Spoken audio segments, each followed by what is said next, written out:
Chapter 1917. Yi Qian did not say a word, but the major was so anxious that his brows were furrowed. Great! He accidentally made his girlfriend angry.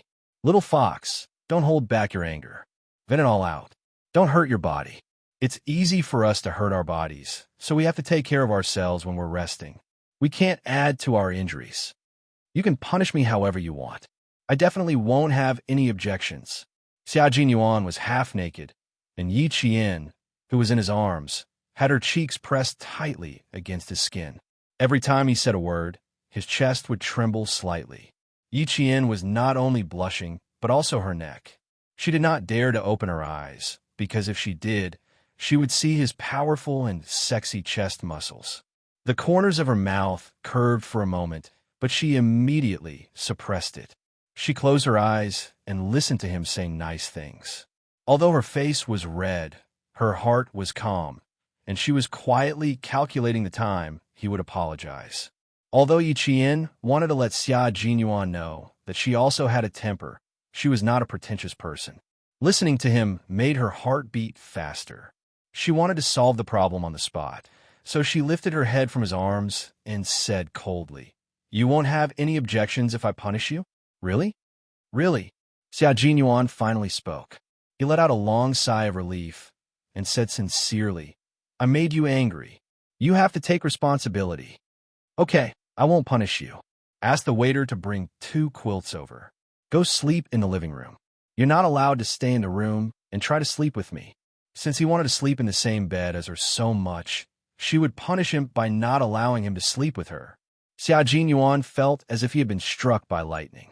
He had put in so much effort to climb into the bed, but now he was being punished to sleep on the sofa tonight. "Let's talk about it. Can we change the punishment?" The major asked carefully. She pressed her forehead against his and coaxed gently. "It's rare for the 2 of us to be alone.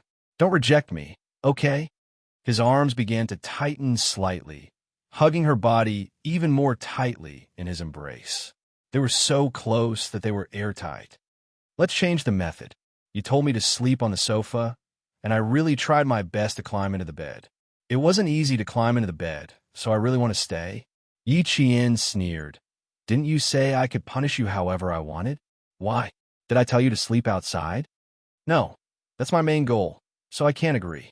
As a man of principle, Xia Jinyuan believed that this was a matter of principle and could not be easily let go. They hadn't even started, yet she was already planning to kick him out to sleep. How could that work? Worried that she would be angry, Xia Jinyuan said softly, "Little fox, let's change the punishment. It can't be so cruel. We have to leave tomorrow, and we don't know when we'll see each other again. It could be a few months at the earliest, or a year and a half at the latest. Every minute is precious when I'm with you. I don't want to waste our precious time. I just want you to sleep on my arm." His voice was so gentle that it sounded like a lullaby.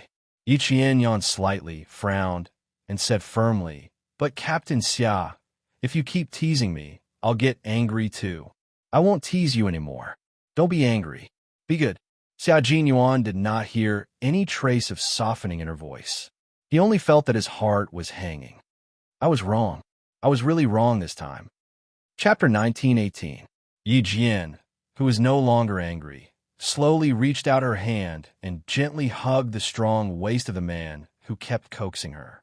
She closed her eyes and said softly, "Sometimes when you're naughty, I really have the impulse to beat you up. Captain Xia, you're so naughty. You really need to be taught a lesson." "I do need to be taught a lesson, so if you don't like it, you must not spoil me." She wrapped her arms around his waist, and Xia Jinyuan's heart slowly relaxed. Yi Qian was moved by his words. He said what was on her mind.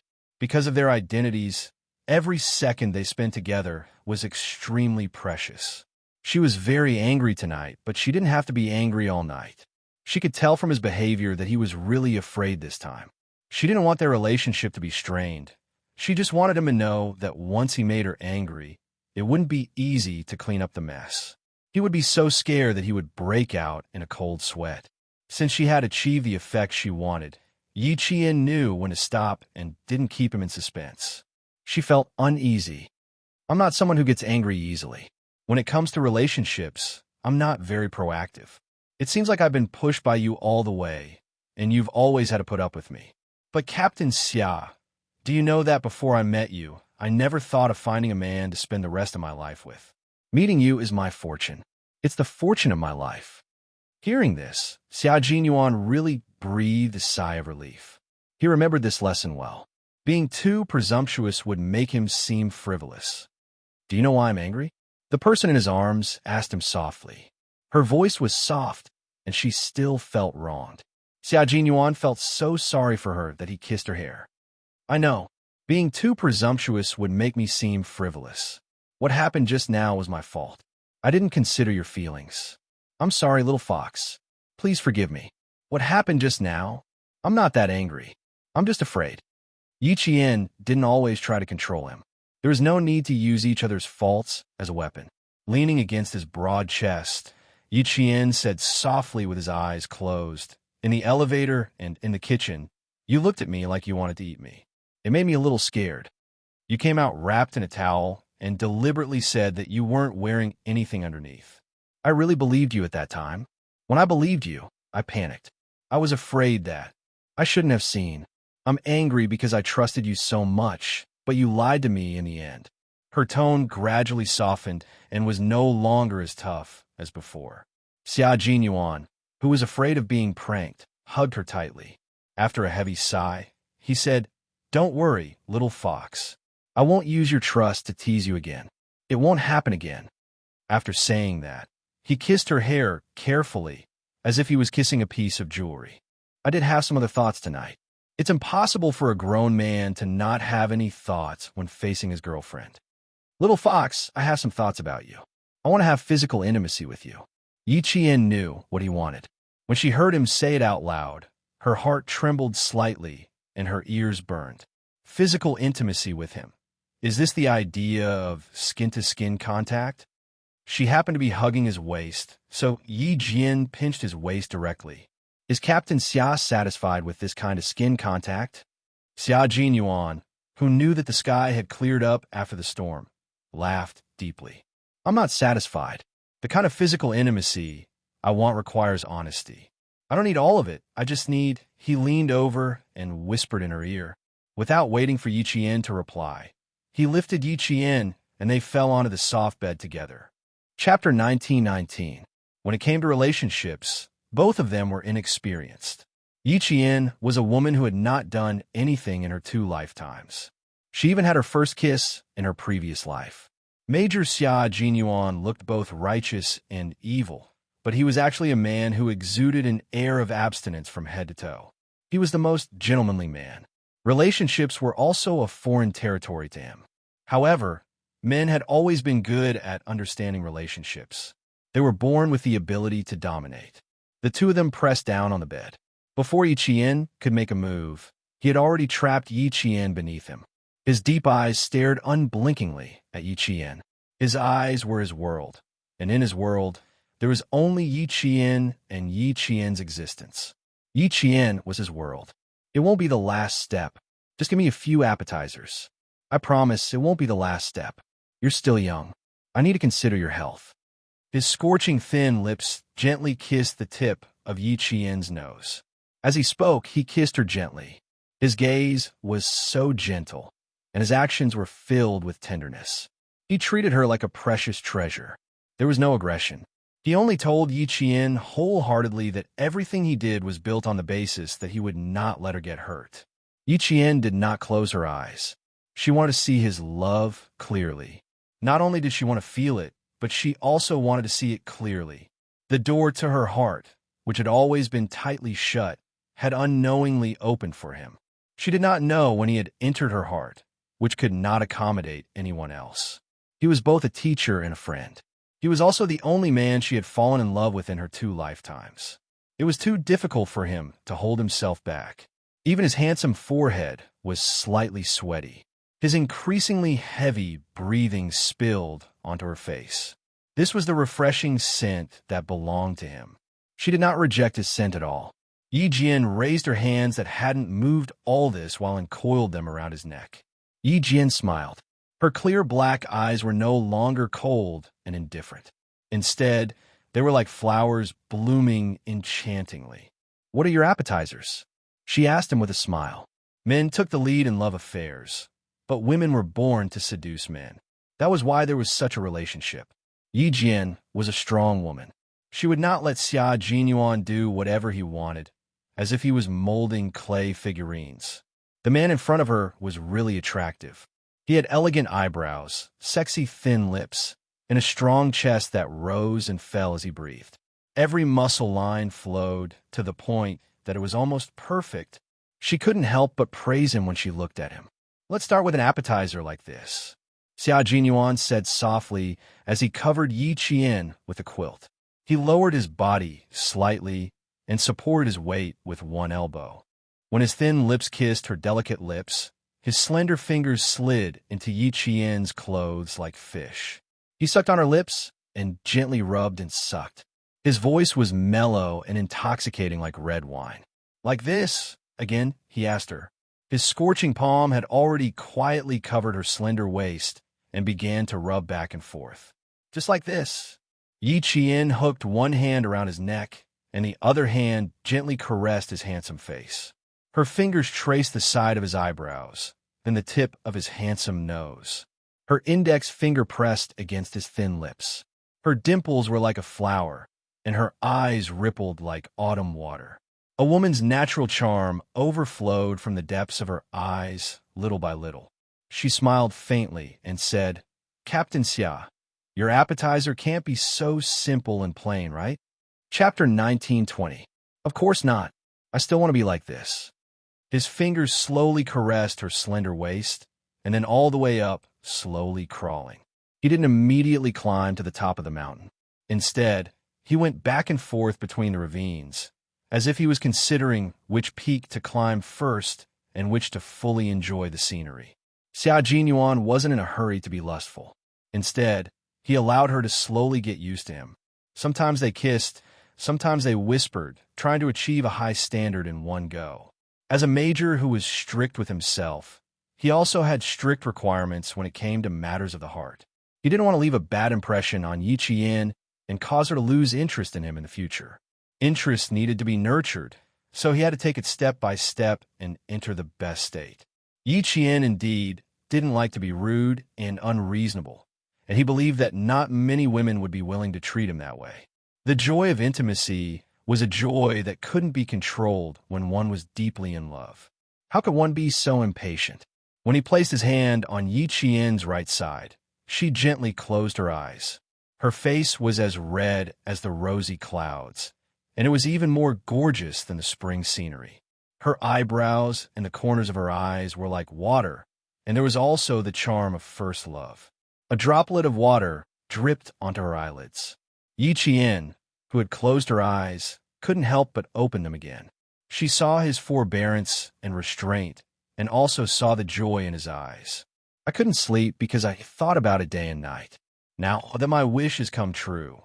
Xia Jinyuan saw her quietly open her eyes and let out a long sigh of satisfaction.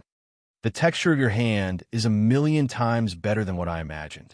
This is the second small dish, and it's even stronger than the clear soup."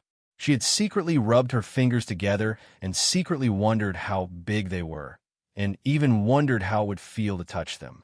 Now that she had gotten what she wanted, she realized that her previous fantasies were all nonsense.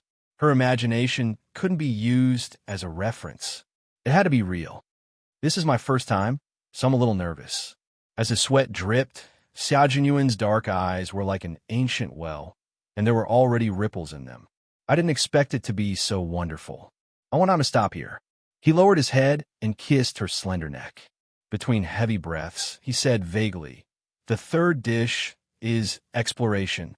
I want to explore all the way and see how different women are from men." Yi Qian's heart skipped a beat when he heard this. He wrapped his arms tightly around Yi Qian's neck and asked, "Are we done with the probing?" "No, there's one last side dish after that. It's called tasting. I want to taste it so that I can reminisce about it when I'm alone." He kissed her from her neck all the way down to her collarbone, and then lingered back and forth in her sexy bone groove, leaving behind a few bright red flower buds. Using his lips to explore gently, He began to touch her skin bit by bit. His slender fingers now felt the scenery on both sides, and his movements gradually became more and more complex. Unfortunately, Yi Qian was one of the more promising ones. Xia Jinyuan gave up after trying twice. There was no way for him to take over both companies. Light, bouncy, delicate, and soft. You're not as hard as us men, and even feel pain when we bump into you, Xia Jinyuan said sincerely in the midst of playing. His voice was a little hoarse because there was too much forbearance in it. Every word he said was scorching hot. Chapter 1921. It was lucky that both of them were able to hold themselves back. Both of them preferred to study first before making a move. Yi Jian was a little stiff at first, then her face flushed. In the end, she was already aroused. Xia Jinyuan, she moaned softly. Her moan was like a spell that trapped the man who was trying his best to restrain himself. It was just a light breeze and drizzle, but all of a sudden he sucked hard on the skin below his collarbone and didn't want to let go for a while. Yi Qian, who was stimulated, no longer wrapped around his neck. Instead, he went under his armpits and held onto his shoulders with both hands. The last few side dishes. Xia Jinyuan was entranced by her soft moan. His eyes reddened as he moved his body closer to Yi Qian's chest. Yi Qian didn't let him taste it all at once. Instead, he panted softly and said, "Captain Xia, I can't bear the responsibility." She could already feel the biggest change in his body. "If you can't bear to, you can help me. Use your hand to help me." After he finished speaking, he lowered his head. The white quilt moved up and down, and the room became a spring scene. In the end, Xia Jinyuan, who hadn't had a taste in 26 years, got what he wanted. When he said that he would only taste it, he really stopped there. He didn't let Yi Qian use his hands to help. Recently, it had been difficult for him to endure. Xia Jinyuan, who had tasted so much that his blood was boiling, used rubbing and other methods to release it. Yi Qian felt his body suddenly tremble. After a while, he felt moisture coming from the side of his legs. Yi Qian, who knew what this meant, bit his lower lip and his body started to tremble. Although he stopped there, he couldn't control himself in the end. After both of their bodies trembled, there was only soft panting in the spring scene in the bedroom. Although he didn't get to know her better, and he didn't even go below her navel, their first intimacy was enough for them to reminisce about. Her face was so hot that she felt like she was steaming. She closed her eyes and adjusted her breathing. It was too exciting, and she couldn't calm down for a while. Xia Jinyuan did not move either. He still had one last appetizer that he had not tasted yet. He had failed to live up to his expectations. The little fox had only bitten the side of his Adam's apple, and it was over in a flash. Was he that sensitive, or could it not last long enough? Thinking of this, Major Xia, whose forehead was still sweating, couldn't help but narrow his black eyes. Wasn't it too fast? Was there an hour? An hour was just right. After all, it was his first time being intimate with Little Fox, and his first time being intimate with a woman. He had read relevant books before. For a man like him who had never had his first time, it would usually end very quickly. It was normal for him to last around 10 minutes. Then, it would be even more normal for him to last an hour. Like all men, Xia Jinyuan was no exception when it came to power. What he wanted was to last, and he didn't want his lover to think that it was too short. After a full 5 minutes, Yi Qian, who was sweating profusely, gently poked the man lying motionless on his stomach and said softly, "Aren't you going to get up and change your pants?" Xia Jinyuan, whose handsome face had yet to dissipate, did not move. He just lay there, looking particularly languid. After waiting for a while, he still did not move. Yi Qian poked his shoulder again. "I'm sweaty all over. I want to go and wash up. Even if you don't want to move, you should let me." Chapter 1922. Yi Qian didn't expect the man lying motionless on the bed to be thinking about two things. First, how long did he last? Not bad. Second, he was annoyed at himself for failing to live up to expectations. His last appetizer was to get Yi Qian's five-fingered lady to come out of seclusion, but in the end, he solved it himself, and it became the regret of the night. When Yi Qian poked his shoulder for the third time, he felt that the area around his leg was getting more and more sensitive, So he had to remind him again, if you don't get up, the blanket we're using right now will be wet. You. He bit his lower lip, and his voice got softer and softer. Don't you feel uncomfortable? I'm wearing a pair of wet pants. I'm going to change first.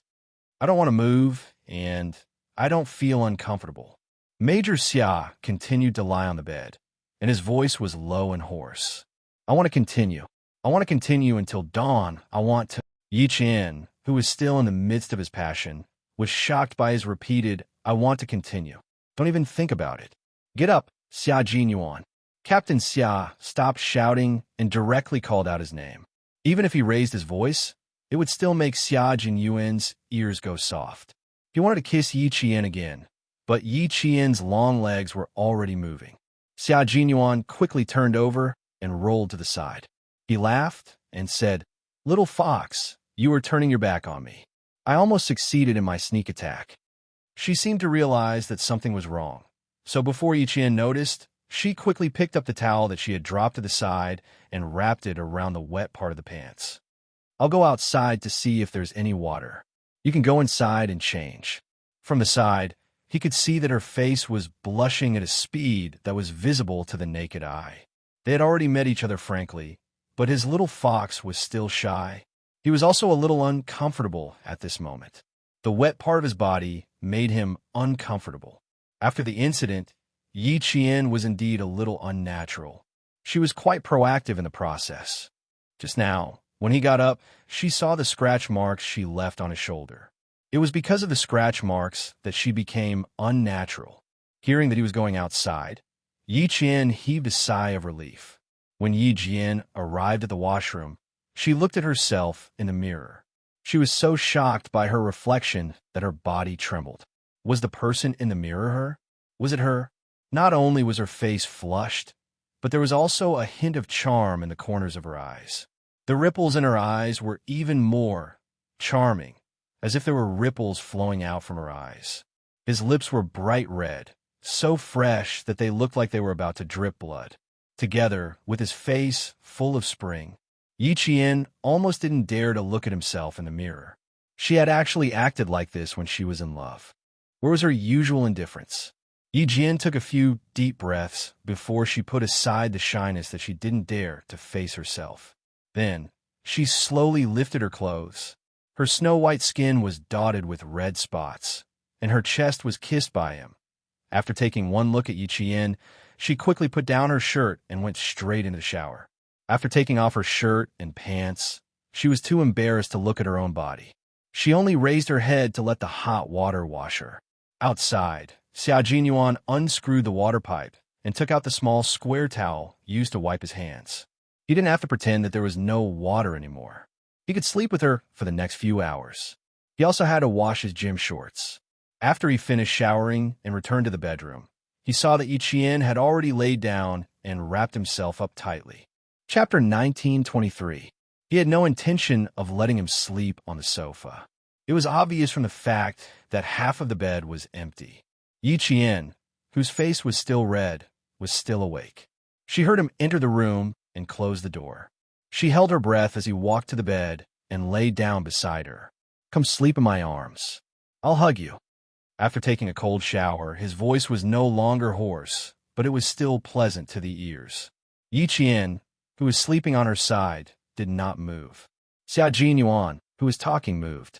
He held her shoulder with one hand and pulled her into his arms, turning her around to face him. Looking at her blushing cheeks, Xia Jinyuan kissed her forehead. Practice makes perfect. Next time, I'll last longer. You'll feel better. Yi Qian did not want to listen to this topic at all. She did not want to listen or participate in the discussion. She closed her eyes and ignored him, but her fluttering eyelashes gave her away. Xia Jinyuan's heart was filled with tenderness. He hugged her tightly in his arms and tenderly said, Your face is so red. Do you want to use cold water to cool it down? It seemed like he couldn't stop if she didn't speak. It's okay. I won't blush if you stop talking. Yi Qian, whose eyes were still tightly shut, buried her head in his arms to prevent him from looking at her. I'm so tired. I want to sleep. Xia Jinyuan, who was both physically and mentally comfortable, did not feel sleepy at all. Even though he did not invite Yi Qian's five fingers to help him, he did not have to think about it anymore. In the unit, Han Zheng would sometimes bring up the things between men and women. He was a veteran and had never stopped since he started having sex at the age of 15. To him, women were like objects to satisfy his needs. After he used them, he would not think about them. When he talked about feelings, he would also think about it. The person he was thinking about was none other than the girl sleeping in his arms. After all, imagination was imagination. It was completely different from reality. As long as one experienced it, they would know what it felt like to have sex. It was a feeling that made his cerebral cortex quite active. It was a feeling that made his soul float. He had only opened up 2 mountain ranges in his territory, and it had already made him feel this way. Then, when he occupied all the territory, wouldn't it be? There was no need to think too deeply about it. Just thinking about it now made his body itch again. Are you tired? If you're tired, close your eyes and rest. Listen to me. He didn't want to sleep. He still wanted to tell her how he felt. He gently caressed her shoulder and said in a low voice, "I've never felt this way before. Even now, I'm still very excited. Little fox, how do you feel? Did I make you feel better? It should be okay. Hearing your low voice is really like a cat scratching me. The more I listen, the more excited I get. Even now, I can still hear your voice in my ears. While I was bathing just now, I used cold water to put out the flames. Now there's... Little fox, I've really fallen into your hands for the rest of my life." He had experienced similar seduction training countless times. Other than the first time when he was caught off guard, he never had a reaction again. No matter how good a woman's body was, she was just like a plastic model standing in front of him. She wouldn't arouse his interest at all. Only she could make every part of his body so sensitive and arouse the most primitive urges in his body. If you didn't have a flight tomorrow, little fox, I would really torture you until dawn tonight. After saying this, Xiao Jinyuan hugged Yi Jian tightly, who seemed to have fallen asleep, and slowly closed his eyes. He could sleep now. After he woke up, there were still many things to deal with. Their love life was short-lived. War was their life. Chapter 1924. By the time the two of them fell asleep, it was already past 3 in the morning. Xiao Jinyuan was exhausted from leading the troops. When he finally fell asleep, he woke up to find that Yi Qian, who was supposed to be in his arms, was not there. The emptiness in his arms startled him for a moment. If it weren't for the burning scratches on his shoulder, he would have thought that last night was just a wet dream. There was still half an hour before 8. Yi Qian, who had gone downstairs for a jog and brought porridge, pickles, and bread from the hotel's breakfast room, gently pushed the door open and entered. He had no intention of waking up the exhausted man. Most of the troops that entered the highlands and mountains for training were led by Xiao Jinyuan and assisted by Demon King Li. The entire training was high intensity and high risk. As the highest commander of the two troops, Xiao Jinyuan shouldered a lot of pressure. It wasn't easy for him to get a good night's sleep. Yi Qian didn't have the heart to wake him up too early. He planned to wake him up at 7:50. For a soldier, 10 minutes was more than enough time to wash up. It wouldn't delay his work. Yi Qian put the breakfast on the coffee table. He was sweaty from his morning jog. He took out his winter clothes from the wardrobe and went into the shower outside.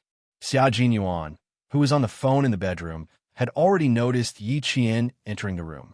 As he put on his clothes, he said in a low voice, "Okay, I'll leave in 10 minutes. We'll talk more when we meet." The Major General of the army called. The Major, who hadn't had a chance to rest, had a new mission. They didn't have any so-called rest time. They were always on standby for a number of days a year. Once they received a mission, they had to rush back immediately, no matter where they were. After ending the call with the Major General, Xiao Jinyuan opened the bedroom door and walked out. As he listened to the sound of running water in the shower, the coldness on his handsome face disappeared and was replaced by a gentle smile. "Little fox, I'm coming in." Knocking on the glass bathroom door, the major in military uniform smiled and said, "Draw the curtain inside, so I can't see." Yi Jian turned off the shower when she heard the knock on the door.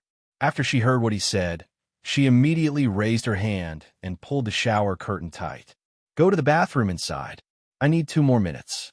All my toiletries are here." Also, I just received a call from the military. I need to leave in 10 minutes. It's a little urgent. Xia Jinyuan really didn't dare to barge in case she splashed water on him. Yi Jian knew that he needed to carry out a mission. She did not waste any time and let him in immediately. Half of the plain waterproof shower curtain was covered by the sound of running water.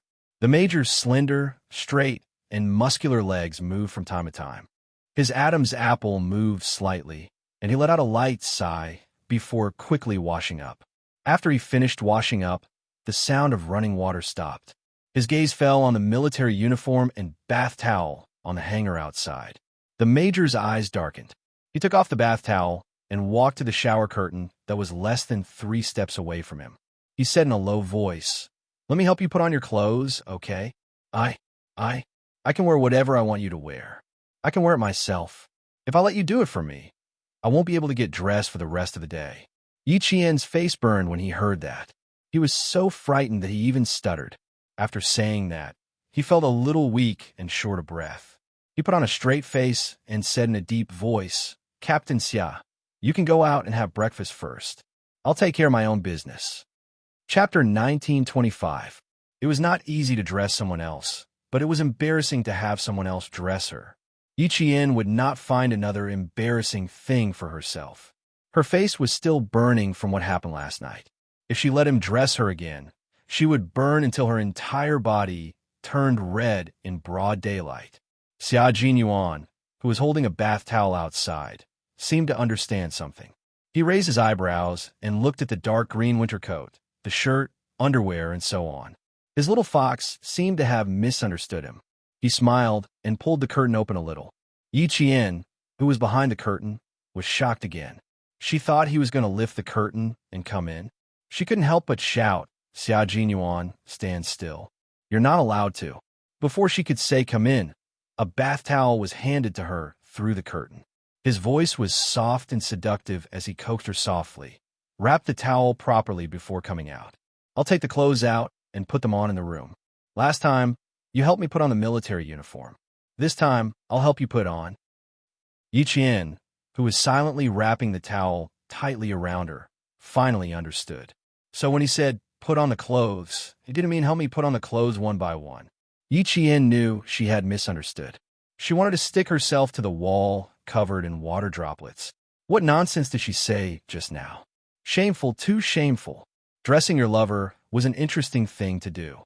Xia Jinyuan draped one arm over Yi Qian's winter coat.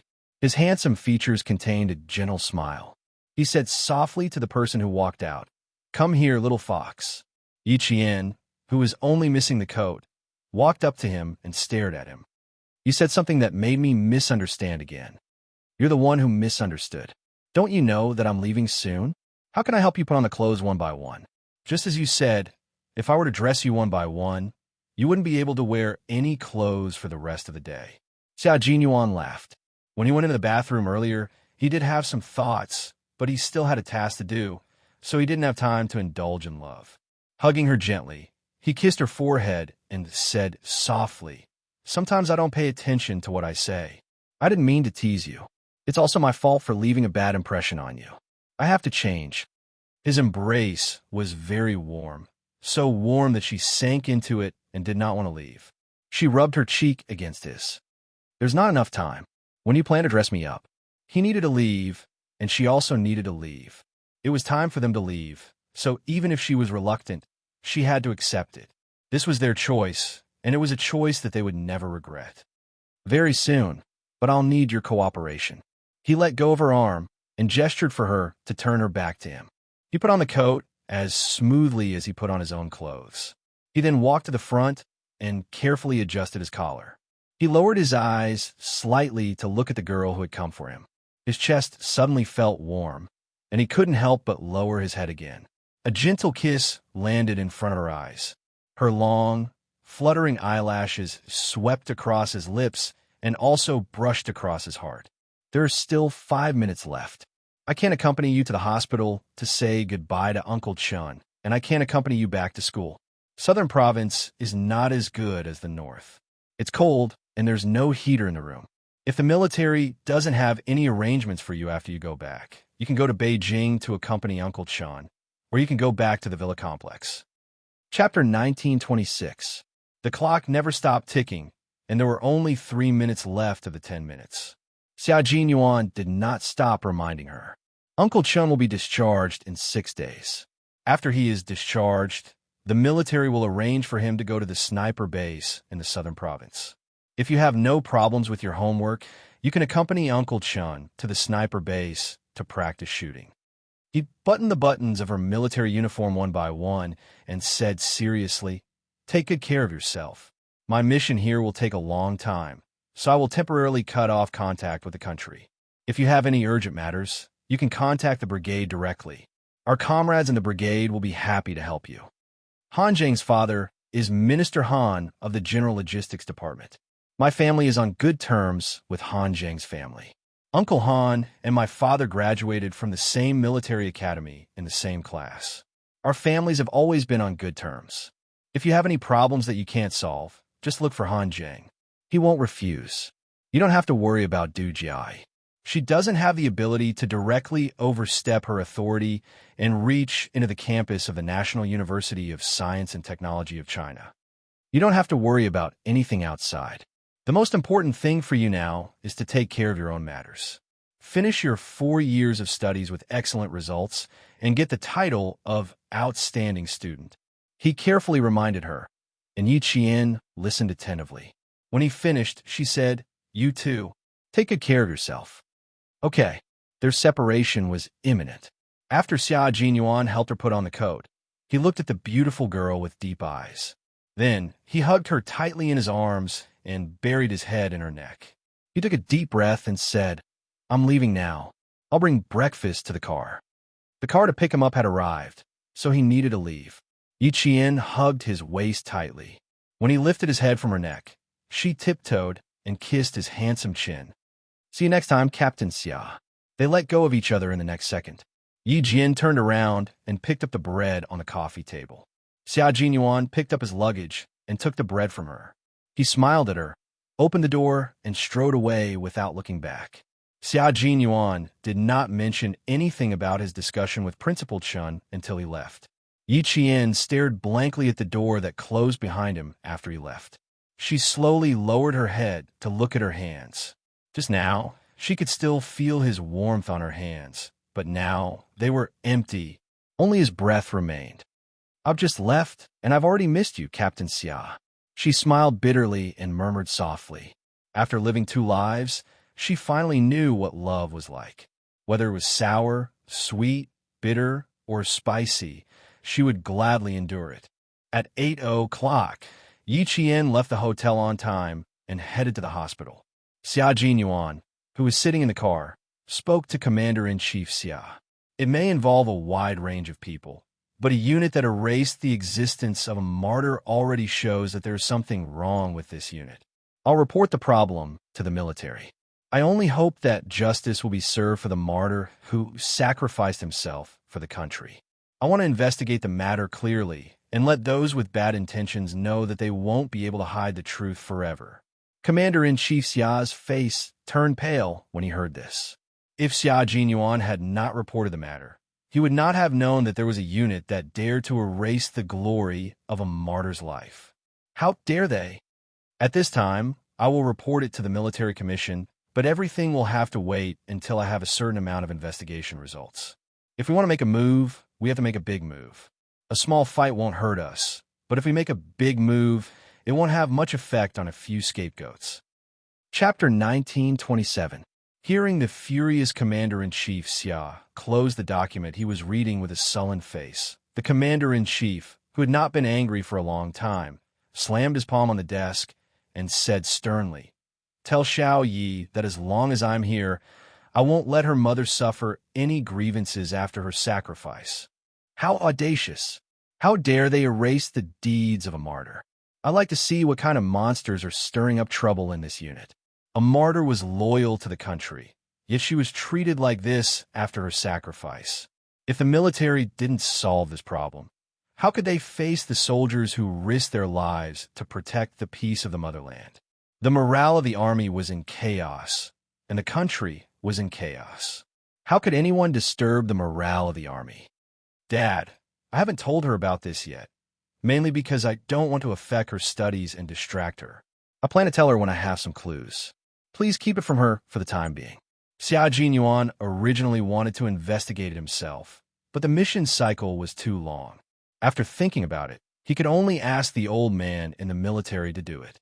With him taking the lead, the investigation would be much faster. You investigate in secret first. I'm afraid that they'll be prepared. It won't be good if they bite back at us. He cautiously reminded him that it had been more than 10 years, and it was extremely difficult to investigate again. Some of the evidence had already been erased. The only breakthrough was that there were no records of Sun Xueqing's heroic deeds in this unit. You can contact Sun Xueqing's comrades in the unit first. Tongzhou Public Security Bureau Chief Kai is also secretly investigating this matter. He was a comrade of Yi Qian's mother, and he was the one who found out about this when he returned to the unit. Chief Kai should have investigated deeply. It was better to contact him directly to get the relevant evidence than to investigate from the beginning. Leave this matter to me.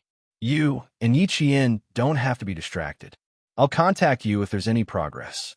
Commander-in-Chief Xia remembered this in his heart and said a few more words before hanging up the phone. A phone call had secretly stirred up a storm. However, at this time, there were still undercurrents and the surface was still as calm as before. Those who were hiding in the dark did not know that the dusty past was about to be opened again. Someone would take a photo of the dust of the past, and everything would be revealed. Yi Qian knew that Chief Kai was secretly investigating her mother's sacrifice on the day all the exams ended. Everyone in the class knew that she went to the company for official business. Before the exams, everyone had to prepare for the exams, so they didn't ask much. After the exams, they couldn't help but ask about the basic level of the company. As long as they didn't say the unit number and only talked about the company's life, it was normal communication and didn't leak any secrets. After the exam, Yi Jian answered with a smile that she had gone to the company. The training was several times harder than the training in school. Suwen ran over. Before she came close, her voice was heard first. Yi Jian, someone is looking for you outside. He said he is your mother's comrade. The guard has checked his ID and is taking him to the reception room. Then you go quickly. We'll come find you later. Seeing this, the students who were sitting around Yi Jian stood up and stopped bothering her. There was still a class meeting after the exam. It would not be too late to ask her then. Yi Qian was the only one in the class who went to the basic level of the company, so the students were quite curious. Yi Jian vaguely guessed that it might be Director Kai, whom she met during the mission last time.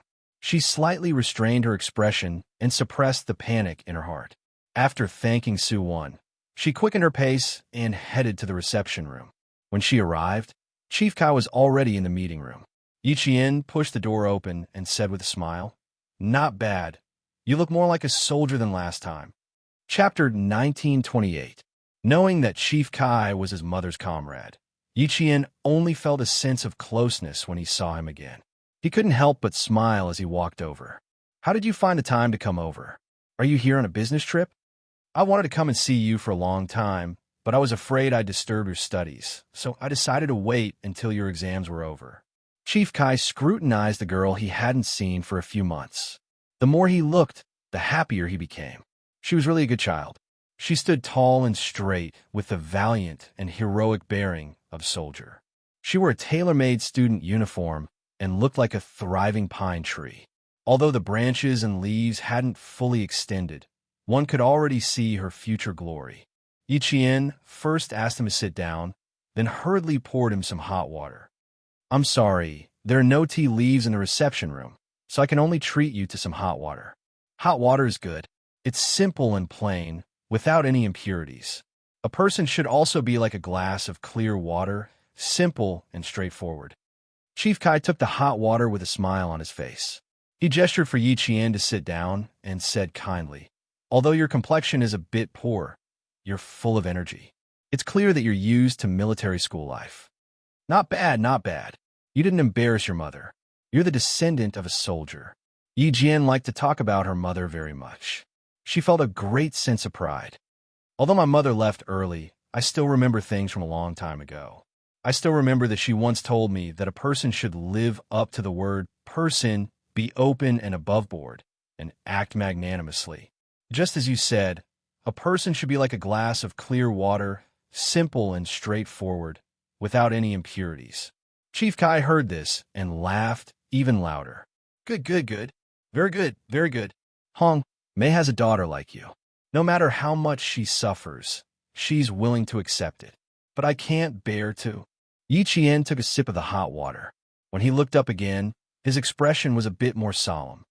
I don't know if what you said last time in Tongzhou is true. I want to know about my mother. I can ask you at any time. Chief Kai also retracted his smile and leaned against the wooden sofa used to receive guests. His kind gaze from a moment ago suddenly became sharp. It was different from the unruly sharpness of a young man. Instead, it was a sharpness that had been accumulated over time and was able to see through everything. You didn't come looking for me, but I came looking for you. Yi Qian, I'm here because of your mother. I want to tell you something you don't know. Looking around, Yi Qian knew the purpose of his visit. His expression grew colder and colder. Is this place suitable for talking? Don't worry, there are no surveillance cameras here. There are also guards outside. If someone approaches, they will alert us in time. This is the most suitable place. Yi Qian's back straightened, and his eyes grew darker and colder. Please speak. I will remember every word you say. Since he said this was the most suitable place, Chief Kai didn't think too much about it. He took out some clues from his recent investigation from his briefcase. I've always felt that there were many things wrong with your mother's sacrifice. I've thought about investigating it before, but in the end, I couldn't find anything. After I saw you, I felt guilty toward your mother, so I secretly investigated again. Back then, another comrade and I investigated and found another comrade who went on a mission with your mother. We found out about your mother's mission back then. It's all written down here. You could take a look. Yi Qian's hands trembled slightly as he took the documents. Even his gaze towards Chief Kai trembled slightly. Chapter 1929. She opened a folder and saw a picture of a young woman in an old-fashioned military uniform. She was very familiar with the picture. This was her mother. Even though she had only been with her for less than 4 years, she would always remember the gentle look on her face when she told her stories. Even after a lifetime, it was still so vivid. The reception room was so quiet that it seemed like no one was there. Even the sound of breathing couldn't be heard. Chief Kai watched as Yi Qian carefully flipped through the pages. When she flipped to the second page, he said in a low voice, "The mission back then was indeed a one-way trip. Some people used their positions to collude with the underworld. They opened the country's gates for convenience and profited greatly from it. When your mother received the mission, she probably knew that she was doomed. Before she left, she told us that she had a daughter in her hometown. If she didn't come back, we would have to take care of her. Back then, we still can't find out who used their positions to open the country's gates and participate in smuggling and drug trafficking. These people are not people we can find out. Dirty linen should not be aired in public. The same goes for the country's dirty linen. Most of them were executed in secret. That was the era when everything was starting to emerge. Some people couldn't keep their conscience. They couldn't resist the temptation of money and started to violate their original vows. Step by step, they committed crimes. Look at what your mother's comrade said. He said that before your mother sacrificed herself, she shouted a person's name in her hometown's dialect. Then she was ambushed and shot in the chest.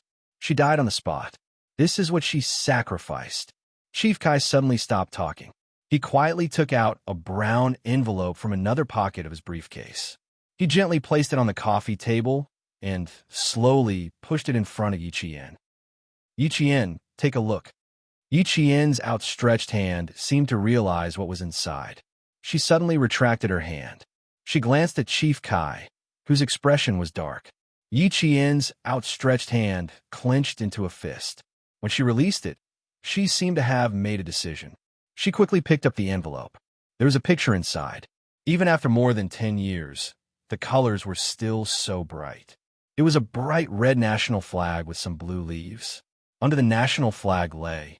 Yi Qian's eyes were already glistening with tears. Her lips moved.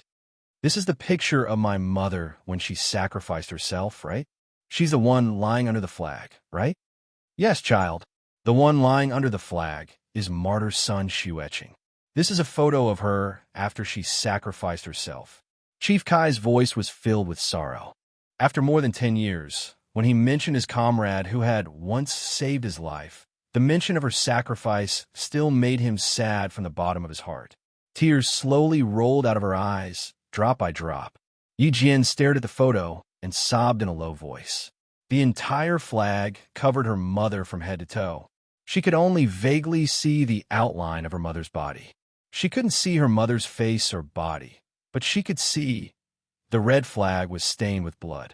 Before martyr Sun Xueqing was sacrificed, one of her comrades said that she once shouted something in her hometown dialect. It was very short, and it felt like she was shouting someone's name.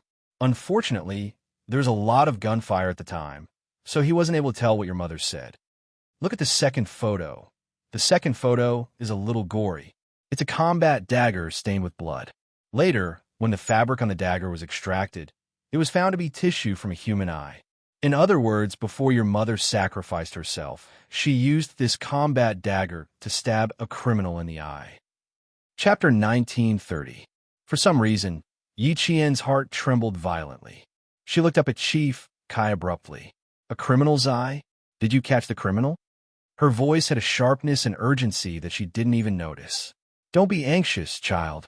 Drink some water to calm yourself down. Chief Kai quickly got up and handed a warm cup to Yi Qian. You need to listen to me slowly. Then we can find a breakthrough together. Yi Qian clenched the photo in her hands. Her hands trembled as she took the cup.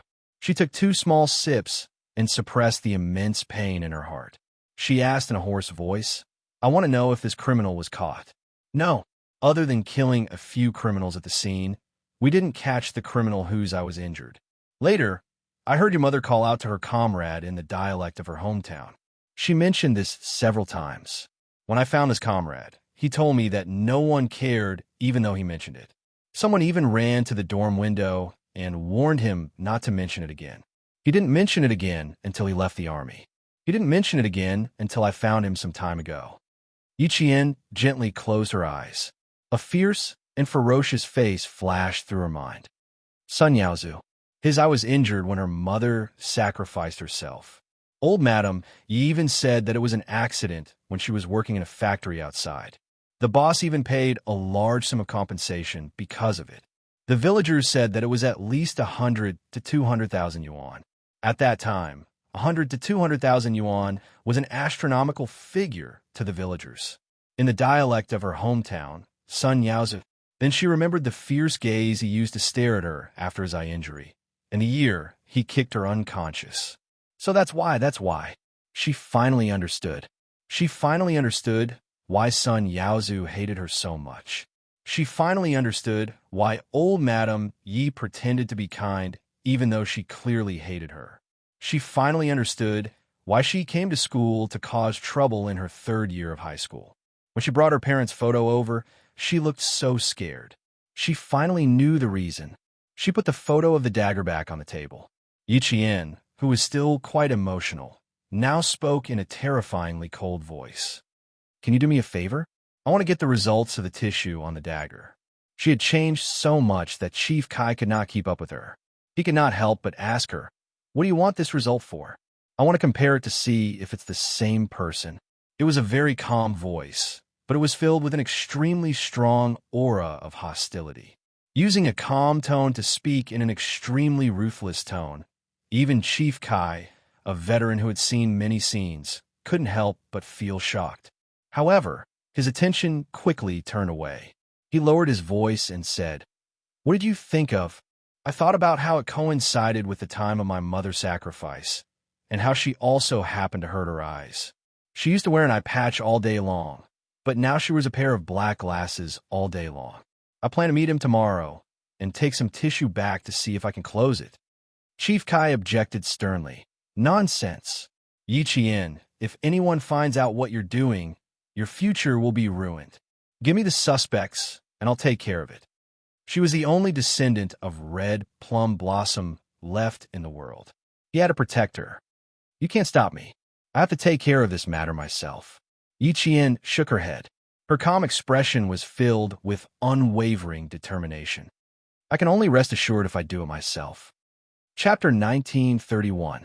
Yi Qian's stubbornness made Chief Kai understand why Principal Chun had stopped him from explaining these things to her for the time being. This time, Chief Kai wanted to slap himself twice. Child, I came to tell you that your mother was indeed killed by someone. I want you to know that I do not want you to put yourself in danger, Chief Kai said in a serious tone. Chief Kai tried to persuade her very seriously. You're the only bloodline your mother left behind, and we were once entrusted by your mother to take good care of you. Now, you actually want to put yourself in danger.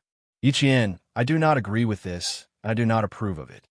Even if there is an investigation, you should let us investigate first. Now, you only need to study hard and complete your studies. That is the most important thing for you.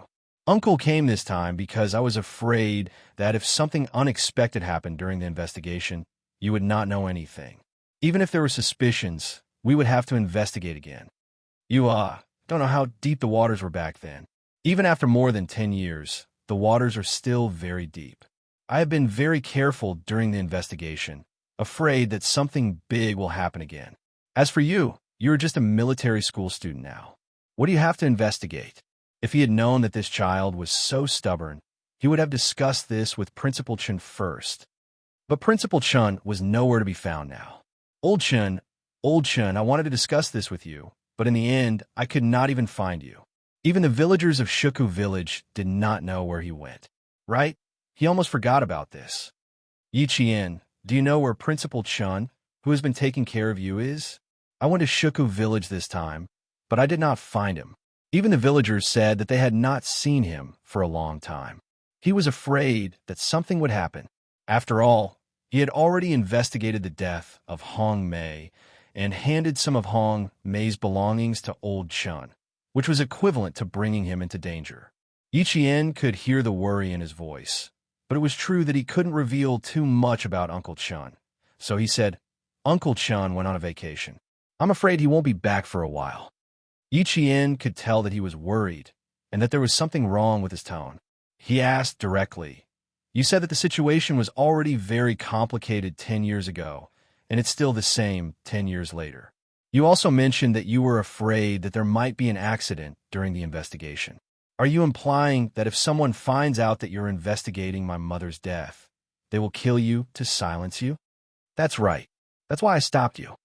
Faced with an extremely intelligent cadet, Chief Kai knew that it would be better for him to explain things more thoroughly. Yi Qian's expression was as cold as ice. Since it's so dangerous, I can't just watch you and my mother's comrades take the risk.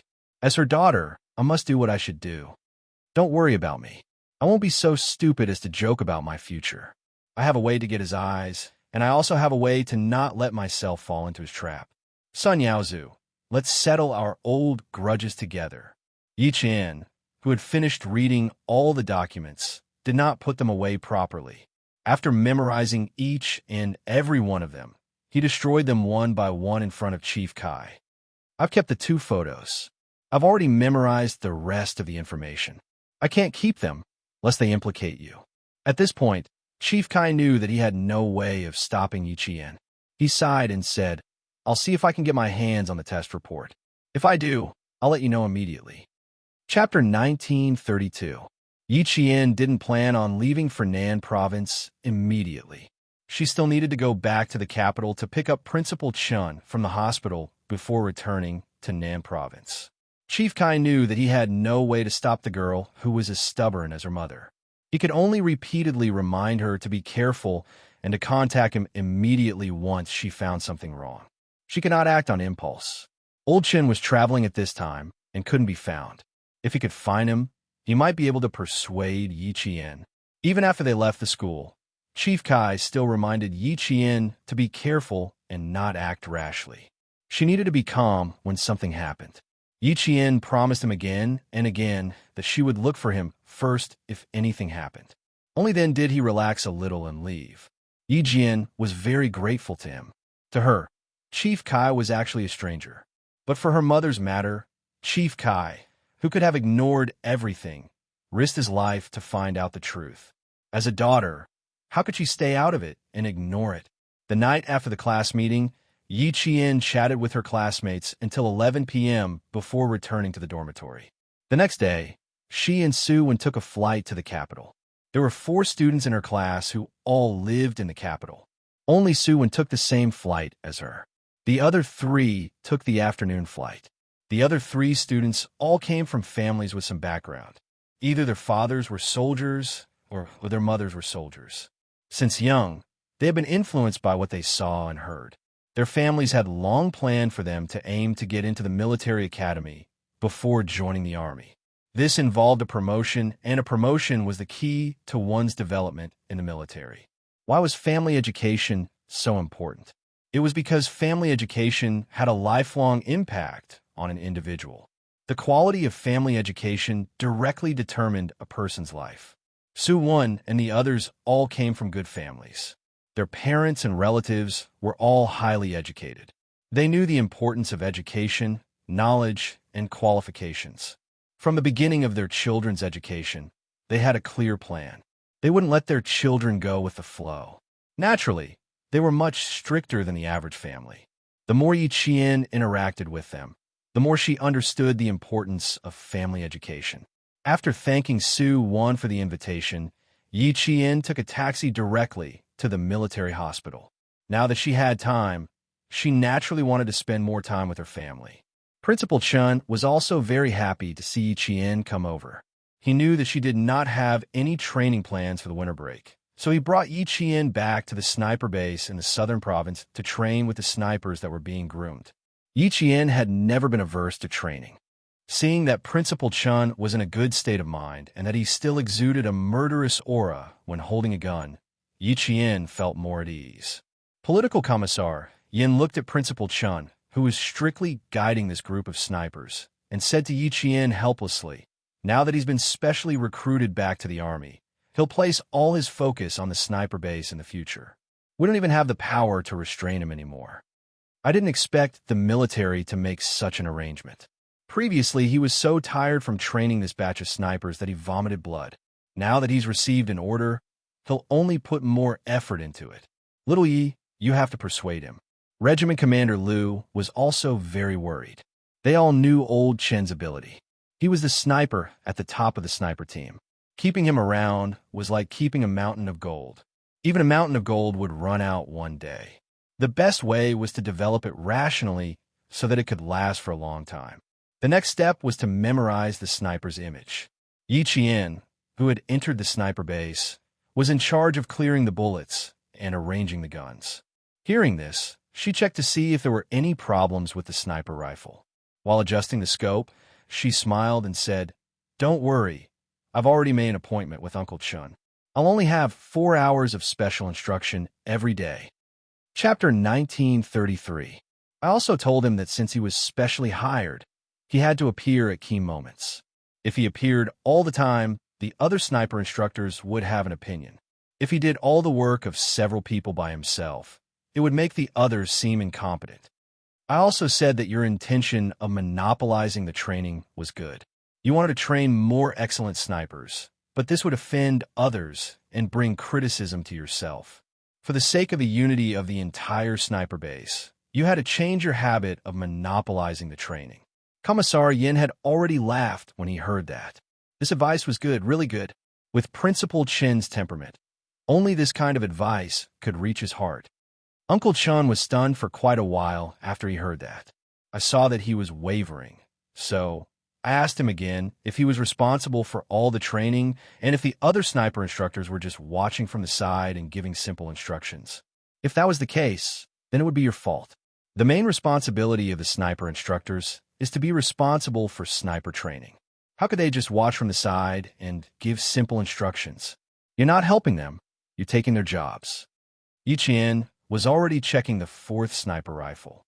She loaded the bullets into the magazine one by one, put the safety on, and adjusted the scope. There was no pause in her movements at all. Her posture was swift and skillful. Recalling Principal Chen's shocked expression at the time, Yi Qian, who was secretly laughing in his heart at the time, also laughed along with Lu Tuan and Commissar Yin. Uncle Chun was really scared at the time. He didn't have any intention of taking other people's jobs or taking credit for himself. He just wanted to train a group of snipers. He thought about what I said carefully. After thinking for a while, he finally sighed and answered me. He said that he really didn't think it through. When he returned to the sniper training base, he would correct it to prevent the other sniper instructors from misunderstanding. See, didn't he correct it? He's been back for 5 days now. Principal Chun is now strictly implementing 2 hours of instruction in the morning and 2 hours in the afternoon. The rest of the time, he has to communicate with the other sniper instructors or watch me train. Commissar Yin, who was laughing heartily, gave Yi Qian a thumbs up. You're still the best, girl. With just a few words, you made him stop working so hard. 4 hours of guidance a day is definitely enough. Some time ago, he stayed at the sniper base almost every day. He followed the soldiers during the day and night, and he also trained with them in the mountains. He stayed as far away as the soldiers could. Both Lu Tuan and I were scared out of our wits. Now, the two of us can rest assured. 4 hours of guidance, plus teaching the sniper instructor and letting them learn together. In the future, Old Chun will have more and more time to rest. Principal Chun, who was strictly training the soldiers, did not pay attention to this side. After finishing the camouflage training, he entered the range estimation, image memory training. A sniper soldier ran over to Yi Qian from the other end of the training ground and saluted Commander Lu and Political Commissar Yin. Then he said to Yi Qian, the instructor wants you to go over and do a demonstration. You've probably entered range training. The soldiers who entered the training were all soldiers who had excellent results in shooting during recruit training. In June, the Southern Province Military Region received an order from the military headquarters to train a group of excellent snipers for anti-terrorist operations. The Southern Province Sniper Base would select the soldiers.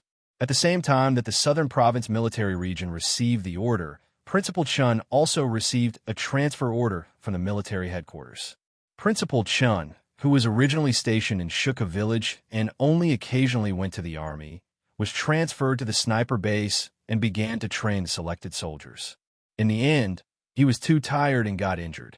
He was so tired that he had gastric bleeding and was hospitalized. Chapter 1934. Yi Qian had been here for 4 days and was already familiar with the newly selected sniper soldiers. Hearing this, he smiled at Lu Tuan and Commissar Yin, who had specially come to visit Principal Chun. I want to accompany you. I'll go and train first. Go. We also have something to do and have to go. Lu Tuan smiled and waved his hand, indicating that Yi Qian didn't need to entertain them. We'll come and visit Old Chin again when we have time. You don't have to worry. The sniper base was directly under the jurisdiction of the Southern Province's provincial military.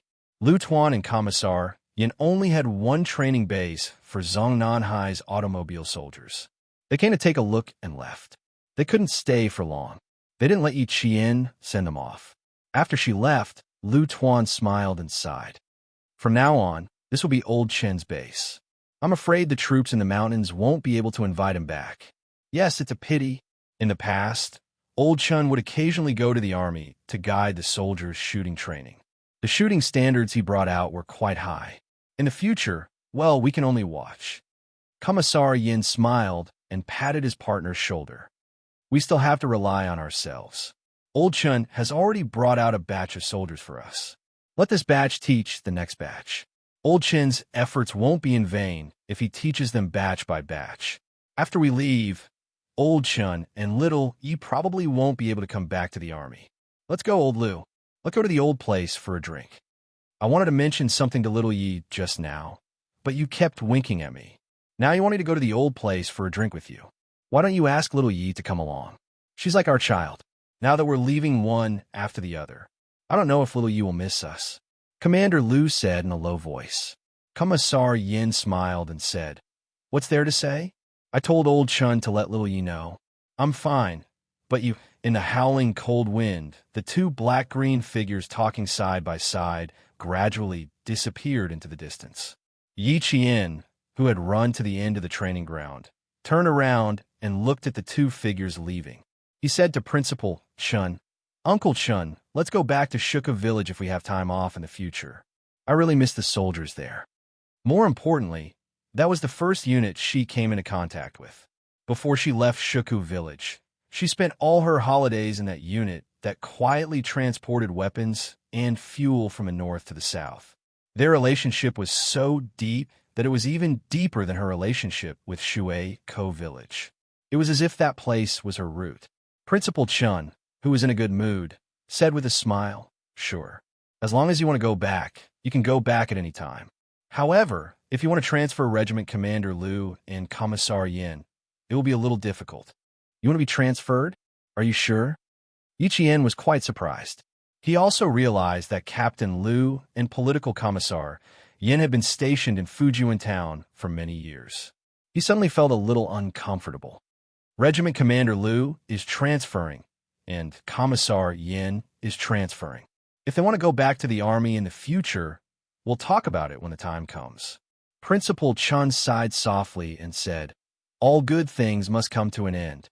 When a certain time comes, everyone will leave. When the transfer order is given, they have to leave even if they don't want to." The bitterness in Yi Jian's heart deepened. Every year, there will be veterans retiring from the army. I still remember when I was in junior high school, there were a few troublesome soldiers from the coastal cities. After a few years, they have all retired and returned to school. I wonder where Regiment Commander Liu will go after his transfer, and where Commissar Yin will be transferred to. Just now, why didn't I ask more? Yi Qian looked at the place where they had stood together just now. His good mood was slightly affected. Chapter 1935. Commissar Yin didn't want to distract you. He didn't even plan to tell me in advance. He wanted to call me when he arrived at a new place. You should visit them more often in the future. After Principal Chun consoled her, Yi Qian's depressed mood improved slightly. The reason she could freely enter and leave the military was because of Platoon Commander Liu and Commissar Yin. When she was in trouble, as long as they knew about it, they would immediately stand up and help her. When she moved her household register out of Yi Jifan's house in junior high, although they didn't show up, they sent the retired company commander Yu over. At the same time, they also brought along documents from the military so that Yi Jifan couldn't forcefully hold onto her household register. In this life, she had met too many people who had helped her. Platoon Commander Liu, Commissar Yin, Company Commander Yu, and those soldiers who had trained with her. It was because of their help that Yi Qian was where she was today. She thought that she would never forget those who had helped her in this lifetime. The soldiers had finished their disguises. Principal Chun didn't give Yi Qian too much time to feel sad. He calmly called out, "Yi Qian, it's your turn." Then he immediately sent her into the training. Under Principal Chin's instructions, a dummy wearing a training uniform with all kinds of combat equipment stood 100 yards away from the sniper trainees. The sniper trainees were led by Yi Qian. They held sniper rifles and directly observed the dummy with their naked eyes without using the scope. Remember all the details of the dummy. Remember as much as you see. Remember everything you see with your naked eyes. Later, the sniper instructor will very likely ask for the specific location of a combat equipment on your soldiers. You need to shoot quickly or tell them. Yi Qian reminded the sniper team members around her. They would be anti-terrorist soldiers in the future, so their training would be much stricter than normal soldiers. The requirements for them would also be much harsher. In order to prevent them from resisting the harsh training in the future, it was best to let them adapt to the strictness of the current training from the beginning. Roger. The soldiers of the sniper team nodded in unison. This female soldier had shocked everyone on the first day she came. Regardless of whether it was standing shooting, prone shooting, or continuous shooting, she could directly hit a grand slam. Even the jump suppressive shooting had a 100% hit rate. His shooting skills had reached a level that even the instructors were left speechless. It could be seen how terrifying it was. "Retreat 200 yards, Principal Chun ordered." The soldiers beside him immediately waved their flags, reminding the sniper team to retreat. All details, colors, and equipment within 200 yards can be seen clearly with the naked eye. Yi Qian reported. Then, he received a signal to retreat 300 yards. He reported again, "The outline of the body is clear. The color of the face can be seen. The details of the appearance and the equipment on the body can be seen. The outline is somewhat blurry. Then he said to the soldier beside him, "Remember the details of 100 yards, 200 yards, and 300 yards, as well as the changes in the outline of the equipment. This will be of great help to future ambushes and snipes. As long as there are similar outlines, we can immediately determine the result with our naked eyes." With Yi Qian reminding the sniper team all the way until they retreated 600 yards, the body of the soldier in front of them was already wedge-shaped. Even the head was no longer obvious. There was only a vague outline. Because there were too many pieces of equipment, it was impossible to tell the shape of a human from 600 yards away. Remember in detail the changes in the outline of every object in every shooting range. This will be a reference for future targets. When you see the changes in the outline, you need to know in your heart how far away you are from the target. Immediately adjust your aim and shoot accurately. Chapter 1936. Every time Yi Qian reached a shooting range, she would remind the snipers around her. This was the appearance method used in sniper training to estimate the shooting range. Back in the day, Principal Chun had taught her this step by step. Yi Qian, complete your shot at the target's walkie-talkie device. Principal Chin's stern voice came through the earpiece. Yi Qian answered softly, "Yes, sir." She immediately adjusted the scope and completed the precise shooting range of the device. Standing in place, she pulled the trigger. After the sound of the gunshot, she had completed her shot. It looked like a simple shot, but the snipers in training all knew how difficult it was to shoot accurately like this. Mental calculation, eyesight, wind, and a series of other factors needed to be firmly grasped in order to achieve accurate shooting. When they heard Principal Chun tell the sniper team through the earpiece that Yi Qian had completed her accurate shooting, the group of 10 people couldn't help but applaud. "Amazing! Yi Qian, I was just thinking about how far away the walkie-talkie device must be for the silhouette to be blurry, but you've already completed your shot. I can calculate a rough distance, but I'm still thinking about how to adjust the scope." Faced with their exclamations, Yi Qian smiled and said, "Don't be surprised. I was also trained by the instructor. In the future, all of you will be like me. As long as you know the target, you'll be able to calculate the distance quickly. Yi Qian, get into position." The rest of the soldiers begin firing. Principal Chun waited for Yi Qian to finish speaking before instructing her to get into position. With her around, the male soldier's morale would always be boosted because no one wanted to be outdone by a female soldier. Next up was the test for the sniper team. Every time Principal Chun named a target, the named soldier would be able to complete his shot as quickly as possible. These soldiers were walking the same path Yi Qian had walked in the past. Even though their talent wasn't as rare as Yi Qian's, hard work could make up for it. After rigorous training, they were all definitely outstanding snipers. Principal Chun had never let his country down, nor had he ever let down the military that entrusted him with this responsibility. There was too much to learn in order to become an outstanding sniper. Even though Yi Qian had already reached a relatively high level, she couldn't stop learning. The only way to never stop was to never be eliminated. With a plan for revenge in mind, Yi Qian remained at the sniper base to complete her daily training with all the soldiers. Occasionally, she would leave the group during training breaks. Not for long. She would return to the group after a few minutes. Because she was a female soldier, the male soldiers could understand why she would leave the group. Even Principal Chun couldn't tell that Yi Qian had something on her mind. When it came to training, Yi Qian had always put her heart and soul into it. In order not to worry Principal Chun, she was even more patient and didn't rush things. She trained with the soldiers every day. It wasn't until a week before the Spring Festival that she finally told Principal Chun that she wanted to leave for about 4 to 5 days. After finishing the snow sniper camouflage training, Yi Qian said to Principal Chun, "Uncle Chun, I want to go to the Cemetery of Martyrs to pay my respects and have a reunion with some of my high school classmates. I'll return to the military on Lunar New Year's Eve." The snow sniper training was held in the forest designated by the military in the southern province. Before they left the mountain, Yi Qian had mentioned that she would go straight to the provincial capital after they left the mountain. Meanwhile, the truck would drive back to the sniper base. Principal Chun didn't suspect anything. In fact, He felt that it was indeed appropriate for her to visit Uncle Jin and martyr son Xueqing, who were in eternal slumber. When they reached the fork in the road, Yi Qian got out of the vehicle. After the sniper team's truck left, she immediately ran towards the other side of the fork in the road.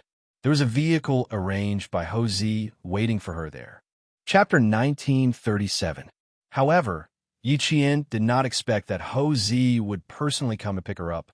When she opened the car door and saw Ho Zi sitting in the front passenger seat, Yi Qian was slightly startled and hurriedly called out, "Brother Zi." Ho Zi, who was wearing sunglasses, turned around and looked at Yi Qian, who was sitting in the back seat. Her charming peach blossom eyes revealed a hint of interest. "You recognized me at a glance. It seems that you have a good memory." Until now, Ho Zi still admired Yi Qian's memory. She had never met anyone with such an extraordinary memory like her. "Even if you put on makeup and disguise yourself as someone else, I would still recognize you," Yi Qian replied with a smile. Ho Zi, she wanted to look for her in her previous life, but failed. In this life, she did not have such thoughts, but she just happened to meet her. How could she not have a deep impression of her? Ho Zi laughed even louder. "You said the same thing to Sixth Brother. I remember that when he was just a little older, Sixth Brother saw Yi Wei crying when I quarreled with her. He came up and told me that if I dared to bully Yi Wei again, he would not let me go. He also said that if I dared to let Yi Wei down, he would be able to recognize me no matter what I look like. After 12 years, I heard something similar from you again. I say that you and Sixth Brother are really fated." Yi Qian also felt that way. In this life, she was indeed fated to be with Captain Xia. Ho Zi admired Yi Qian. Otherwise, she would not have accepted his call without hesitation. It was precisely because she admired Yi Qian that she would help him even if Xia Jinyuan was not in the middle. "Now that I'm a law-abiding businessman, I can't deal with you as quickly as I did when you had a fight with a group of hooligans behind my hotel. I will lay out the front for you. You will have to take your time with the rest. But don't worry, if you leave any traces behind, I will still clean it up for you." When she received Yi Qian's call, Ho Zi was also very surprised. When she said that she wanted to take a person's eye tissue, she didn't quite believe it. She didn't ask for the reason. Instead, she asked behind Xia Wei's back how she wanted her to cooperate. She learned that all she needed to do was ask Sun Yaozu out to talk about a business deal, and she would take care of the rest. Yi Qian shook his head and smiled. "Thank you, Brother Zi. I'll take care of the rest myself. I won't leave any loose ends. I'll just create an unexpected disaster." Unexpected disaster? Ho Zi was a little interested. Smart people always did things tactfully, and Lao Lu's future wife was extraordinarily smart. She had high IQ and knew so much. If she said there was nothing, he would really believe her. Ho Zi, who was interested, also wanted to watch the whole process. Unfortunately, he was now a serious businessman. Although he wanted to join in, he could only endure it. After washing his hands in a golden basin, he would no longer stain his hands with blood. He still had to abide by the rules of the underworld. As the Chinese New Year approached, the southern province was less bustling than before. There was a hint of desolation. The streets and shops were playing songs to celebrate the Chinese New Year, but it didn't add to the liveliness of the city. In Yi Qian's eyes, the liveliness and desolation had nothing to do with her. All she wanted was the tissue that hadn't been completely removed from Sun Yaozu's blind eye. It was snowing, and the shops were closed by 9 p.m. There were many people coming and going on the streets. Everyone shrunk their necks and walked hurriedly with their hands clasped together. The bus stop was even more deserted. There were many people taking the buses that passed by.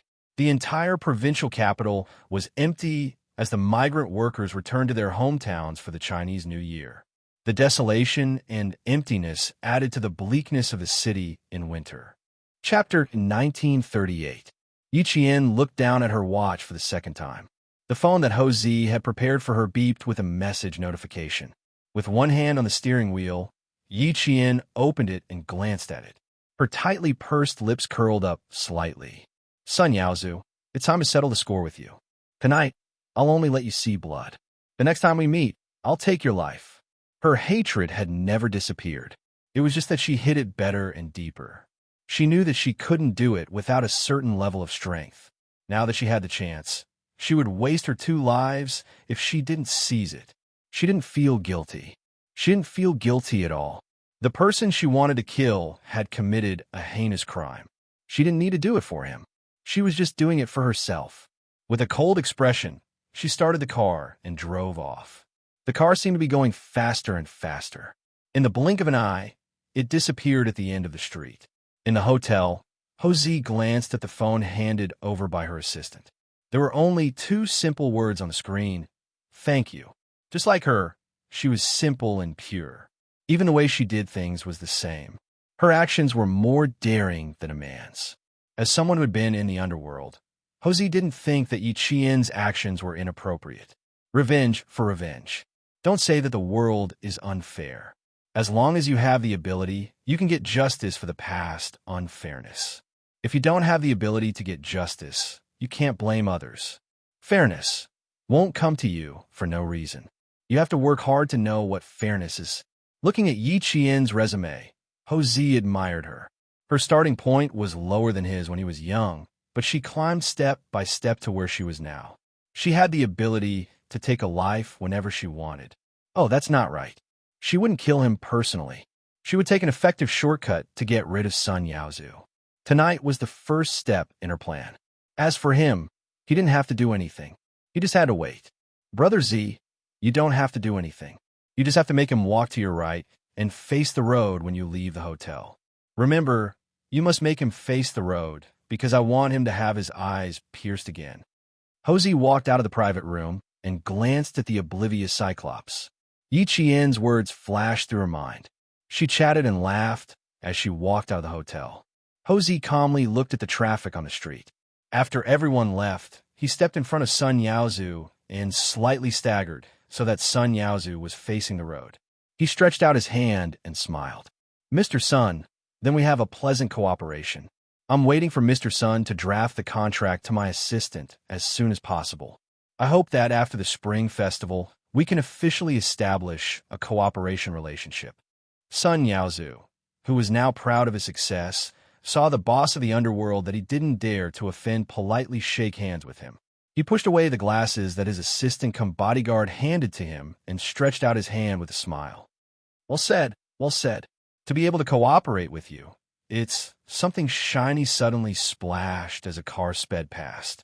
Sun Yaozu, who was facing the road, didn't even have time to finish his sentence before a flash of light flashed in front of his eyes.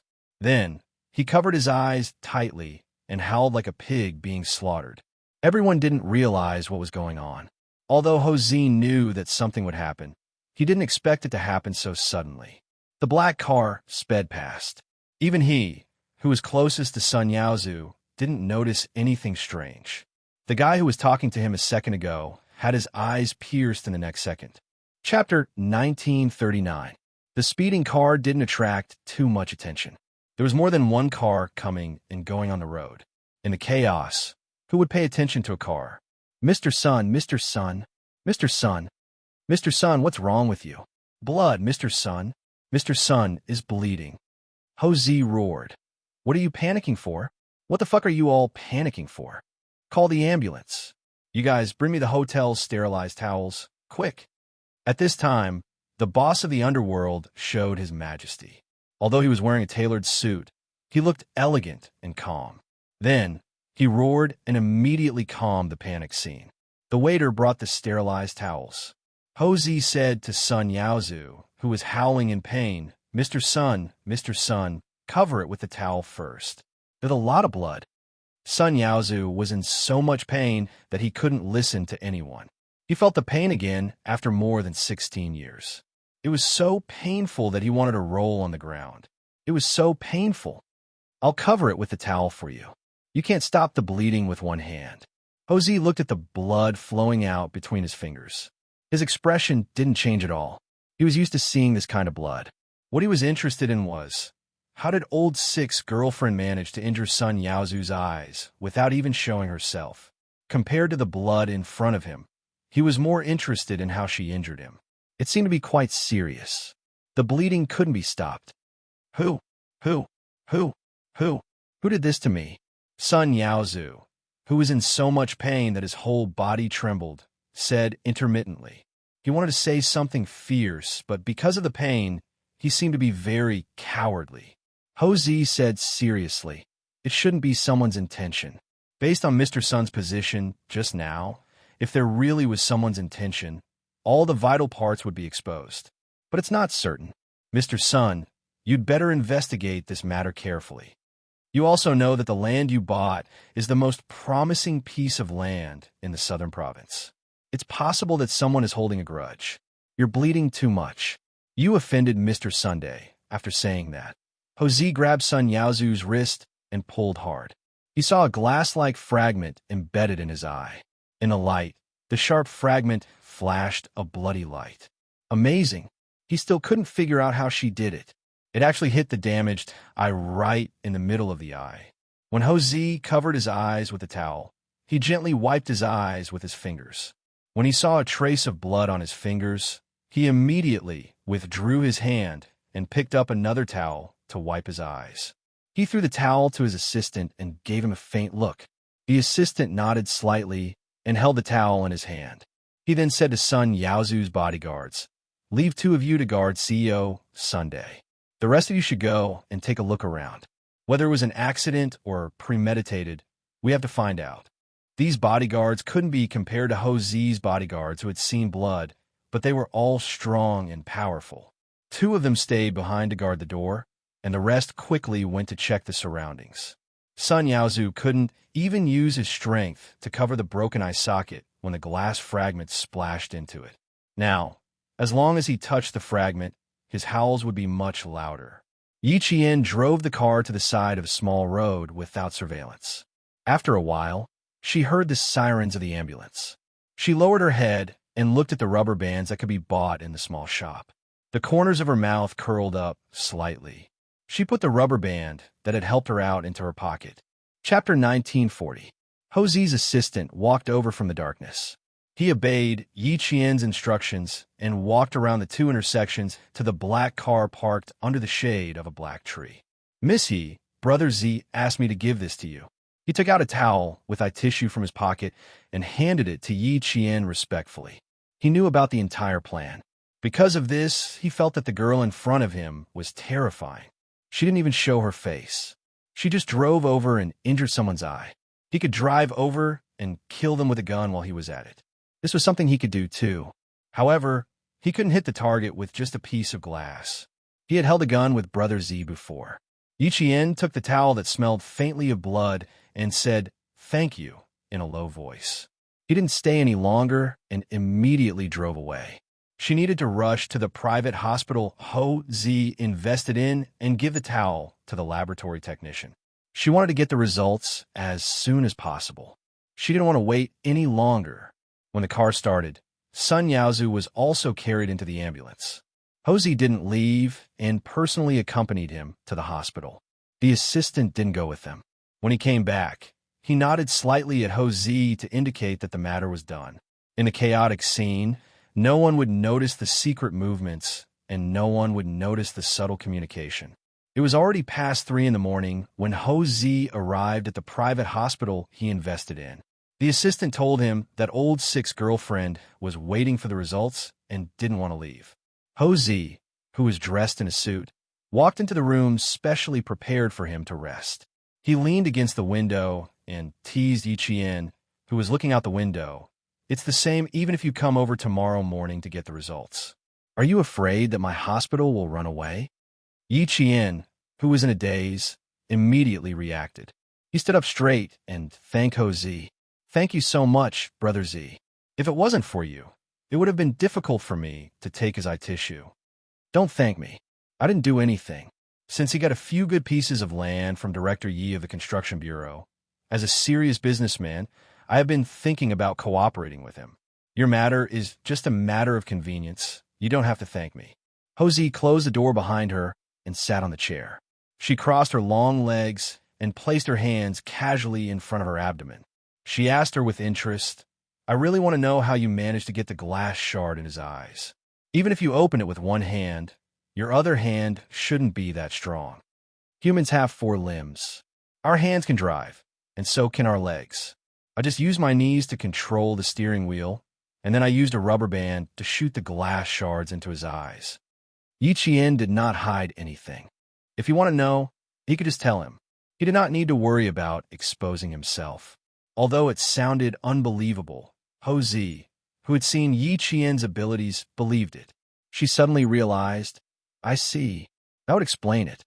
She could drive with both hands and even drive with her knees. For a moment, Ho Zi looked at Yi Qian with a subtle gaze. Old six, do you know what kind of girlfriend you have? Brother Z, I'm used to seeing all kinds of storms. When I first heard about it, I was a little scared. She was smart and courageous, and she was also very capable. It was best to be friends with someone like her, not enemies. After I get the results, I'll get someone to send you directly to the hotel. It's the same suite that Old Six used to live in.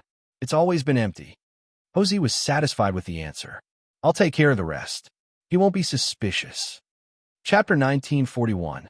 With Ho Zi's help, things would undoubtedly be better. While waiting for the results, Yi Qian carefully recalled what she did just now. She made sure that she did not leave any loopholes, but she did not reject Ho Zi's help. She could only sincerely thank her again. In the face of her politeness, Ho Zi couldn't help but laugh. We're family, so don't speak like two families. You're being too polite with me. Seeing the girl in front of him become a little embarrassed because of his words, Ho Zi laughed out loud. She was a somewhat contradictory girl. She was very innocent when she smiled, but when she did things, her expression did not change at all. Only Old Six would dare to find a girl like her. Ordinary people would not have such courage. Looking down at the time, it was indeed late. Thinking that there were still people waiting at home, Yi Qian did not bother being polite. Yue is still waiting at home. I won't wait with you. After sending Ho Zi off, Yi Qian waited until 5 o'clock to get the test results. When she returned to the hotel, it was already 6:30. She did not lie when she told Principal Chan that she was going to attend the Southern Province High School class reunion. There was indeed a class reunion. Under the lead of their homeroom teacher, Teacher Tong, there were 34 students in the class who were admitted to key universities and 19 who were admitted to second-tier universities. Among them, the 6 girls in Yi Qian's dormitory were all admitted to key universities. However, there were also some who made mistakes and failed the college entrance exam. The class monitor, Lu Xin, was one of them. He caught a bad cold before the college entrance exam and fainted on the first day of the exam. Unfortunately, he failed the exam. He was the first to arrive at the Venus Hotel gathering place. The students who arrived one after another saw a figure in a military uniform from afar. After being stunned for a while, they immediately ran over. Class monitor, damn. Class monitor, you really joined the army. Damn, I thought you were just joking. The boy who came over hugged the former class monitor. Although they had only been separated for half a year, the sight of an old classmate still made his eyes red. Lu Xin had grown a lot taller and stronger.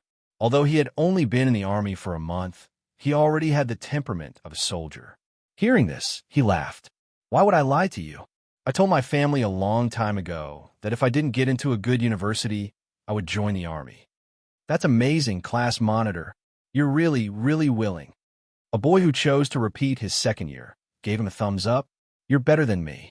Look, I'm still repeating my second year. I don't know if I can pass the exam next year. Since when did the gifted scholar in our class become so unconfident? Bring out the courage you had when you were competing with Yi Qian. Getting into a university won't be a problem for you. A tender laughter came from behind. Zhang Yueyin, who had grown into a slender and elegant woman after not seeing her for half a year, was standing behind the boys with a gift box in her hand. She had delicate features and was much prettier than when she was in high school. The boys turned their heads and stared at her. A girl changes 18 times between childhood and womanhood. Zhang Yueyin, you're definitely outshining the moon and putting the flowers to shame now. Zhang Yueyin rolled her eyes at her former classmates. Although I was a little ugly in the past, I didn't get in your way, did I? You didn't vomit when you saw my face, did you? No. Let's go in together. Let the class monitor wait alone. He's a soldier now and can withstand the cold. Lu Xin pushed the boy who spoke and pretended to be disgusted. Go in. You're like a paper person. Don't catch a cold, and I'll have to carry you to the hospital. Class monitor, are there any other classmates inside? Is Yi Qian here? Zhang Yueyin wanted to see Yi Qian the most. After taking 2 steps, she turned her head and asked, Does he know about our gathering? Chapter 1942. She'll come. She'll come. She's just not here yet. LVXIN looked at the time. It was 4 o'clock in the afternoon. There was still an hour until 5 o'clock. If she comes from her hometown, she'll probably be a little late. You guys go in first. They didn't expect that their most anticipated classmate, Yi Qian, was actually staying at the 5-star hotel across the street. The meeting time was 5 o'clock in the afternoon. Yi Qian slept until noon when she came back from the hospital. Since the Venus Hotel was right across the street, she wasn't afraid of being late. Looking at the test reports coming out of the fax machine one by one, Yi Qian calmly picked up the original and immediately called Chief Kai, who was waiting for the fax. The test reports had already been sent. All that was left was to wait for news from Chief Kai. As long as the 2 test reports could be combined, Sun Yaozu's good days would come to an end. When Chief Kai received the fax and saw the test report, his face darkened. Yi Qian, how did you get the tissue from his eye? Where is he? He was worried that Yi Qian would take his life. Don't worry, I won't dirty my hand for someone like him. He's still alive and lying in the hospital right now. Yi Jian explained. Her originally indifferent expression suddenly tightened the corners of her mouth, revealing a murderous aura that was as sharp as a blade. She looked at the portrait she had just drawn and continued in a calm voice. There's one more thing I want to trouble you with. Is there a wanted criminal named Sun Yaozu in the police system? The eye tissue belongs to Sun Yaozu? Is he from your hometown? Chief Kai, who had been in the military and criminal investigation, sensed that something was wrong. So, when you saw the photo and the information, you immediately thought of this person, right? Yi Jian didn't think that she could hide it from Chief Kai. She replied softly. There was coldness in the depths of her eyes as she replied in a low voice. At that time, I thought of him. I was very suspicious and even certain. When Chief Kai heard about Sun Yaozu, his expression turned serious, but at the same time, there was a hint of excitement. However, this excitement did not linger for too long and was immediately suppressed by caution. Yi Qian, you have to listen to Chief Kai this time. If the test results match, you must remember to calm yourself down. We need to thoroughly investigate how he came into conflict with your mother back then. Before your mother sacrificed herself, she said something in her hometown dialect. It's very likely that she knew this person's identity, or rather. Chief Kai lowered his voice, and Yi Jiansheng, who was listening, shuddered. Or rather, your mother has always been in contact with him, or rather, she trusts him. If what Chief Kai said was true, what kind of role did Sun Yaozu play back then? Mother, if you believed Sun Yaozu back then why did you believe him? When she was young, her family and Yi Zhixiang's family did not interact much. I can't kill him, but I can interrogate him. If the test results match, I want to interrogate him. Yi Qian said softly, with an aura that did not allow them to question him. I must pry some past events out of him. Sweat beaded on Chief Kai's forehead. You're too bold. Yi Qian, don't forget, you're a military academy student now. You can't tolerate any dirty military academy students. I'll take care of this. As soon as the test results match, I'll immediately come to Nan Province. Why is Sun Yaozu safe and sound? And why is your mother's life completely erased? Yi Qian, just think about it and you'll know how powerful this is. Remember, we don't want anything to happen to you. Chapter 1943. She knew that she had been holding it in until the hatred in her heart was shackled. Now that the grass had moved, the shackles could no longer hold it in. 2 lifetimes of hatred. She had held it in for too long. Yi Qian held it in until her eyes turned red.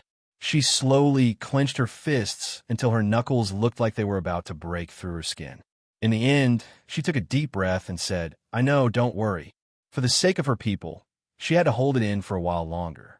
Once Chief Kai received the test results, she would have a proper meeting with Sun Yaozu. This call was quite exhausting. Yi Jian had a quick lunch and then lay back on a big bed. She was half asleep, half awake, and half awake. It was as if she had been having a bizarre dream. One moment, it was her past life, the next moment, and the next moment, the two lifetimes overlapped. When Yichien woke up in a cold sweat, she hugged her blanket tightly and gasped for breath. She didn't like to dream at all, and the dreams she had were never good dreams. When Yichien got out of bed, she realized that she was sweating profusely. Even her pillow was wet. She looked at the time and saw that it was less than half an hour before 5:30 p.m. The pale-faced Yichien seemed to have grown a pair of wings and rushed to the shower in the blink of an eye.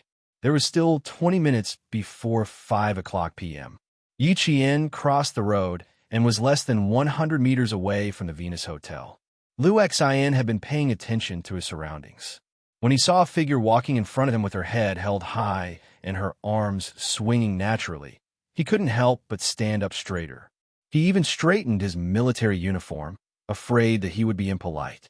When Yichien got closer, Liu Xian actually felt a little nervous. Even without a military uniform, Yichien still looked valiant and valiant.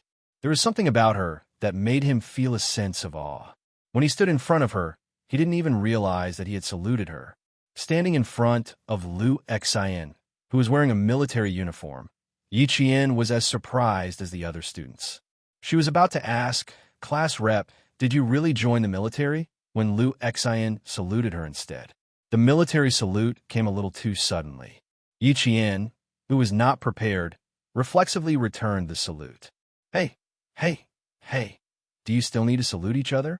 The two of you, this is a class reunion, not a general meeting with a soldier. Yichien, don't scare our class monitor. A few students from Class 1 who had come out to welcome Teacher Tong happened to see them and couldn't help but laugh. Before the laughter stopped, a boy reacted quickly and rushed over. He grabbed Yichien's hand and said happily, shake hands, shake hands. Quick, take a picture, take a picture. Is there any more film? Take a few more pictures.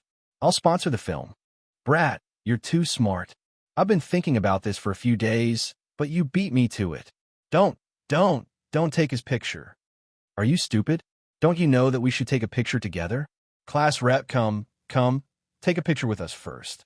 Before the two of them could say a word after saluting, one of them was surrounded by the boys for a group photo, while the other was in charge of holding a camera. Yichien didn't refuse, but he seemed to lower his head when taking the picture. After the group photo was taken, someone suggested taking a picture with Yichien and Liu Xian. Liu Xian, who was still holding a camera, laughed and scolded. You're so troublesome. We don't have much film left. Use it sparingly. Yichien's eyes moved slightly. It seems that the class monitor noticed that he lowered his head. There were still a few boys who wanted to welcome Teacher Tong, but they didn't say anything else and only said that they would take the picture during the reunion. Chapter 1944. Yichien waved at them and smiled at Xian. Monitor, it turns out that you weren't joking at that time. You should still be in the recruit training camp at this time. Soldiers knew soldiers best. The other students didn't ask. I wasn't assigned to any other place, even our southern province. I didn't expect the company commander to agree and really give me 2 days off. Xian, who had been straightening his back, answered with a smile. His tone seemed a little restrained. It's not that simple. Just agree to it. Recruits have to apply for leave when they enlist. Monitor, you can't get 2 days off so easily. Yichien, who understood the military, didn't believe it was that easy to get 2 days off. Even military school students were hard to get, let alone the army. The company commanders who were more humorous and easier to talk to would usually have a lot of ideas to deal with the troublemakers in the dark. As for the company commanders who were domineering and stood by their words, don't even think about mentioning them. A new recruit applying for leave after only a month in the army. Did they think that the army was their home and they could do whatever they wanted? The company commanders under platoon leader Liu and political commissar Yin were easy to talk to, but no recruit had the guts to ask for leave after 2 days in the army. They really gave me 2 days off. I even asked for leave on a paper. If you don't believe me, take a look. Xian stared at him with an imposing manner. His hair was slightly numb. He hurriedly opened the pocket of his coat and took out a carefully folded piece of paper. Look, there's the company commander's signature on it. Yi Qian saw that he was so nervous that sweat appeared on his forehead. He couldn't help but laugh out loud. This wasn't like the smooth and slick squad leader. He looked him up and down for a while. Why do you look like a different person? You haven't even finished your recruit training. You shouldn't have changed so much. You don't even look like our squad leader. She didn't take it. Liu Xian became even more nervous. He opened the paper and handed it to her. Don't change the topic. I have to show you my leave request. Look, here my company commander's signature. There's also a clearance stamp. There's also a time to return to the army. I have to return to the army tomorrow at 5 o'clock. Yi Qian glanced at it. It was really close. It was when the anti-chemical regiment finished their training in the second year of high school. Isn't it close? I was also surprised. How did I get assigned to the anti-chemical regiment? However, my squad leader said that we might not be assigned to the anti-chemical regiment. It's very likely that we'll only be assigned to the recruit training camp. LVXIN saw that she believed him. He was afraid that the wind would blow the leaves slip away, so he carefully folded it and put it back in his pocket. He said, I don't know why the company commander gave me 2 days off. I guess it's because I performed well. The better the performance, the stricter the unit would be. The class leader's good performance gave her 2 days of leave. From her experience, after the 2 days of leave, the class leader would fall into an abyss of suffering from the special care of the unit leaders. It's a pity that the class leader still doesn't know the tactics of the military leaders. It's better not to remind the class leader so that she won't be in a good mood during the gathering. Yi Qian deeply sympathized with this. LVXN, who didn't know the tactics of the military leaders, didn't know what the days would be like. He urged her, go in and sit down first. All the girls in our class are here. Zhang Yueyin asked if you were here as soon as she came. And Jiesin was also worried that you weren't coming. He was embarrassed to say that standing next to her was like looking at the chief. There was pressure in his heart. Even if she was wearing casual clothes, he still felt an invisible pressure. Chapter 1945. Seeing this, Yi Qian was very considerate and did not ask any further. He smiled and said a few words before entering the venue. And Jiesin was the first to see Yi Qian. She purposely sat at the entrance of the venue, so the moment she saw Yi Qian, the entire venue was filled with her screams. Then, she screamed so loudly that it almost shattered the chandeliers in the venue. Yi Qian, my Jane Eyre, you're finally here. When she screamed, she had already hugged Yi Qian tightly. She bumped into him and hugged him, causing Yi Qian to choke and cough continuously. His ears were about to go deaf. Her screams were unusually loud and became the loudspeaker of the entire venue. The students who had not been paying attention to the entrance of the venue all turned to look at her. You bumped into me so hard that my throat is about to spurt blood. Yi Qian tried his best to pull away from his best friend. Let go. My neck is hurting because of you. And Jiesin immediately loosened her grip a little and said, Tell me, you've been back for a few days. Why didn't you contact me? Were you busy with your man? Busy with your man? Yi Qian's mouth twitched when he heard this. His best friend, who he had not contacted for a semester, had become even more ferocious. Zhang Yueyin and the other girls who had been in the same dormitory as Yi Qian stood up at almost the same time. The 5 of them dashed towards the entrance. Yi Qian, they shouted loudly. The students sitting down could not help but stand up and smile collectively at Yi Qian, who had won the admiration of the entire class. They all smiled and greeted him. The party had not started yet, but because of Yi Qian's arrival, there was a small climax. Everyone gathered around to greet Yi Qian. Zhang Yueyin and the other 4 girls were so excited that they were in tears. The reason why they were able to get into a top-tier university was because of Yi Qian. If it weren't for Yi Qian, it would have been good enough for them to get into a second-tier university. After all, the few of them had entered the school through connections. Otherwise, they would not have been able to enter the provincial first high school. And Jiesin clung onto Yi Qian. She didn't want to leave, but faced with the enthusiasm of her classmates, she had no choice but to let go. I finally get to see you. When did you come back? Why didn't he contact me? Did he arrive at the provincial capital long ago? There were too many things he wanted to say and ask, so he quickly said, Ask later. Ask later. We are all waiting for you to come. Just now, I was wondering why you didn't come even though it's already so late. I was wondering if you weren't coming over. I've been on holiday for almost a week.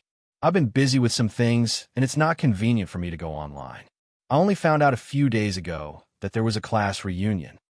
Yi Qian seized the time to answer his good friend's question first before speaking to the other students. Meng Wan, who had been competing with Yi Qian since the beginning of school, was still the same as before. She was the type of person who did not hold back with her words. She leaned on a girl's shoulder and said with a faint smile, "A top student who comes at the right time is indeed different. I almost thought that Teacher Tong had come. You are indeed the idol of the entire class. You are surrounded wherever you go. Mengwen, it's a good thing that you got into a good school. If you got into a normal school today, the entire class would be jealous of you." Yi Qian looked at her with a smile. He raised his voice slightly and said teasingly, "It's also a good thing that you got into a good school. Otherwise, I wouldn't be able to cause trouble with my classmates today." Chapter 1946. In the 2 years of high school, other than Yi Qian, Mengwen was the only one who had been criticized by Yi Qian in front of the entire class. However, Yi Qian was still quite magnanimous towards Mengwen. Whatever she said, she would laugh it off and wouldn't really take it to heart. After all, she had lived 2 lives, and it would be ungentlemanly of her to haggle over every little thing. In addition, Mengwen was just being stubborn with her words and didn't do anything shady. Yi Qian, who had always disliked arguing with others, wouldn't make things difficult for her. However, it was different today. It was already rare for them to meet each other. In the end, as soon as they met, Yi Jian's mouth was already unforgiving. No matter how good Yi Jian's temper was, she could not tolerate Yi Jian's inappropriate words.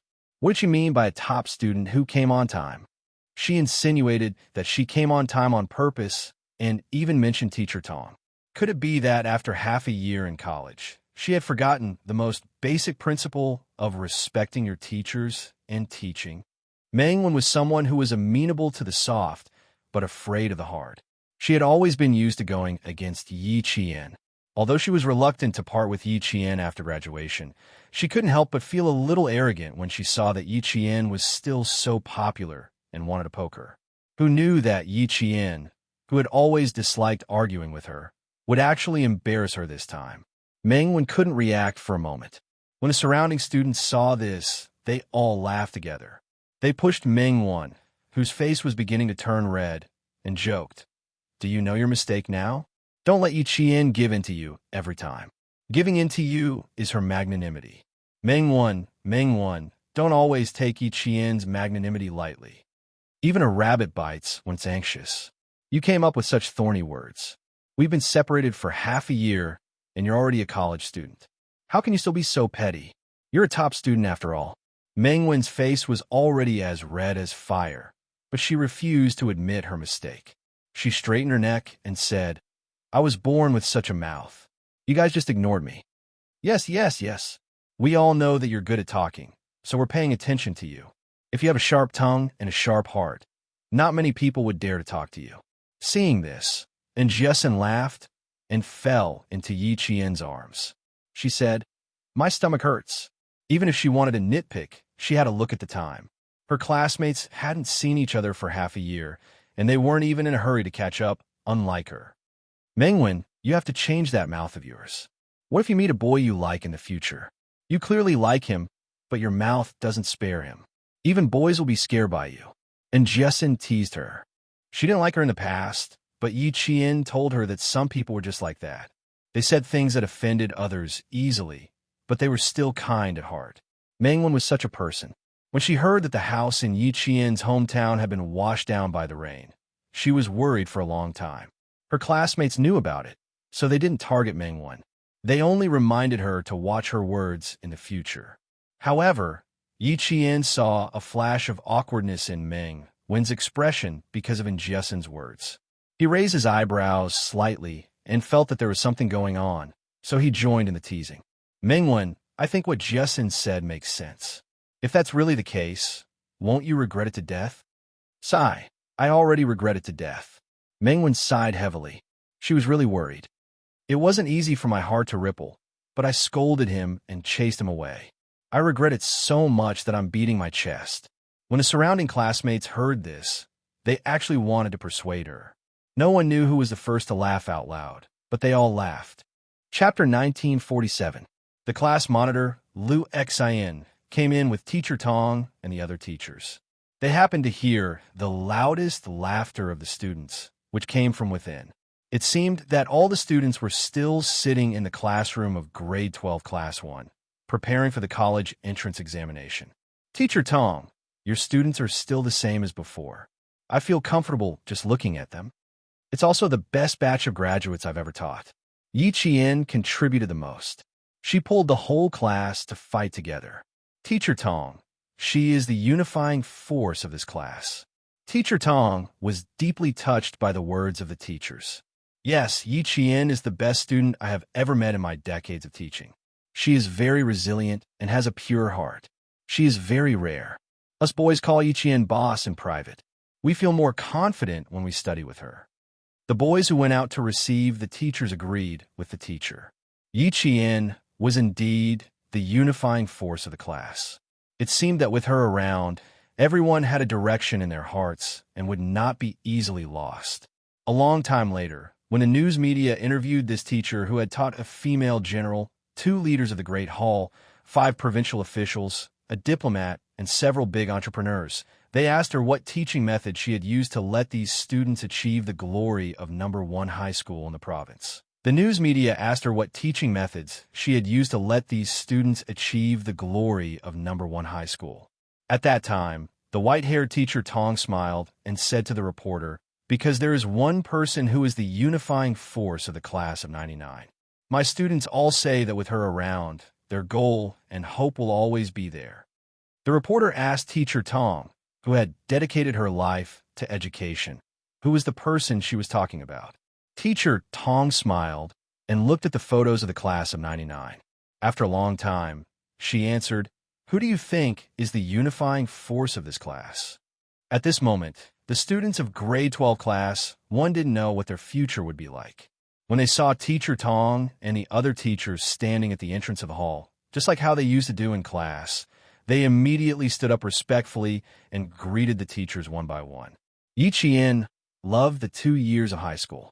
Although there were teachers like Yi Ying and Yao Jing, all the teachers stood by her side and handled the matters between the students fairly. As for the form teacher in junior high, she had already forgotten about it. The time of laughter passed faster than any other time. The students planned to play all night, while the teachers needed to go home. The male teachers were in charge of each class. Yi Qian accompanied Teacher Tong and sat outside, waiting for Teacher Tong's lover to arrive. Teacher Tong, who had white hair on her temples, nodded gently when she saw that the student she had taught before was sitting upright like a pine tree. She was very pleased. It's only been half a year since we last met. Yi Jian, you've changed the most in class. Even when I'm sitting in front of you, I can feel the valiance of a soldier. You are really very, very good. Seeing that you've come so far and still hold on to your original beliefs, Yi Jian, I believe that you'll definitely achieve great things in the future. She had taught so many good students, but Yi Qian had left the deepest impression on her. Sometimes she would even dream of him walking to the front of the classroom and explaining difficult questions. Such a good student. I'm afraid I won't be able to meet another one for the rest of my life. Yi Qian respected Teacher Tong very much. When old Madame Yi brought Yi Zhixiang to cause trouble, it was Teacher Tong and Principal Chow who stood in front of her, afraid that she would get hurt. That was also the most touched she had ever been.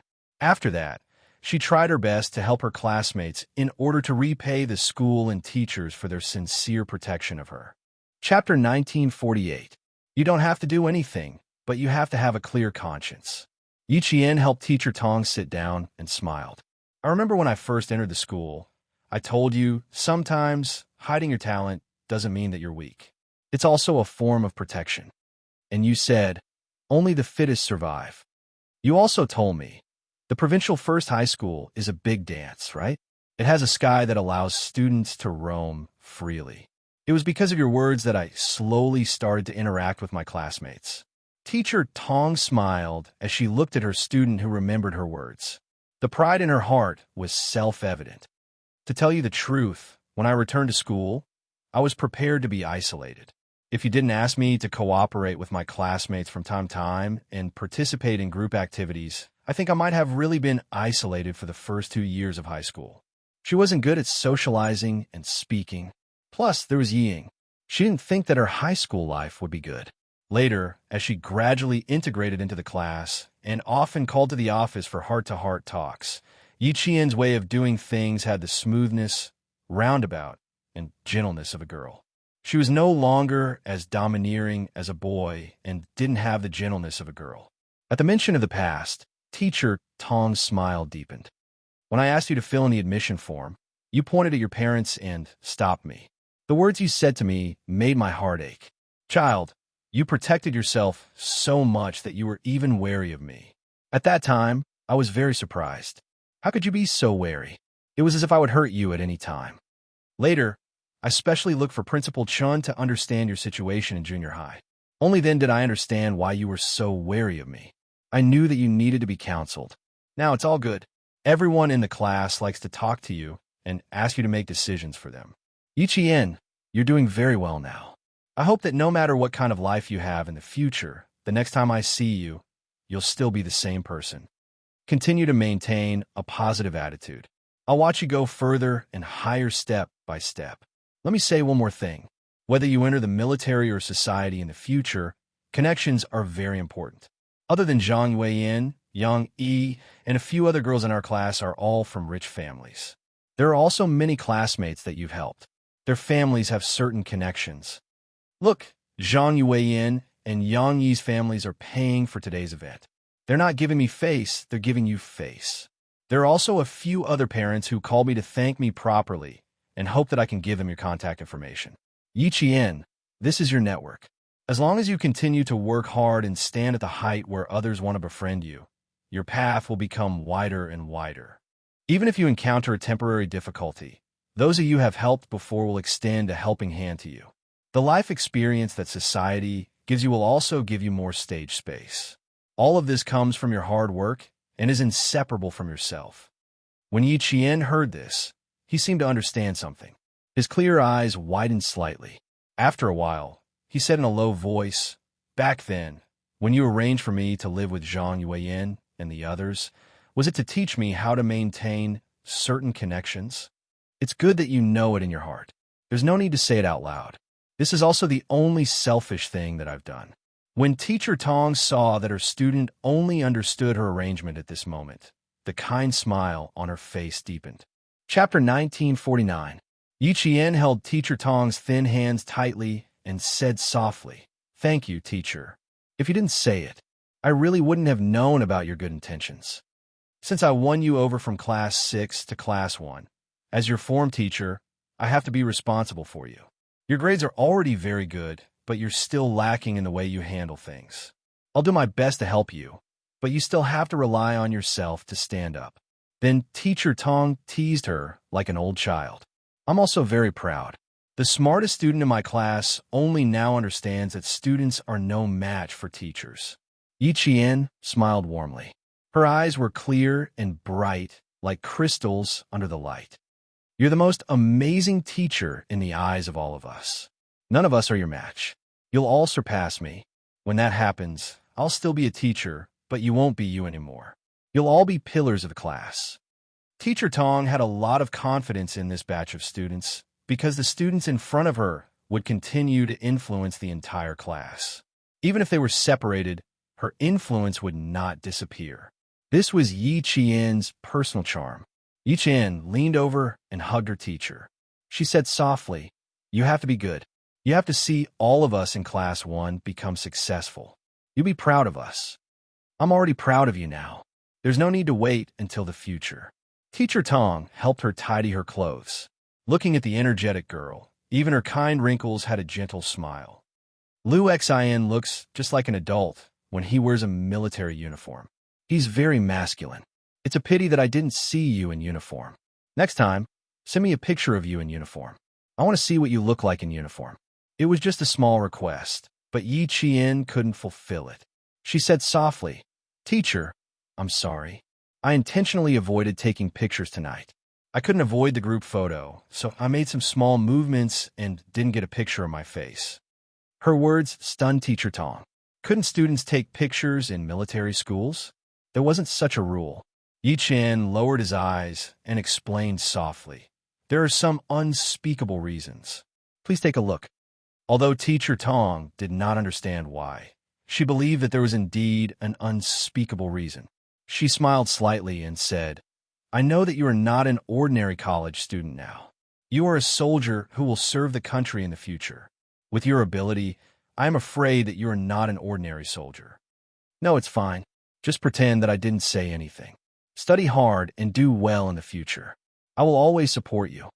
The fact that Yi Qian was able to meet a teacher with such high moral standards had a deep impact on him. It had also affected the entire grade 12 Class 1 students. After sending Teacher Tong off, Yi Qian returned to the meeting room. Then, a group of people went to the hotel's KTV. All of them wanted to stay up all night. Zhang Yueyin and Yang Yi's father would pay for all the expenses and told them to thank Yi Jian again. Zhang Yueyin and Yang Yi's father would pay for everything. Yi Qian and Lu Xian did not drink. In the end, they went to the second half of the night with a few other students who did not drink to take care of the drunk students. Yi Qian didn't know whether to laugh or cry when Mengwen ran onto the stage with a beer bottle in her arms and shouted that she wanted to win someone over. Chapter 1950. This time, Jiasin was very obedient. She only drank a few glasses of beer and did not dare to drink too much. She was afraid that if she got too drunk, Yi Qian would not be by her side when she woke up the next day. Although they had agreed to party all night, in the end, Yi Qian arranged for them to stay in a hotel. 4 of them shared a room. When they were done, Jiasin could not even straighten her back. Yi Qian did not drink, but he smelled of alcohol. When he came out of the shower, he saw Jiasin lying on the bed, looking at him with sparkling eyes. "What's with that look? I already said that I would chat with you tonight. You can't believe it. You guys are all so mysterious. You said that you would accompany me, but in the blink of an eye, you disappeared." "You guys?" Yi Qian sat on the edge of the bed while drying his hair. He asked her with a half-smile, "Who else? Tell me about it. It sounds like there's a story, and it's not a simple one. I'll go take a shower first, then I'll tell you. It's a long story. I have to tell you slowly." And Jiasin blew into her palms. She looked at herself with disdain. What a strong smell of alcohol. "Wait for me. Don't sleep. I'll be done soon." Yi Qian did not feel sleepy. The class reunion was very warm. Even the students who had failed the exams chose to attend instead of avoiding it. In their words, 1 year later, we'll be good men again. Everyone chose to revise. With their abilities, their grades would not be too bad. The only pity was that the class monitor, Lu Xian, did not repeat his studies and chose to join the army. Yi Qian suddenly slapped his forehead. Why didn't he remind Lu Xian that he could enroll in a military school, even if he joined the army? As long as he met the basic requirements for enrolling in a military school, he could definitely give it a try. Thinking of this, Yi Qian recalled Lu Xian's room number and dialed it without hesitation. He had to take care of a few drunk boys, so he was definitely not resting. Lu Xian quickly picked up the phone. When he heard Yi Qian's voice, he was surprised. "Why aren't you resting? It's already past 4 in the morning. Class monitor, I want to ask you about your future plans. Are you going to be a conscript or volunteer? Or do you have other plans?" Yi Qian did not immediately say what she was thinking. LV Xian was a very opinionated boy. She should ask him first. If he did not have any plans to enroll in the military academy, she would bring it up appropriately. LV Xian laughed. "Don't tell me you call me just to talk about this." "Yes, didn't I say that I wanted to talk to you?" Yi Qian leaned against the headboard with a serious expression. "I just feel that it's a pity that you didn't repeat your studies and directly join the military." No. There's nothing to pity. Joining the military has always been my dream. When I found out that you were determined to enter the military academy, I was shocked. I didn't think that there would be a girl like me. A plop sound came from beside him. While speaking, LVXIN turned his head and saw a drunk boy fall directly from the bed to the ground and roll to his feet. She covered the boy with the quilt on the bed and answered with a smile, "I have some other ideas. I'll talk to you when I have the chance. I don't know if it'll work out yet. If it does, I'll get in touch with you." Since he already had plans, Yi Qian did not mention it again. After exchanging a few words with him and saying good night, and Jiasin walked out of the room with wet hair and slippers. When she saw Yi Qian hanging up the phone, she giggled and asked, "No way. You were on the phone with that person at your house? I realize that you're getting more and more troublesome after going to university. Why don't you blow dry your hair? We can have a good chat after you're done." Yi Qian left half of the bed empty and waited for her to dry her hair. Chapter 1951. I was afraid that you wouldn't be able to wait any longer, so I decided to blow it a few times. And Jiasin jumped onto the bed and nimbly got under the covers. She looked at her best friend with a smile, and the more she looked at her, the deeper her smile became. It made Yi Qian's hair stand on end. What a strange look. Who are you looking at through me? Who are you thinking of? She smiled so sweetly as if she was in love. A guy who's been chasing me. He's just like your husband. You both know him. And Jiasin pursed her lips and smiled, revealing a row of neat, white teeth. Come, guess who he is? Someone he knew, someone who knew Captain Xia, and even someone who knew Jiasin. In less than a minute, Yi Qian narrowed his eyes. When did the two of you get together? He was a little surprised, but not surprised. He had heard from Xia Jinyuan that the T6 guy was interested in Jiasin. What was surprising was that Zhangbin had liked Jiasin for so many years, but in the end, the T6 guy beat him to it. He wondered if he was so angry that he wanted to bang his head against the wall. I don't think so. I can't really make up my mind. I have a pretty good impression of him, and I feel that he's very reliable. But he came to look for me twice, and each time, he disappeared without saying a word. I even had to run out to look for him after class. Jane Eyre, do you think he's playing with me? We agreed to go for a walk together, but when I went over, he was gone. Isn't it a little too casual for him to suddenly disappear? Listening to her complaints, Yi Qian turned to look at his best friend and said softly, "There's no other way. He's a soldier. Sometimes, when the military calls, he has to return immediately. He really can't wait for you. Jiasin, you have to think about it carefully. He can indeed give you a sense of security, but he'll also make you feel uneasy.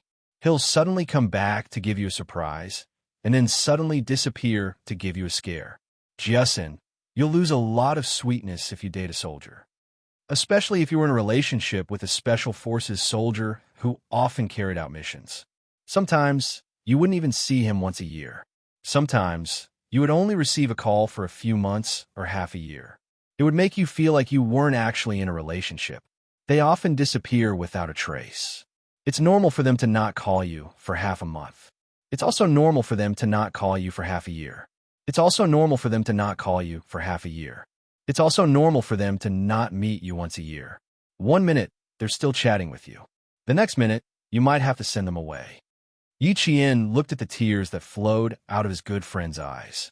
He reached out and gently wiped away her tears. He did not stop because of this. She needed a reason not to make a choice, but she also needed a reason to make a choice. He would say what he should say and what he shouldn't say. In the end, the choice would still be up to Jia Xian. Jiasin, if you can accept that you don't have his company when you're sick, that you don't have his comfort when you're sad or crying, that you don't have his sharing when you're happy or laughing, that you can accept the fact that there are couples on the street while you're lonely even though you have a boyfriend, then you can accept him. I can guarantee you that there's absolutely no problem with his character. As long as he has time, he'll be willing to use this pitiful time to accompany you wholeheartedly. He'll pamper you like a princess and treat you like a treasure. However, this kind of time is too little. Perhaps it's only a few days, half a day, or a few hours. And you'll need to rely on this little bit of sweetness to support you for a month, half a year, until he appears again. Chapter 1952.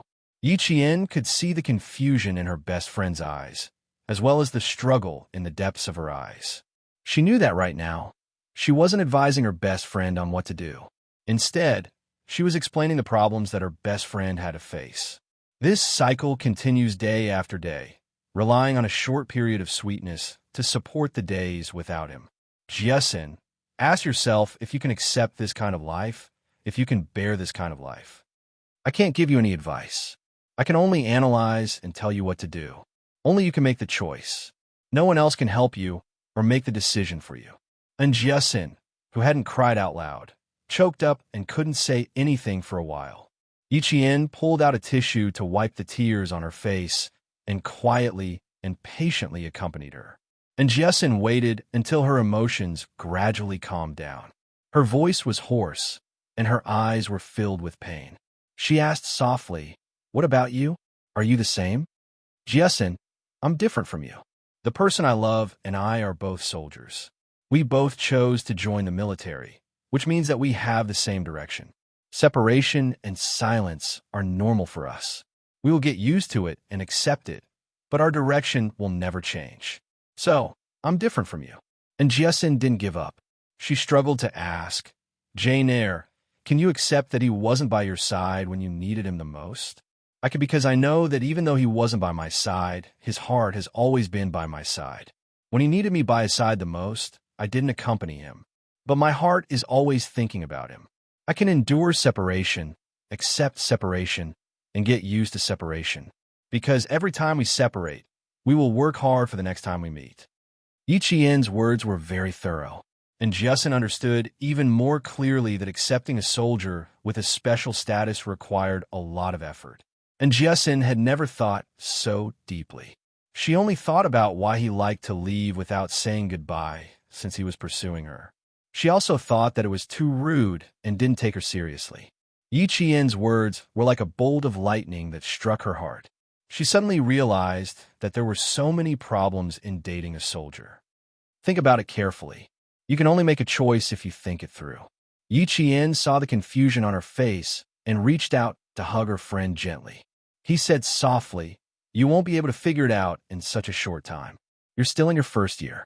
Why are you so upset over these things?" T6 was probably sincere to her, and she had no right to doubt T6's sincerity. However, she needed to tell Jiesin how difficult it was to be in a relationship with T6.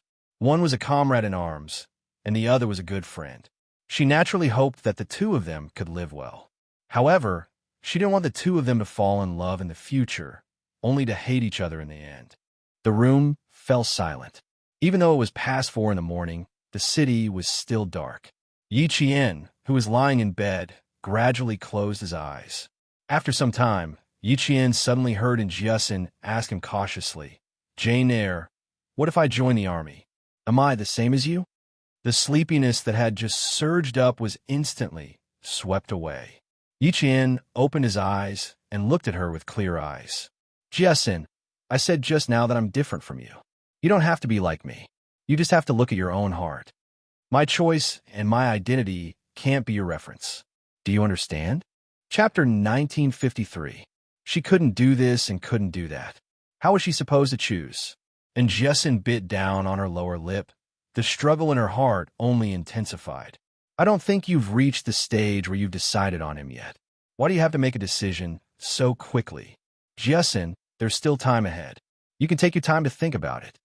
Yichien looked at her friend seriously and said slowly, "Decisions made in a hurry are often incomplete.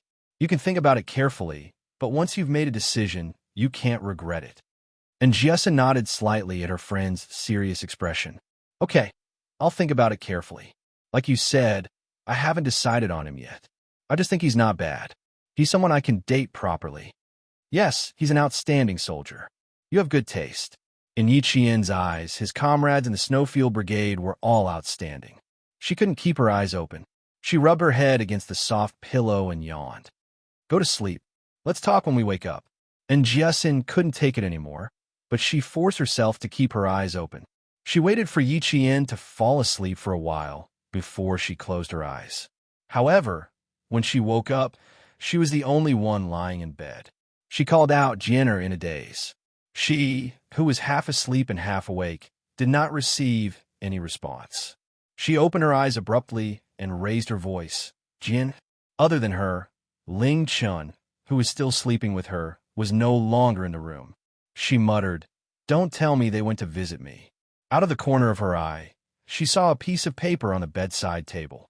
Her eyes were still groggy, but she could read a few words on it, and Jessen had a bad feeling. She quickly picked up the piece of paper with a few lines of words written on it. After reading it, and Jessen leaned against the headboard as if she had lost all her strength. Her best friend said that she had something important to do and needed to leave. She couldn't play with her for a few more days and asked for her advice. The last line was especially striking. "Please forgive a soldier for leaving without saying goodbye." Most of the time, it's not that they don't want to say goodbye, but that they don't have the time or the means to say goodbye. Just like the soldier you like, leaving without saying goodbye is the last thing they want to do, but they have to do it. And Jessen clenched the message and let out a long sigh. She muttered to herself, "Damn it, I made a wasted choice last night. I need to think about it carefully. Think about it carefully." It turned out that when Yi Qian had gone to bed in the wee hours of the morning, she hadn't gone to sleep because she was making a choice. In the end, Yi Qian's quiet departure made her decide to be, with T6, waver again. When the students woke up one after another, they found out that Yi Qian had something to do and had left at the last minute. Zhang Yuan woke up with a hangover and looked at the gift in her hand that she hadn't given out yet. She cursed herself under her breath and took back the gift that she had prepared at home untouched. By the time the first class left the hotel, Yi Qian had already returned to her room on the 23rd floor of the Caesar Hotel. She sat next to the fax machine and stared at the fax papers. Her expression was terrifyingly cold. Chief Kai said that he would send over the test reports as soon as possible. He still needed to return the original copies. As soon as the first page was sent out, Yi Qian couldn't wait to pick it up. When his gaze fell on the blood type column, his pupils constricted slightly.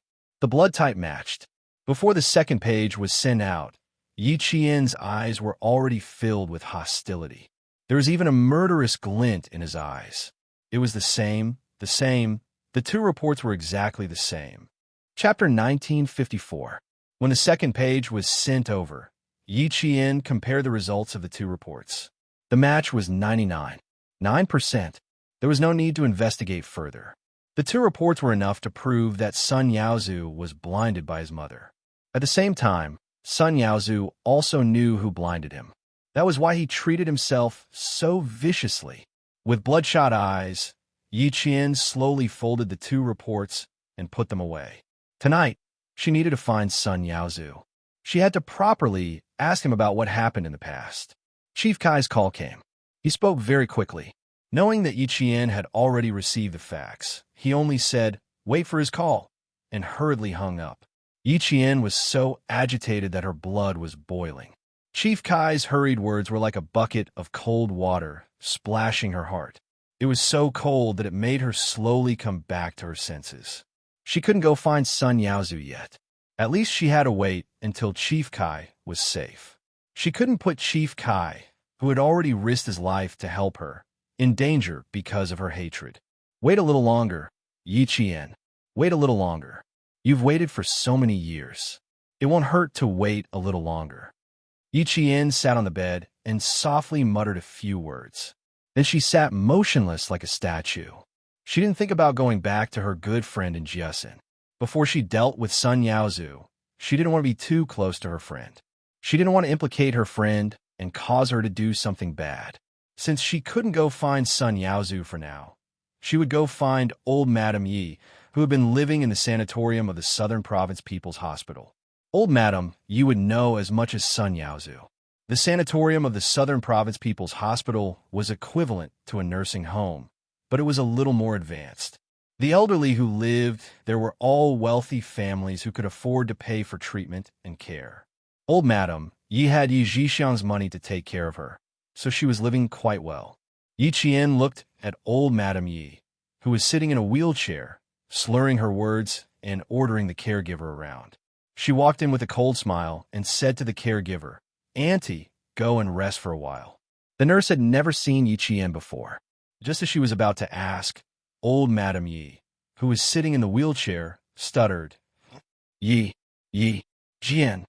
The corners of her mouth were crooked to one side, and it was quite difficult for her to speak. It was also hard for the nurse to be scolded by her. "You're already stuttering. Why don't you speak less? I haven't visited you for a long time, so I thought it was time for me to visit you." Yi Qian walked in and put the fruits he bought on the way to the side. He even took the initiative to pass a glass of water to old Madame Yi. "I have something to talk to you about. Why don't you let the caretaker take a rest first?" Old Madame Yi was a strong-willed person at all times. When she saw Yi Qian, she wanted to scold him, but she was powerless. A bunch of words were squeezed out of her throat, and she couldn't speak fluently. All she could say was strange sounds. The caregiver didn't dare leave. She was afraid that something would happen to the patient she was in charge of. She hurriedly said to Yi Qian, "You can come back next time." "Look." Old Madame Yi raised her head, trembling. She pointed at the door and yelled at the caregiver, "Get out, get out." At her command, the caregiver glanced at Yi Qian. After a moment of hesitation, she took the cleaning tools in her hands and left. All the caregivers, nurses, and doctors in the sanatorium knew how bad-tempered the elderly in room 606 was. None of them were willing to take care of her for a long time. However, the hospital had specifically instructed them to take care of her. The caregiver who took care of her once a week left quickly. It was obvious that she didn't want to stay for even a moment. Chapter 1955. With no one else around, old Madame Yi stared coldly at Yi Qian. She raised her hand and swept the glass cup in front of her wheelchair to the ground. Bang! The glass cup shattered as it hit the ground. The water splashed all over the floor, and the glass shards flew everywhere. Yi Qian didn't even raise his eyebrows. He smiled faintly and said, "It's better for an old lady who has suffered a stroke to remain calm. If you get angry too often, you might suffer a second stroke. I'm here to talk to you. Why are you angry?" "But I don't know why, but seeing you angry, I feel quite happy." Old Madame Yi had been strong her whole life and rarely suffered in the hands of others. However, she had suffered in front of Yi Qian, whom she thought she could easily control. She couldn't swallow the anger in her heart. Otherwise, she wouldn't have asked Yi Jifan to get rid of Yi Qian when she was just able to pick up a pen to write. Now that Yi Qian was standing in front of her, old Madame Yi couldn't suppress the anger in her heart. She just wanted to teach her a lesson. She couldn't move and couldn't speak clearly. The only thing old Madame Yi could do was glare fiercely to express her feelings. She couldn't do anything else. "Why are you still not dead?" Old Madame Yi slanted her lips and said viciously, "I don't know, where did this bastard come from? Why aren't you dead?" When Yi Qian was young, he often heard old Madame Yi call him a bastard. He became numb after hearing so much. Now that he heard again, he didn't think much of it.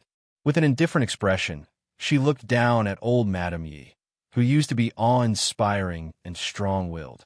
She smiled faintly and said, "Your current appearance really suits you. You've been pretending to be kind all your life, and now you're finally living the truth. Old Madam, your serious illness was worth it. You did something wrong back then and didn't let Sun Yaozu kick me to death. It was your mistake. You can continue to watch and see how your family will suffer retribution. Old Madam, although you can't walk, you're still living a good life and haven't been tortured. But it's hard to say whether I'll have a good life in the future." Yi Qian slowly bent down. She stopped sneering and looked into old Madame Yi's murky eyes. Her dark eyes were filled with murderous intent. "One killed my father, and the other killed my mother. Old Madame Yi, your retribution has just begun."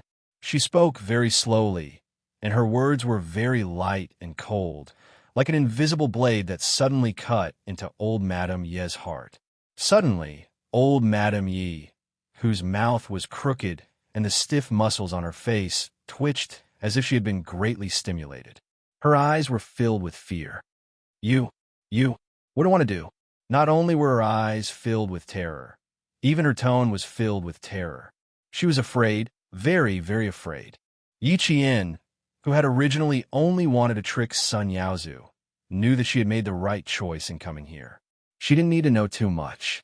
All she needed to know was that her mother's sacrifice had something to do with Sun Yaozu. He stood up and said softly, "What do you think I want to do?" "I just want to do something that your family once did to my parents and me." Whatever you and Sun Yaozu did, I will return it to you truthfully, one by one. Bastard, bastard, bastard, you're not. You're not. Old Madame Yi, who had been holding on to her courage, let out a strange cry. She shouted anxiously and in shock, and her entire body began to twitch in the wheelchair. Chapter 1956. Old Madame Ye's expression made Yi Qian even more certain that she knew something about his mother's sacrifice.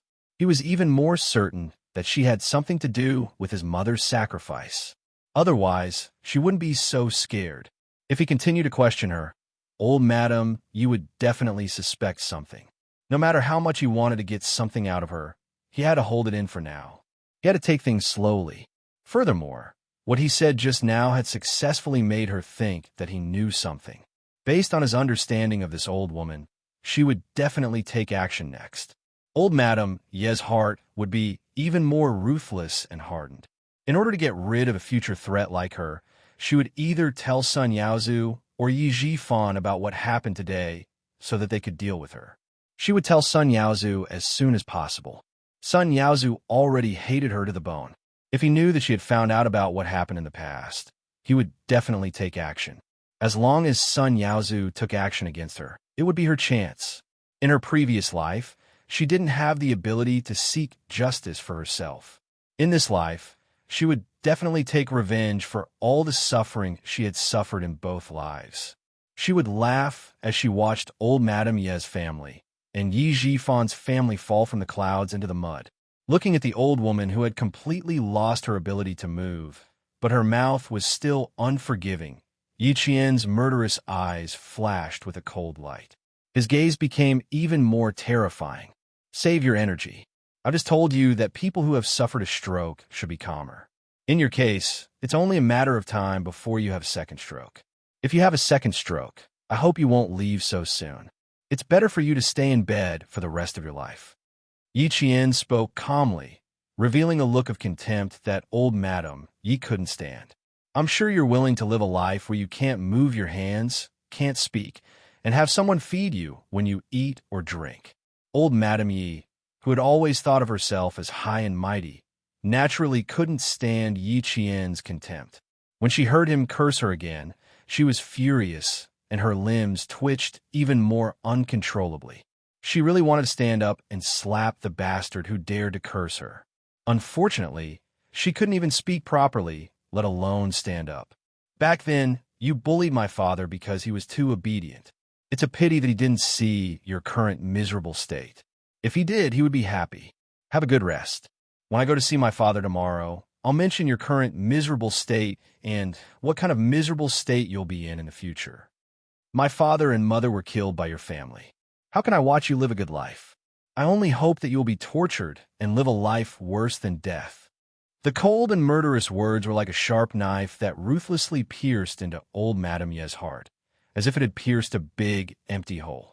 A heart-piercing cold wind blew past, instantly extinguishing the raging flames of anger, and her heart began to feel anxious. Did that bastard Yi Qian know something? Did he discover something? Otherwise, why would she say that one killed her father and the other killed her mother? That's right, that's right. That's what she said before. She even brought a photo over to scare her and Zhixiang. Zhixiang was easily frightened and screamed when she saw Yi Xinfan's photo. Zhixiang's actions last time must have made this bastard completely suspicious. While she was lying in the hospital, Sun Yaozu and Yi Zhifan were fighting openly and covertly. He secretly investigated on his own. Chapter 1957. She must have found something by now. That's right. She must have found something. I can't let this bastard live anymore. I can't let her live anymore. He had to kill her. He had to kill her. Only by killing her can Zhixiang's family be safe. Otherwise, she will pester Zhixiang to death. She might even harm my two precious grandsons. Although old Madame Ye's body was paralyzed and her brain wasn't as good as before, she didn't completely go on strike. She looked at Yi Qian, who had grown to the point where she couldn't control him anymore. Seeing that he wanted to stand up for Yi Xinfan and Sun Xueqing, who had died early, old Madame Yi, who was anxious just a second ago, suddenly laughed crookedly. Her laughter flowed out of her mouth.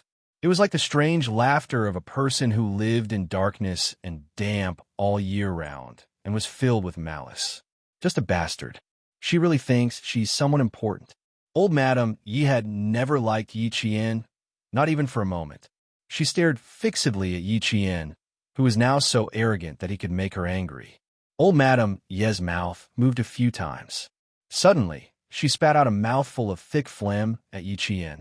Seeing Yi Qian nimbly dodge, Old Madame Yi gripped the wheelchair's armrests tightly.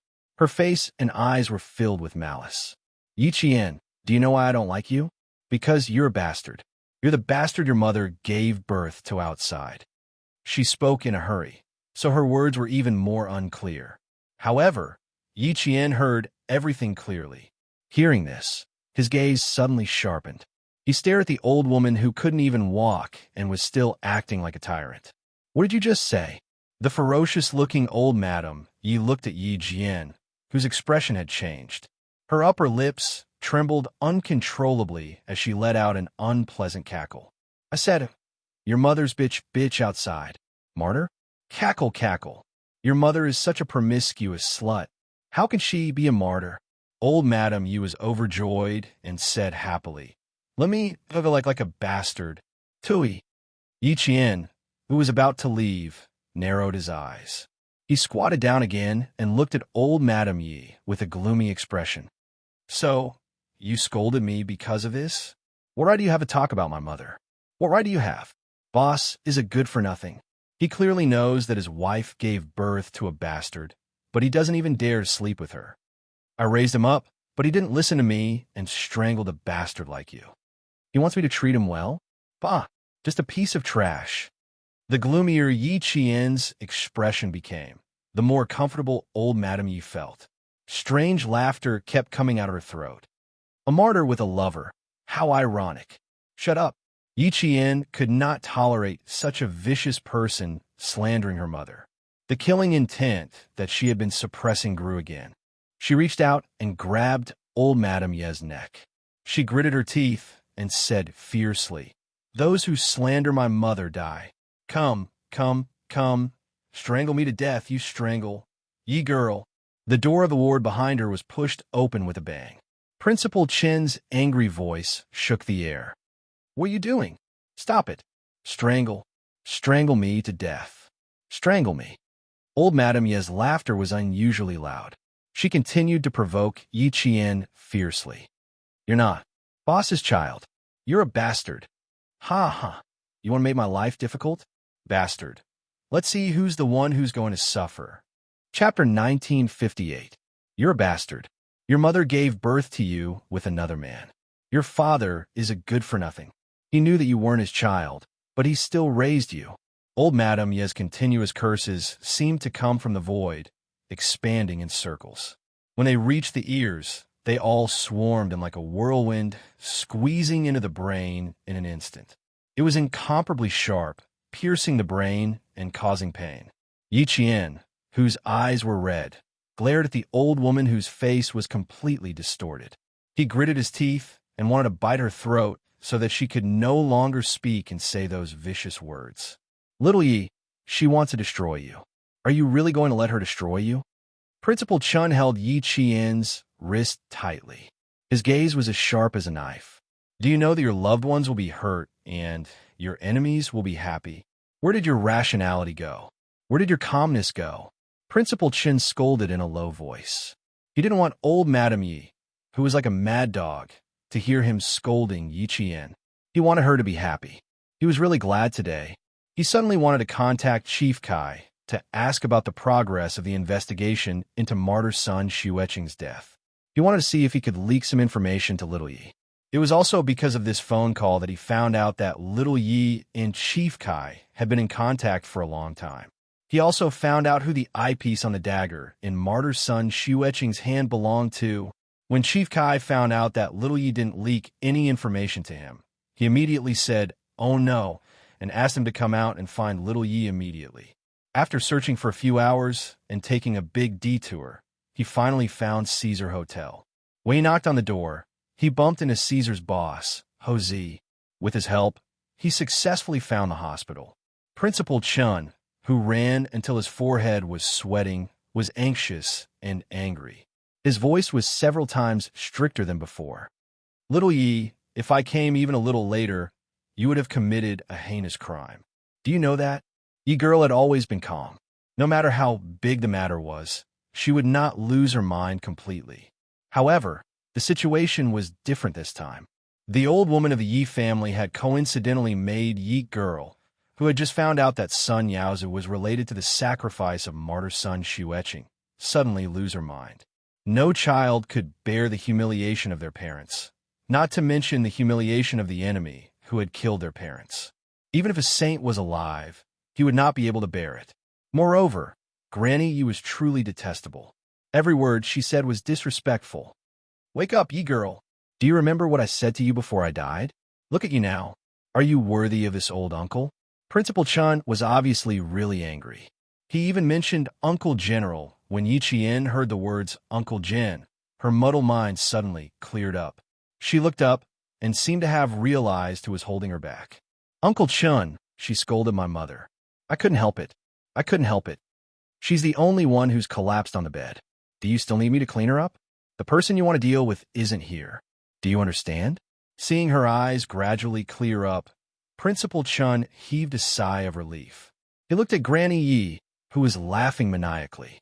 He lowered his voice and said, "She's not important at all. If you want to strangle her to death today, you'll have fallen into her trap." Granny Yi's expression just now clearly showed that she wanted to drag Yi girl down with her. She wanted to completely destroy Yi girl. Yi Qian gently closed her eyes and forced back the tears in her eyes. "I know, Uncle Chun. Let go first. I want to ask her a few questions." She wanted to ask if what she said just now was true. Chapter 1959. Yi Qian knew that he had lost his composure, but he had already restrained himself. He hadn't really killed this vicious old woman. Faced with Uncle Chin's reprimand, Yi Qian didn't regret his loss of composure, nor did he regret strangling old Madame Ye's neck. As a child, if he didn't do anything when someone insulted his parents, how could he be a child? Seeing that Principal Chun didn't intend to let go of his wrist, Yi Qian swallowed back his salty tears and said, "Uncle Chun, Yi girl has never disappointed you or me. Even if she lost her composure and did something unwise, I still tolerated it. You know that with my skills, if I really wanted old Madame Yi to die, I wouldn't even have to strangle her neck. All I would have to do is twist her head. Uncle Chun, I'm very angry, but I know how to control myself. After all, my status restricts my actions, and I can't make any mistakes. I won't do anything that would make my enemies happy. I will never do that." Principal Chun thought for a moment, then slowly retracted his hand. That's right. With Yi girl's skills, if she really wanted to kill old Madame Yi, she wouldn't have to go through the trouble of strangling her. She could have just twisted her neck. But what she wanted to ask, sigh, he could answer her. "Don't ask any more, girl. She's right. You are indeed not your father's daughter. Your father is infertile. Back then, your mother chose to marry your father because she knew he was infertile. Girl, you really aren't Yi Xinfan's daughter. Your parents are only married, but they aren't husband and wife." Uncle Chin's words made Yi Qian, who had gradually calmed down, narrow his eyes. He looked up at Principal Chun in shock and disbelief. "What did you say? Your father and mother got together because of me. It was your mother who found me and asked me to find an honest and reliable man of the same age in the same village. So I found your father." Principal Chin knew that she actually heard it very clearly, but she just couldn't accept it at the moment. Principal Chin glanced at old Madame Yi, who was still laughing strangely, and looked kindly at Yi Qian. He sighed softly and said, "Your father didn't dare to agree, but old Madame Yi did. He secretly went to your mother and told her about his situation. He thought that your mother would refuse, but unexpectedly, your mother agreed. Even Uncle Chun doesn't know what happened between your parents. Uncle Chun only learned about it from your mother's diary. If you want to know, Uncle Chun can bring it to you when he returns to the village. This diary was personally delivered by Chief Kai." Principal Chin's words completely shattered Yi Qian's last hope. He stood there in a daze, as if he had lost his soul. She was actually not her father's daughter? Then whose daughter was she? No wonder old Madam Yi called her a bastard child. She already knew that she wasn't her father's daughter. Then who is my father? Yi Qian, whose eyes were blank, asked in a daze. It didn't seem like a question, but more like a sentence that he didn't even know what he said. Principal Chen couldn't answer who Yi Qian's father was because he didn't know either.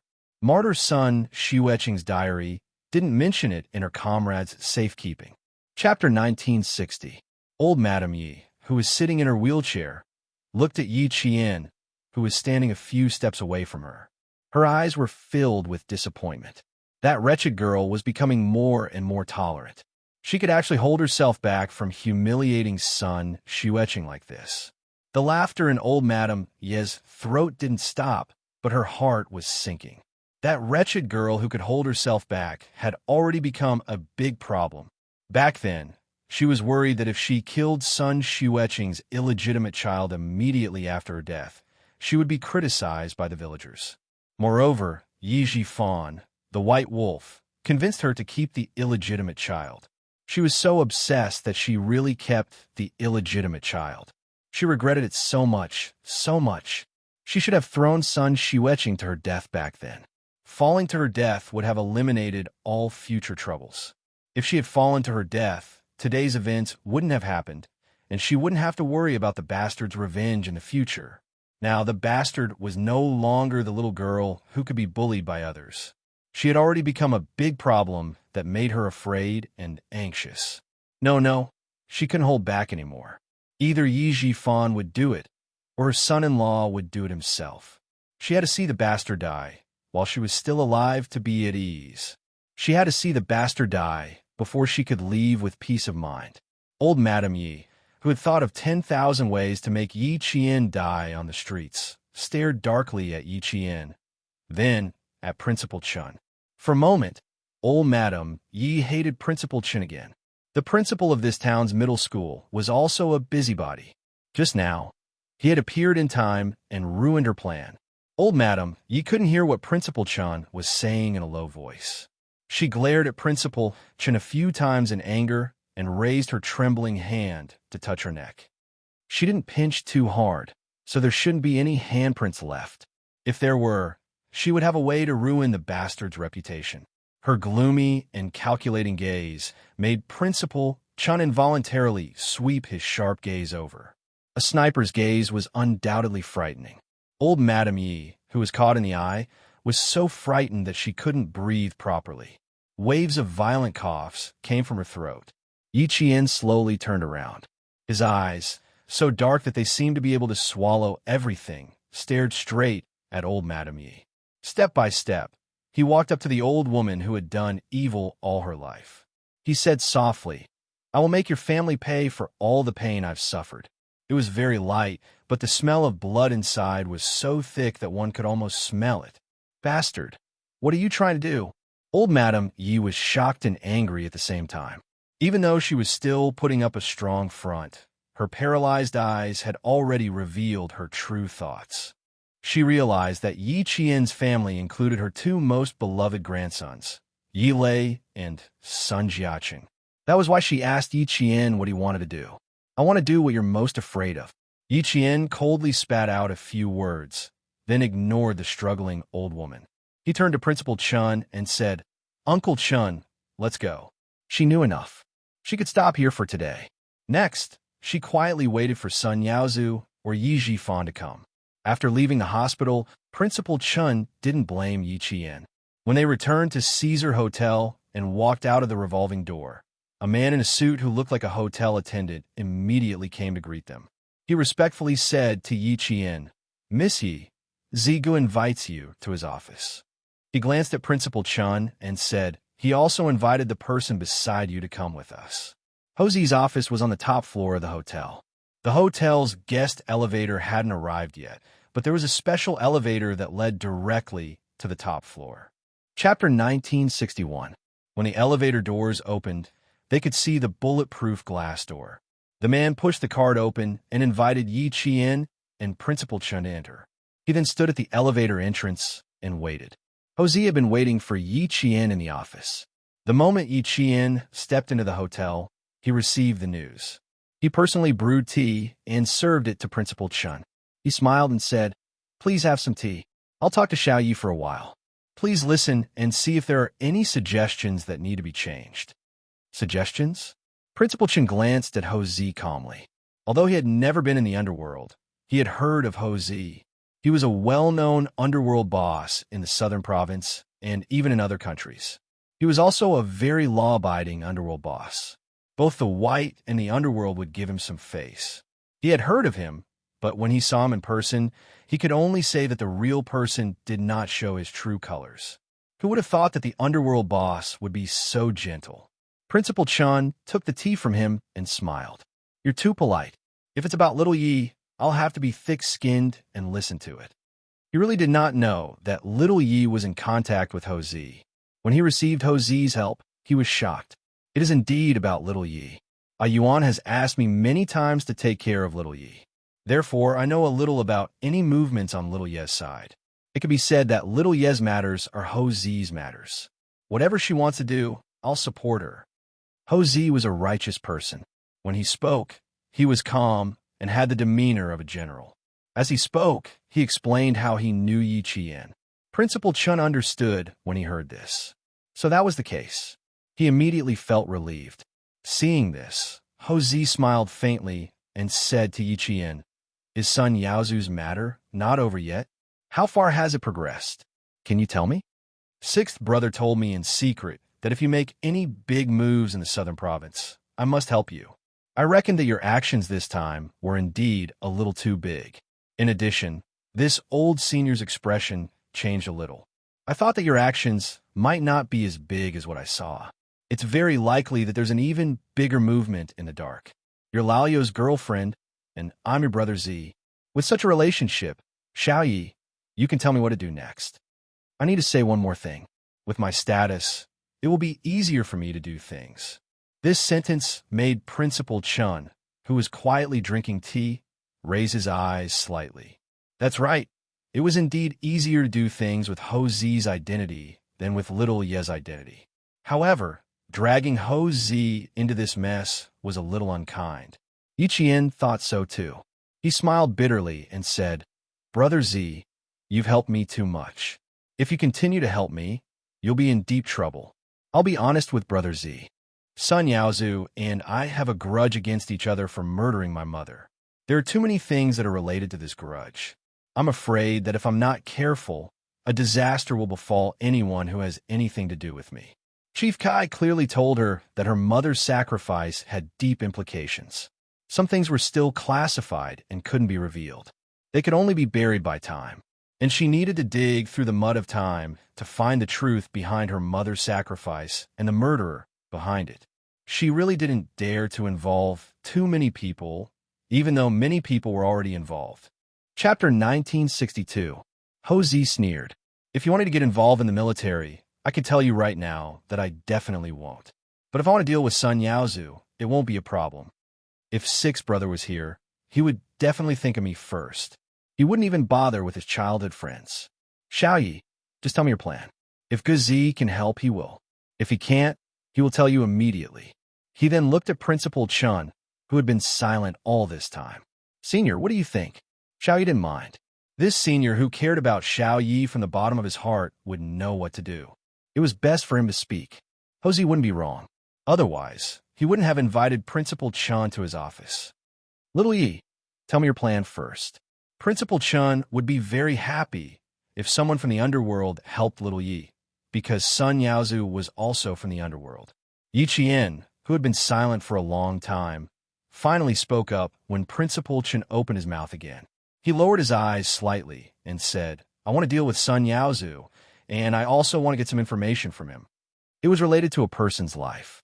She planned to deal with it in secret. I won't show up to deal with Mr. Sun, but I can help you," Ho Zi said calmly. A big matter sounded like a small matter to him. It was extremely easy.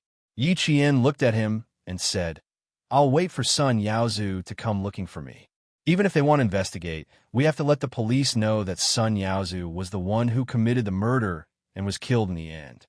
He knew that Sixth brother's girlfriend was a ruthless character. Look at this arrangement. It was quite well planned. The matter was settled just like that. Principal Chun, who wanted to stay, was forcefully sent back to the military by Yi Qian. He was not allowed to interfere. Hosey repeatedly assured him that there wouldn't be any problems, so Principal Chun had no choice but to return to the military. Even after returning to the army, he was still worried. He was afraid that something would happen to Yi Qian. Sun Yaozu found out that Yi Qian had gone to look for old Madame Yi 3 days ago, and it was from his wife, Yi Zhixiang. Sun Yaozu glanced at his clueless wife and immediately drove to the People's Hospital. When he came out of the People's Hospital, his eyes were stitched and bandaged, and there was a fierce look on his face. That damn girl still dared to come here? It just so happens that I'm looking for her too. You want to settle accounts, right? Fine, I'll settle accounts with you. If I don't kill you this time, my surname isn't Sun. How could old Madame Yi bear to let her daughter and son-in-law take the risk first? She thought of asking Yi Zhifan to step in, but Yi Zhifan hadn't come to the hospital recently, so there was no way to make this plan come true. Since his son-in-law, Sun Yaozu, had come over, he could only be the one to solve the problem. Yi Qian did not let Sun Yaozu search for too long. She had the intention of letting him find her, so how could she delay it? She wanted to meet Sun Yaozu more than anyone else. Miss Yi, someone is following you. Don't look back. Keep walking forward. Walking along the dimly lit street, Yi Qian knew that someone was following her before the people sent by Hosey. I know. Don't get too close to me. This was a street that led to a village in the city. The residential buildings hidden among the tall buildings were all low-rise buildings from the 1970s and 1980s. The electricity above their heads was dense, like a spider's web. The streets on both sides were narrow, and only bicycles and motorcycles could pass through. Yi Qian had been in and out for 2 days. Finally, the people sent by Sun Yaozu arrived. Chapter 1963. In the depths of the alley, someone hurried past, as if there was a terrifying monster behind him. The footsteps became faster and faster, and in the blink of an eye, he turned into another alley. After confirming that he had not caused any trouble, the pedestrian pressed his back tightly against the cold wall. While gasping for breath, he hurriedly knocked on the rusty iron door outside his house. The lights in the house were turned on, and a woman answered, "Coming." She opened the inner door with a creak and then opened the outer iron door. Before the door was fully opened, the frightened pedestrian squeezed in with a frightened face. "Come in, come in." His voice was soft and hurried, as if he was afraid of being seen. Seeing this, the female owner was also shocked. What happened?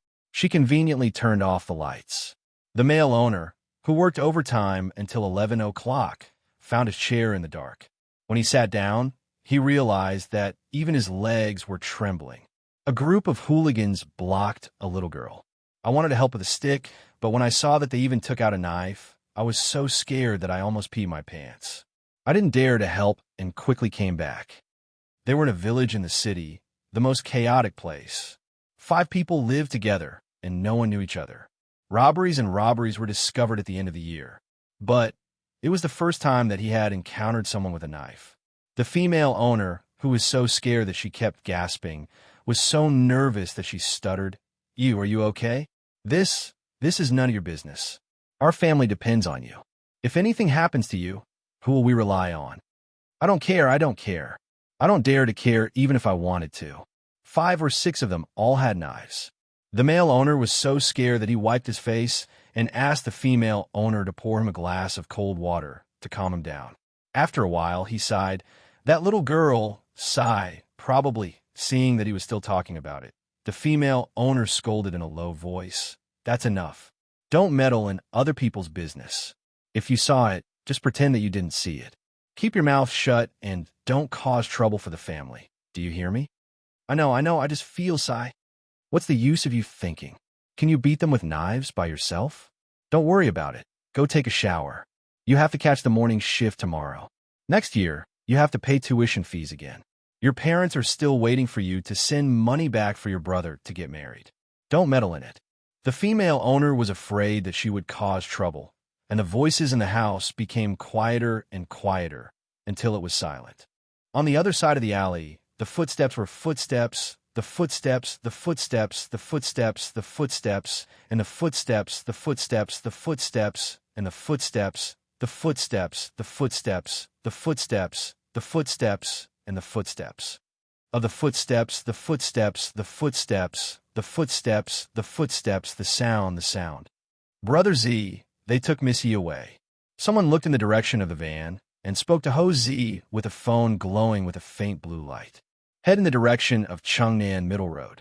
Ho Z had already returned home and was making supper for Xia Yiwei, who had yet to return from work. He was wearing a blue and white checkered apron. He turned off the stove and walked out of the kitchen. Be careful. Call me if anything happens. Brother Z, can Miss Yi really do it alone? The assistant was a little worried and asked, Mr. Sun sent 6 people, all with knives. I'm afraid that Miss Yi will be at a disadvantage. Most importantly, if Miss Yi was at a disadvantage, how would Brother Z explain it to Sister Wei? How would he explain it to the crown prince of the family Xia? Chapter 1964. Ho Z, who was now a good family man, sat down on the sofa with an apron on. He picked up the phone and made a call. The Missy you mentioned is not simple. You can ask her for advice one day. Arrange the car.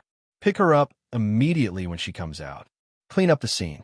Don't leave any traces behind. Since he had promised, he naturally had to complete the task properly. It was never Ho Z's style to leave any traces for others to catch. The doorbell rang. Ho Z immediately got up. I'm hanging up first. Contact me if you need anything.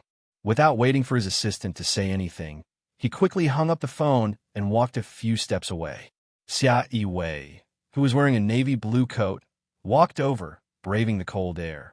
Before she could change her shoes, Ho Z carried her to the living room where the air conditioner was turned on. It's been hard on you. How many days have you been working overtime? How cruel of you to leave your husband alone in the room every day. Master Ho San, who was awe-inspiring outside and could shake the entire southern province with a stomp of his feet, was a filial husband at home. For a successful man like him, his wife at home should be afraid of him messing around. However, when it came to Ho Z, it was the opposite. He was afraid that the cruel woman in his arms would abandon him again. Xia Yiwei lazily lay in her man's thick arms and said weakly, Haven't you always been clamoring to go back to Family Eve with me? Let's go back together on New Year's Eve. I don't want to leave you alone to celebrate the new year. She spoke weakly, but Ho Z's mood was like a roller coaster that suddenly rushed to the clouds and then fell back to the ground. He asked her uncertainly, Baby, you're not talking nonsense, right? What? You don't want to go home with me for the new year? Xia Yiwei, who seemed to be weak just a moment ago, suddenly sat up in his arms. She glanced at him from the corner of her eyes. Suddenly, her aura was released, and she had the demeanor of a queen. Forget it. Pretend I didn't say anything. Then she was telling the truth.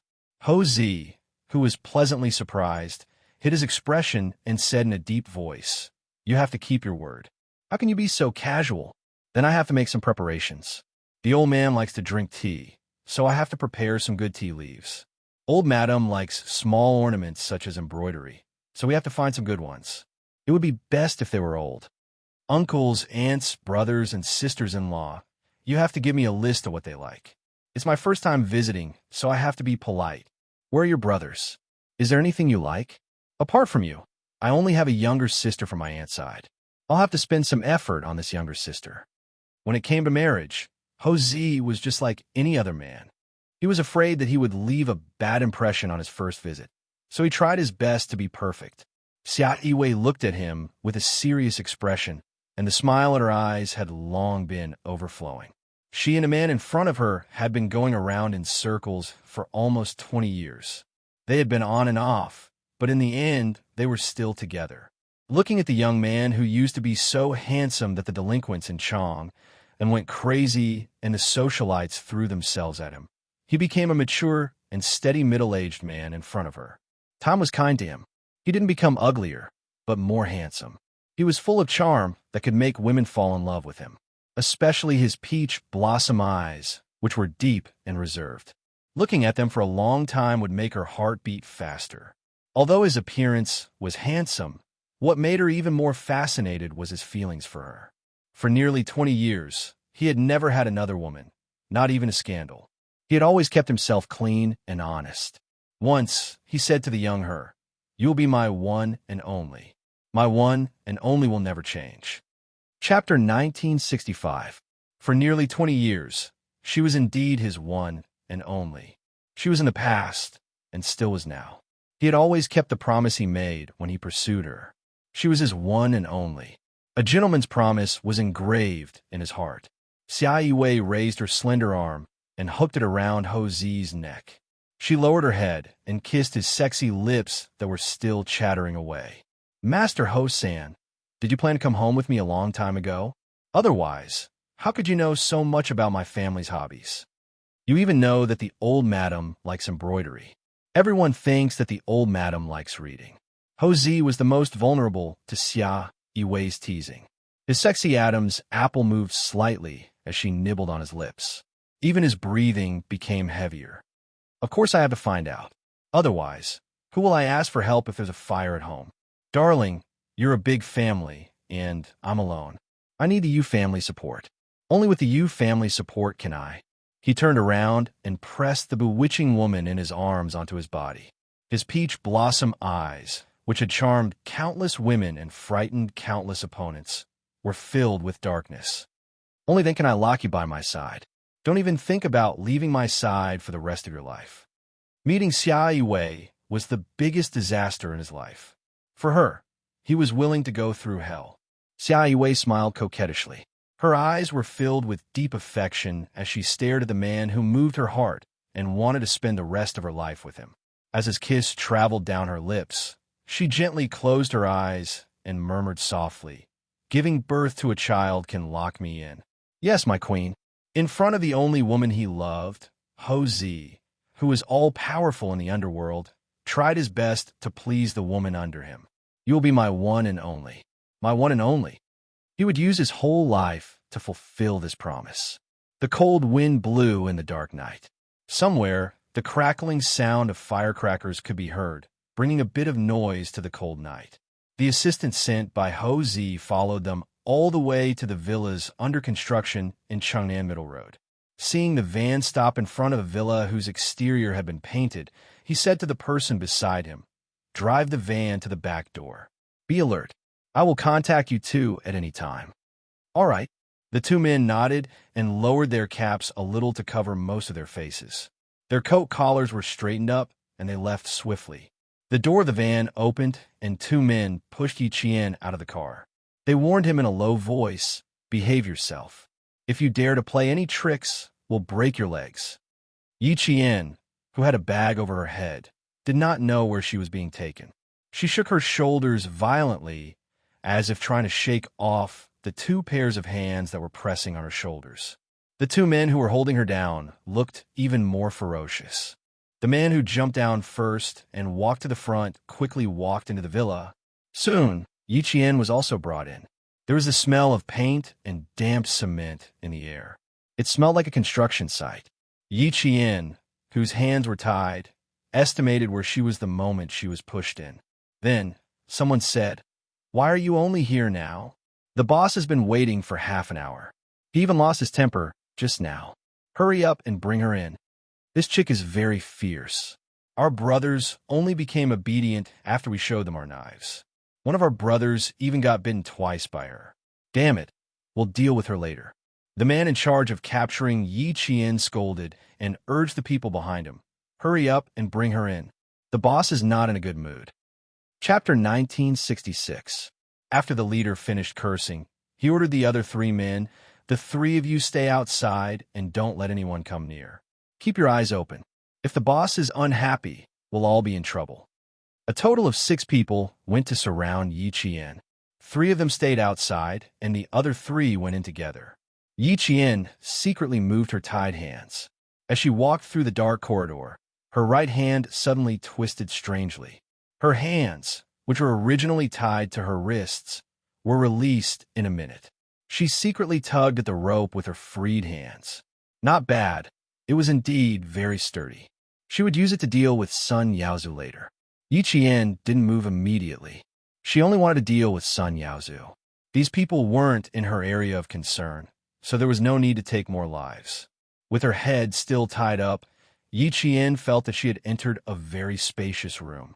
Perhaps it was a new house. The air was damp and dusty. She was then pushed down the cement stairs. The stairs were uneven and filled with cement dust. After walking down one floor, she could clearly feel that the air was somewhat stagnant. It was as if she had entered an enclosed space. A basement? Was she being brought to a basement? When the tip of her foot touched a hard object, Yi Qian deliberately lost her balance to confirm her guess. She staggered forward and kicked the object with her foot. After a series of echoing clang sounds, Yi Qian knew that her guess was right. They were indeed in a basement. The man walking in front heard the commotion and turned his head to glare at Yi Qian, who was being dragged all the way. His two companions said unhappily, "Hold her steady. If she falls to her death, we'll be in trouble too." It was obvious that they were quite afraid of Sun Yaozu. However, Yi Qian slightly curled her lips.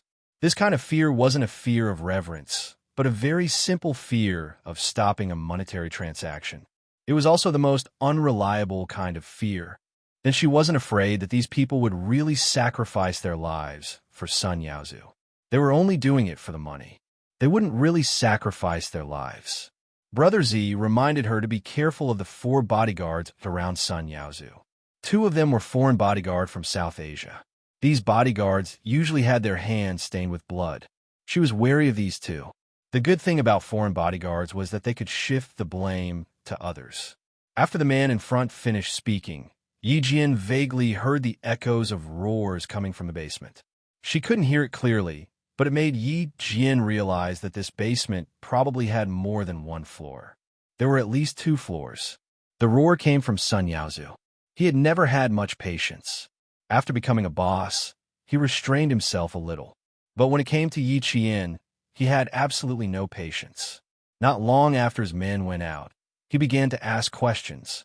When Yi Jian didn't show up after 9 o'clock, he was already very irritable. When Yi Jian didn't show up after they caught her, he flew into a rage. The only 2 chairs in a room were smashed into pieces by him. When he heard the guard say that Yi Qian had arrived, he picked up a broken table leg and spat viciously. "Drag her in. Damn girl. She had finally fallen into his hands today. Tonight was the time to end her life." No, he couldn't cripple her in one go. Back then, that bitch Sun Shueching blinded herself in one eye. No matter what, he had to blind both of her daughter's eyes first. He had to slowly torture that damn girl. Sun Yaozu, whose only eye flashed viciously, let out a few sinister laughs. His already ferocious face suddenly became as ferocious as a man-eating monster. He gritted his teeth and said to the 2 bodyguards beside him, "Do whatever I tell you to do later. Do you hear me?" Chapter 1967. "Yes, boss." The 2 bodyguards nodded. Their job was to do whatever their boss told them to do. It didn't take long to walk from the first floor to the second basement floor. Sun Yaozu, who had just finished giving instructions, heard footsteps. The one-eyed man snorted coldly and stood in front of the 4 bodyguards, waiting for Yi Jian to come in. When he saw Yi Qian being dragged in by his men, he laughed heartily, then said fiercely, "Take off her hood." There were lights in the basement, and under the white light, Yi Qian, who had been in the dark for more than an hour, still hadn't gotten used to the light. Sun Yaozu stared at her and said sarcastically, "TSK, TSK, TSK, and you call yourself a military school student. Look at you, huh? Are there any military school students as cowardly as you?" 2 foreign bodyguards stood beside him, and the other 2 bodyguards guarded one of the exits to the first floor and the other to the garage on the second floor. Yi Jian narrowed his eyes and looked around. Finally, his eyes fell on the exit where the wind came in, which was the exit to the garage on the second floor. "Sun Yaozu, you've got guts," Yi Qian said coldly. "You dare to kidnap a military school student? Looks like you're not afraid of being caught." Sun Yaozu laughed as if he had heard a joke. "Catch me? Ha ha. Damn girl, I'm the one catching you now. Who the fuck dares to catch me? Who am I? I have money and people. You're just a poor military school student. What do you have to fight me?" At this point, Sun Yaozu seemed to have realized that there shouldn't be too many people present. He yelled at the three men who brought Yi Jian in. Fuck! What are you standing here for? Get out of here! The three men were used to being yelled at, so they said, yes, and quickly turned to leave. After the three of them left, Sun Yaozu glared at Yi Qian fiercely. You want to cause trouble for me? Who the fuck do you think you are? The old hag said you want to kill my whole family? Damn girl, I'll kill you first today. It's normal for me to want to kill your entire family. You were the one who made my mother sacrifice herself back then. In the face of his viciousness, Yi Qian, whose eyes were as cold as water, said indifferently, You made my mother sacrifice herself. I want to kill your whole family. What are you angry about? Yi Qian naturally brought the topic back to the past. Now that Sun Yaozu thought that victory was within his grasp, based on his understanding of Sun Yaozu, he could not help but say a few more words to show that he was the victor. The fact that he had chased the person who had captured her away and only kept the bodyguards by her side showed that he knew that she might say something, but he didn't want too many people to know. As long as he led the topic back to the past, he would always bring up the past. Although Sun Yaozu did not have much patience, he had not told Yi Qian about what had happened in the past all these years. It was obvious that he was a tight-lipped person. When Yi Qian mentioned what had happened in the past, his laughter grew louder. What can you do even if you find something? My eyes were blinded by your mother back then. I can only take revenge on you. He took out a small knife from his pocket and gave his bodyguards a look. He said fiercely, Hold her down. Yi Qian pretended to be afraid and retreated. He said angrily, My mother should have blinded both of your eyes back then. She trusted you so much back then, but you betrayed her. Chapter 1968. Ha ha, wretched girl. Your mother called me little brother back then. Who else could she trust if not me? Betrayal? Puffed. I was doing well and earning a lot of money. How could she make me give up on making a fortune with just a few words? Sun Yaozu stood where he was and spoke fiercely, while his other two bodyguards closed in on Yi Qian. Yi Qian, who continued to retreat to the corner, heard his mother call Sun Yaozu little brother, and his eyes immediately darkened. Grandfather did not have any biological brothers. My mother doesn't have a brother. She only has Sun Dongqing as a sister. Sun Yaozu, don't get involved with my mother. If she really called Sun Yaozu little brother, then the matter could be explained further. When her mother sacrificed herself, she was holding a dagger in her hand. There were no signs of a fight around, which meant that Sun Yaozu, who was stabbed by her, was actually next to her mother. Later, when her mother discovered the problem, she hurriedly raised the dagger and stabbed him. Unfortunately, she was shot and killed before she could finish off Sun Yaozu. My surname is Sun, and so is your mother. What's wrong with calling me little brother? Sun Yaozu smiled strangely. His fierce eyes were filled with murderous intent as he stared at Yi Qian. He gritted his teeth and said, I'll remember the wound that blinded my eyes. Today I'll get it back on you. Catch her and press her to death. The two bodyguards who were surrounding them heard the order and did not slowly close in on Yi Qian. They all thought that Yi Qian would be easily caught, but Yi Qian nimbly avoided them with a roll on the spot. At the same time, he rushed at lightning speed toward the exit that she had noticed wind coming in from. Wind meant that the airflow was flowing, and airflow meant that it was unobstructed. This was the exit to the underground garage, and the bodyguard was from South Asia. He probably did not expect the girl who was dragged in by a few hooligans to be so agile. When he reacted and reached out to grab her, he only managed to grab the corner of Yi Qian's clothes. In just a few seconds, Yi Qian, who was in front of them just a moment ago, rushed out of everyone's sight. Even Sun Yaozu, who had been watching closely, did not react. When he came back to his senses, he roared angrily, Fuck! Why aren't you chasing after him? I fucking invited a bunch of trash. The four bodyguards raised their sleeves and quickly chased after him. Yi Qian had already rushed out of the second-floor basement exit and was heading towards the entrance of the villa. Now, she needed someone sent by Ho Zi to distract the bodyguards. Ho Zi's assistant wasn't an ordinary assistant. When he saw Yi Qian's figure flash past him, he immediately knew what to do. A stray cat's meow came out of its mouth, and Yi Qian quickly hid after hearing it. Soon, for figures came out and caught up with the vague shadow in front of them. The 3 men guarding outside the villa had already been tied up. Even the 3 men who were chased out by Sun Yaozu were tied up and thrown into the van they drove over. 6 people were tied up, and 4 bodyguards were chasing after them. Sun Yaozu was the only one left in the huge villa. When he saw Yi Jian return, he didn't even have the chance to speak when Yi Jian took a broken leg of a wooden chair and fiercely smashed it against the back of his neck. His plump body instantly turned into a pile of mush and fell to the ground with a thump. When the 2 men who came in with Yi Jian saw this, they carried Sun Yaozu away without saying a word. Chapter 1969. The people who came to help Yi Jian were Ho Zi's most trustworthy subordinates. After receiving Ho Zi's orders, they only did what Yi Jian needed them to do and did not ask questions. Sun Yaozu was wide and fat, so it was quite strenuous for the 2 men to lift him up. By the time he got into the car, his face was flushed red and he was sweating profusely. "Miss Yi, Brother Z has instructed you to go to Mount Dalong. There are still men waiting for you there." After putting him in the car, the driver jumped out and handed the car keys to Yi Jian. "Leave this to us."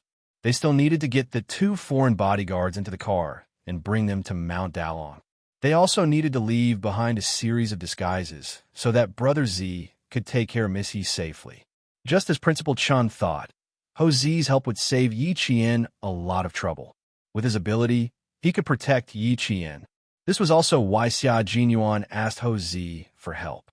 Although Ho Zi, who had a large influence in Southern Province, had retired from the underworld, it did not affect his ability to do things. "Thank you for your hard work. The 2 bodyguards are South Asians. They might have retired from the government army. Be careful." At this point, Yi Jian did not stand on ceremony anymore. He took the car keys and drove away quickly under the gazes of the men. Mount Dalong was the largest natural forest park in Southern Province. Many places were listed as protected areas and prohibited from being developed. It was indeed a simple matter to get rid of 1 or 2 people in the depths of the forest. Sun Yaozu was woken up by the cold. The pain in his neck made him shiver violently. He opened his only eye in a daze and soon realized that something was wrong with his surroundings. A gust of cold wind blew past, and the pitch-black surroundings made him jump to his feet. "Damn it, what is this place?" Before he could stand firm, Sun Yaozu suddenly remembered that he was knocked out by Yi Jian. After that, he did not know anything. He was in the mountains. Sun Yaozu, who had completely sobered up, roared, "Damn girl, you actually fucking left me in the mountains." He had been careless and ended up being tricked by the wretched girl. Sun Yaozu clenched his teeth and leaned against the cold tree. His eyes were filled with malice as he said, "Wretched girl, just you wait." At this time, he was still unaware of the danger. Some wild animals were drilling through the frozen bushes. The sudden rustling sound startled Sun Yaozu. He then lifted his foot and kicked the tree he was leaning against. He cursed, "Damn it, here." Before he could finish his sentence, his raised left leg was pulled back, and his entire body crashed into a tree. Sun Yaozu, who was seeing stars, realized that his legs were tied up. When he tried to kick the tree, he tripped over himself. Yi Jian, who had been looking at him nonchalantly, said coldly, "We didn't really think that I would just leave you on the mountain, did you? Did they go all the way just to bring him to the mountains? Ha! They really thought too highly of themselves." Her voice was faint, but it was enough to make Sun Yaozu's heart sink. He raised his hand to cover his head and stood up again. He looked at the pitch-black surroundings and roared violently, "Damn girl, get out here. Back then, I was also thrown into the snow by your family. Didn't you say that you would let me have a taste of what it was like to be stabbed in the eyes? Then I'll let you have a taste of what it's like to be frozen to death. As for you wanting to stab my eyes, I won't give you the chance." Chapter 1970. Yi Jian, who was stepping on a pile of clothes, chuckled coldly. Then, he slowly said, "It's not nice to be frozen to death. Enjoy it slowly." After being reminded by Yi Jian, Sun Yaozu was shocked and angry. Only then did he realize that he was only wearing a thin shirt and pants. No wonder it was so cold. It turned out that the damn girl had taken off all his clothes. No, no, this was the mountain. She couldn't have gotten him up the mountain alone. Someone was helping her in the dark. Sun Yaozu was shivering all over. He hugged his arms tightly. The ferocious glint in his single eye didn't diminish. He really thought of himself as a local tyrant who couldn't be offended. As usual, he shouted, "You want to play with me? I'll play you to death, you fatherless bastard." Sun Yaozu, who hadn't realized that his life was about to end, had the confidence to say these words because he had money and power. And in his eyes, Yi Qian was just a little military academy student who didn't have anyone to protect him. She wanted to kill him? Sun Yaozu didn't even think about it. Ho Zi's subordinates, who were guarding nearby, heard this and couldn't help but look up. Only this boss son didn't know that he was about to die. "Aren't I playing with you right now?" Yi Qian laughed softly. His laughter was even colder than the cold wind blowing past. "Your words are exactly what I want. If I don't play you to death tonight, I won't leave." He spoke softly and softly. His words were wrapped in the cold wind and drifted into everyone's ears. Instantly, the sound of a bloody massacre was heard. Sun Yaozu didn't feel anything. Instead, he raised his head and laughed loudly. "Play me to death? Ha ha! An orphan like you wants to play me to death? Ha ha ha! Are you fucking kidding me? I have money in the southern province. I have people above and below me. You, a little military academy student, dare to go against me? Damn girl, I can pinch you to death with a single finger. Let go of me first, then kowtow to me 10 times. I'll consider letting you go tonight. Ha ha ha. You want to play with me? Ha ha ha. What do you have to play with me? Money? People? Do you have any? Ha ha. Ha ha ha." He laughed maniacally. He was absolutely certain that Yi Qian would not dare to do anything to him. That was what he thought. Yi Qian smirked. "You don't believe me? All right, let's begin then. The more you don't believe it, the more scared you will be in the end. If you are complacent, there will be a time when you beg for mercy." She didn't open her mouth to respond, and the surroundings quieted down. The cold wind blew through the pine needles that had even frozen the leaves, bringing a bone-chilling cold that could freeze the blood in one's body. After laughing maniacally, Sun Yaozu was still waiting for Yi Qian to kowtow and admit his mistake. When the surroundings were so quiet that he could only hear his own breathing, he began to look left and right. It was too quiet, so quiet that it was as if he was the only one here. It was too cold, so cold that his joints were about to stiffen. He couldn't help but panic in his heart. Even his confidence gradually began to falter. "Damn girl, get the hell out here. Get the fuck out here." Sun Yaozu roared loudly, but in return, there was still a deathly silence. There was not a single sound. He roared a few more times, but there was still no response. Sun Yaozu, who was so cold that he couldn't stop trembling, began to realize that he was in danger. He stopped roaring and squatted down, trying to untie the rope that bound his legs. No matter how hard he tried, he couldn't untie it. It was getting colder and colder, and his fingers were getting stiffer and stiffer. It was getting harder and harder to untie the rope. Chapter 1971. He was so anxious that he didn't dare to untie the rope anymore. He clenched his teeth and roared, "Get out here. Fuck, you dare play with me? Do you fucking want to die?" There was still no response. The only thing that accompanied him were the cold trees around him and the occasional rustling of some small animal in the bushes. After another 10 minutes, there was still no movement. Sun Yaozu couldn't help but jump up in an attempt to warm himself up. With a ferocious look on his face, he roared again, "Get out here! Get out here! Son of a bitch, get out here!"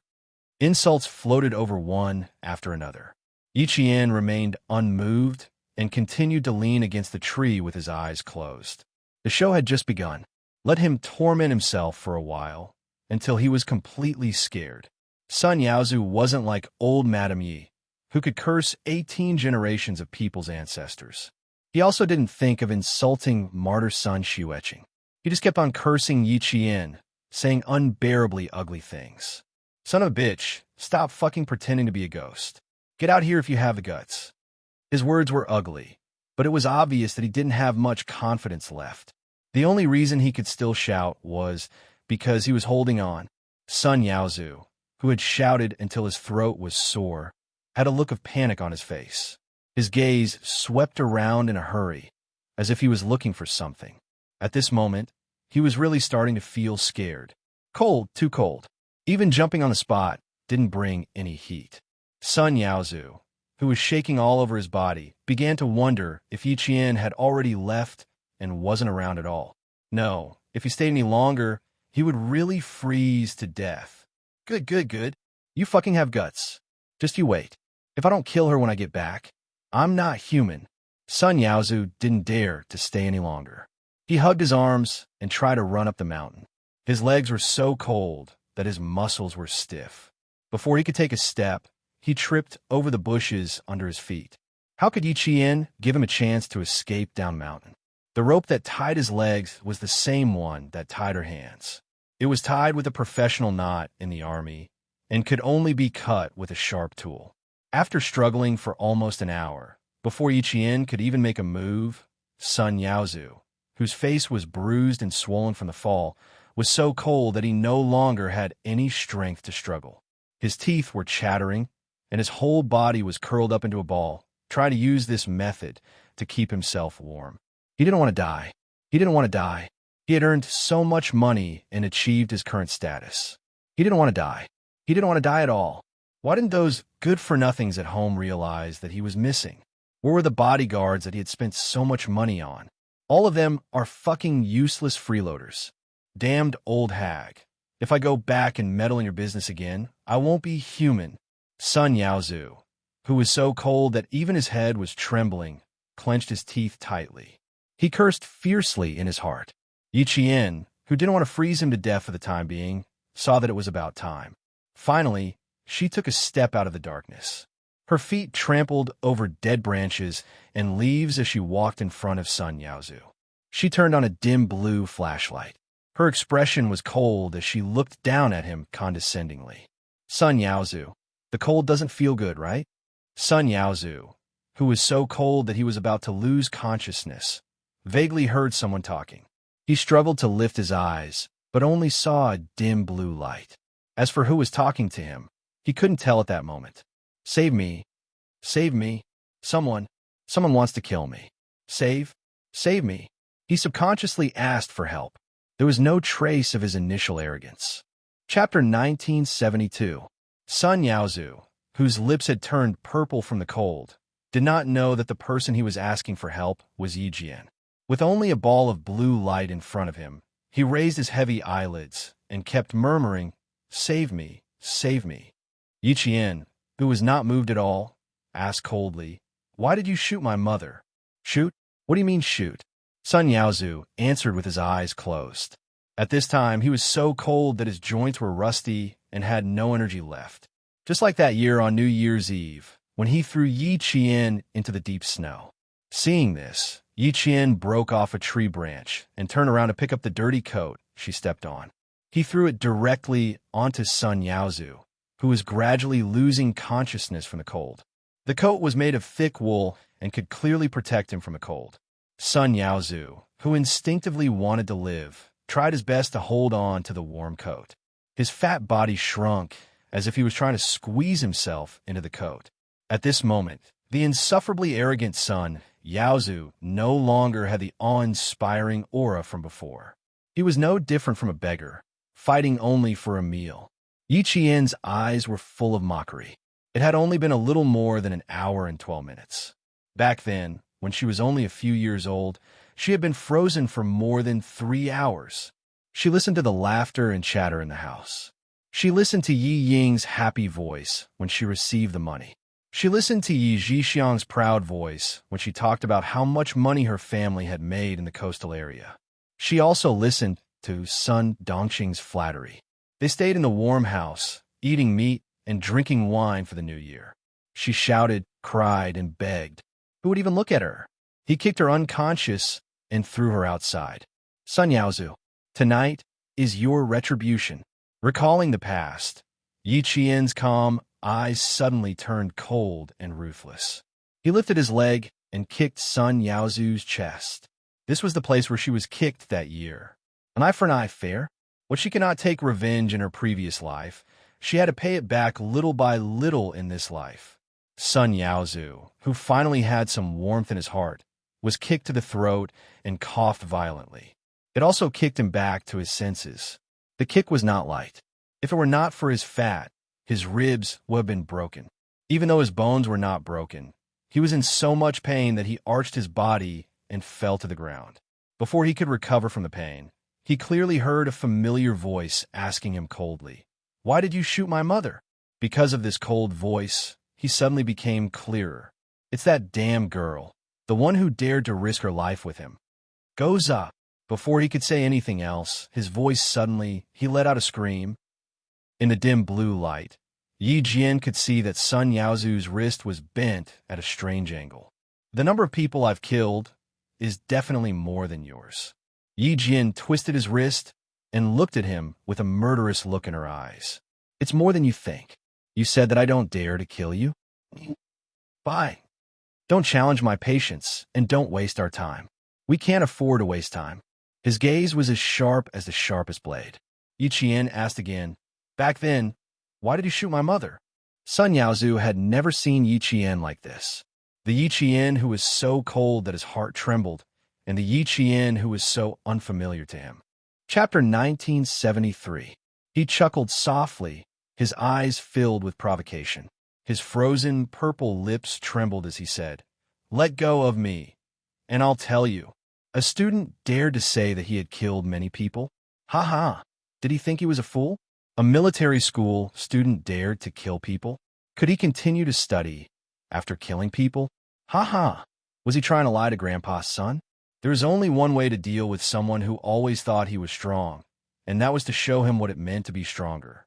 Yi Jian took out a small knife from her pocket and smiled faintly at Sun Yaozu. She grabbed two of Sun Yaozu's fingers, and a cold light flashed in her dark eyes. The moment she swung the knife, Sun Yaozu covered his little finger and ring finger that had been cut in half and screamed in pain. Ow, ow, ow, oh! His screams traveled quite far and even scared a few birds away from their nests. "Let me give you a gift for our first meeting. Kindly accept it." Yi Qian wiped the blood-stained knife on his coat and smiled faintly. "Your knife is very sharp. It's quite handy for me." Yi Qian, who had been captured, did not carry any other weapons other than the silver wire on his wrist. This small knife was the one Sun Yaozu had wanted to use in the basement to stab Yi Qian in one of his eyes. Now that she was using it, it was quite good. "Speak properly. If you say something wrong, I'll continue to cut off your other 8 fingers.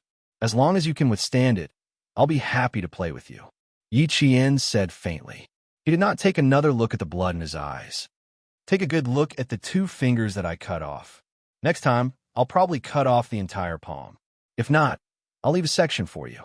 Yi Qian was already used to seeing blood. His 10 fingers were connected to his heart, being cut in half at once. The immense pain directly cut off Sun Yaozu's domineering confidence. Holding his fingers, he moved along with the dim blue light and saw the 2 halves of his fingers that he had cut off. Bloody fingers, neat white broken bones. She cut them off so easily. It was actually quite difficult to make someone who was used to being tyrannical suddenly become afraid. Facing his 2 broken fingers, although Sun Yaozu was afraid, he wasn't so afraid that he would beg for mercy. He still forced himself to maintain a fierce expression and glared at Yi Qian. "How dare you? Of course I dare. Don't you believe me? Don't worry, I'll just cut off 2 more of your fingers." Yi Qian raised his eyebrows. He didn't give Sun Yaozu any chance to react. He reached out and grabbed Sun Yaozu's other hand as fast as lightning. The cold gleam of the knife slashed across Sun Yaozu's eyes. His pupils constricted, and the sound that came out of his throat was even more miserable than before. Yi Qian laughed coldly. "There are only 6 left. If you still don't believe me, then keep peeling." Sun Yaozu, who was screaming miserably, believed it. He really believed it. It was only now that he understood that the Yi Qian he was facing was not the Yi Qian he knew at all. It was also not the Yi Qian that he thought was easy to deal with. She easily cut off half of his fingers without a trace of fear. It was as if she had done this kind of thing so many times that she was completely numb.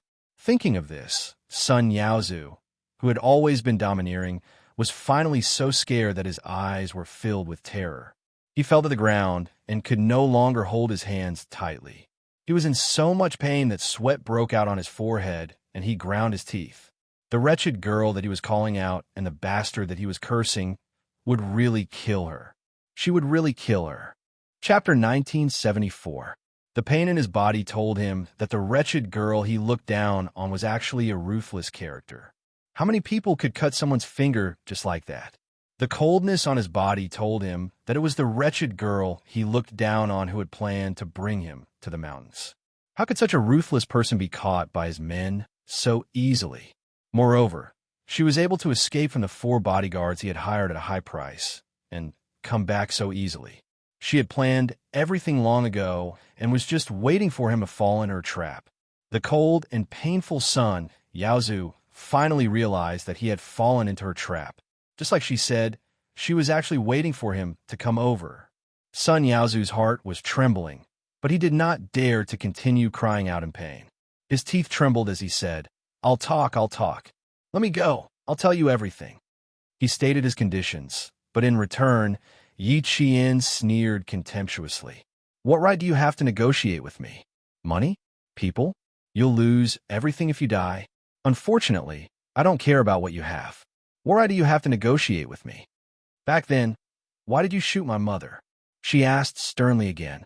Sun Yaozu, who was terrified, trembled as if the doorknob in his mouth was broken. He was so shocked that he blurted out a lot at once. "Smuggling.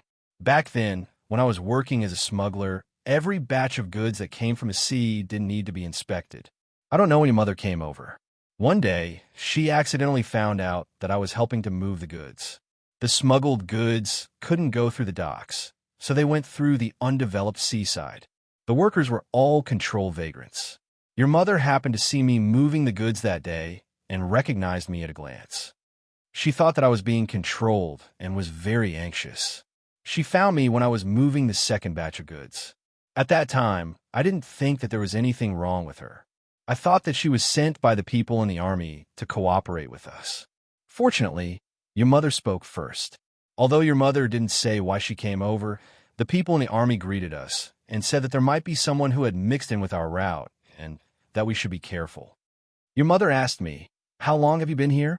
Then I understood that your mother was sent to find out about the smuggling route and not to help us. Your mother left a few days later. Before she left, she said that she was going to save me. Your mother is from Sunjiawan, and I'm also from Sunjiawan. My grandfather and your grandfather have the same grandfather, and we're relatives. In addition, my mother helped your grandfather's family before, and your mother has always remembered this favor. She wants to save me. I didn't want your mother's life. It was your mother who was stubborn and wanted to blow things up.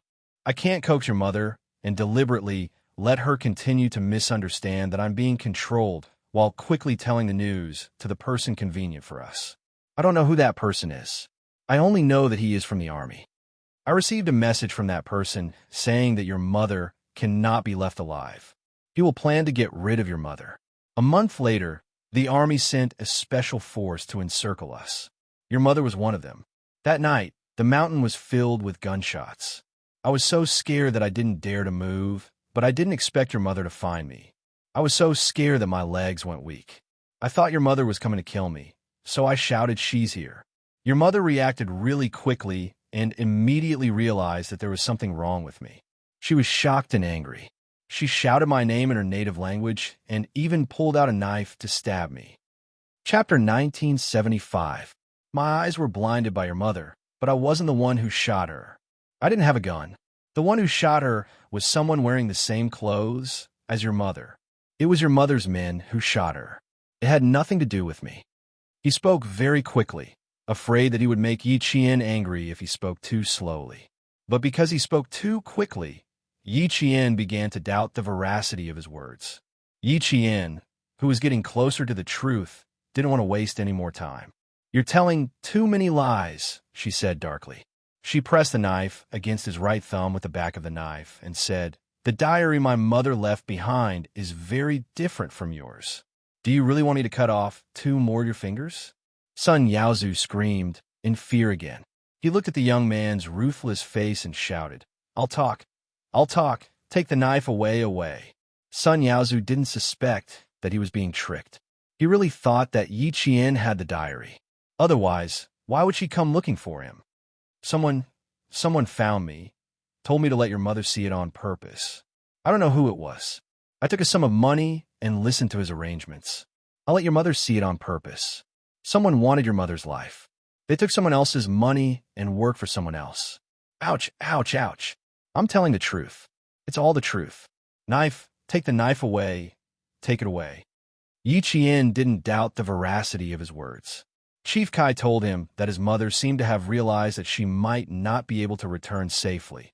So she secretly asked her comrades to help her and handed the diary to Chief Kai, whom she trusted the most. In other words, his mother had already guessed that someone wanted to kill her. Yi Qian, whose heart felt like a huge rock, asked in a hoarse voice, "Who are they?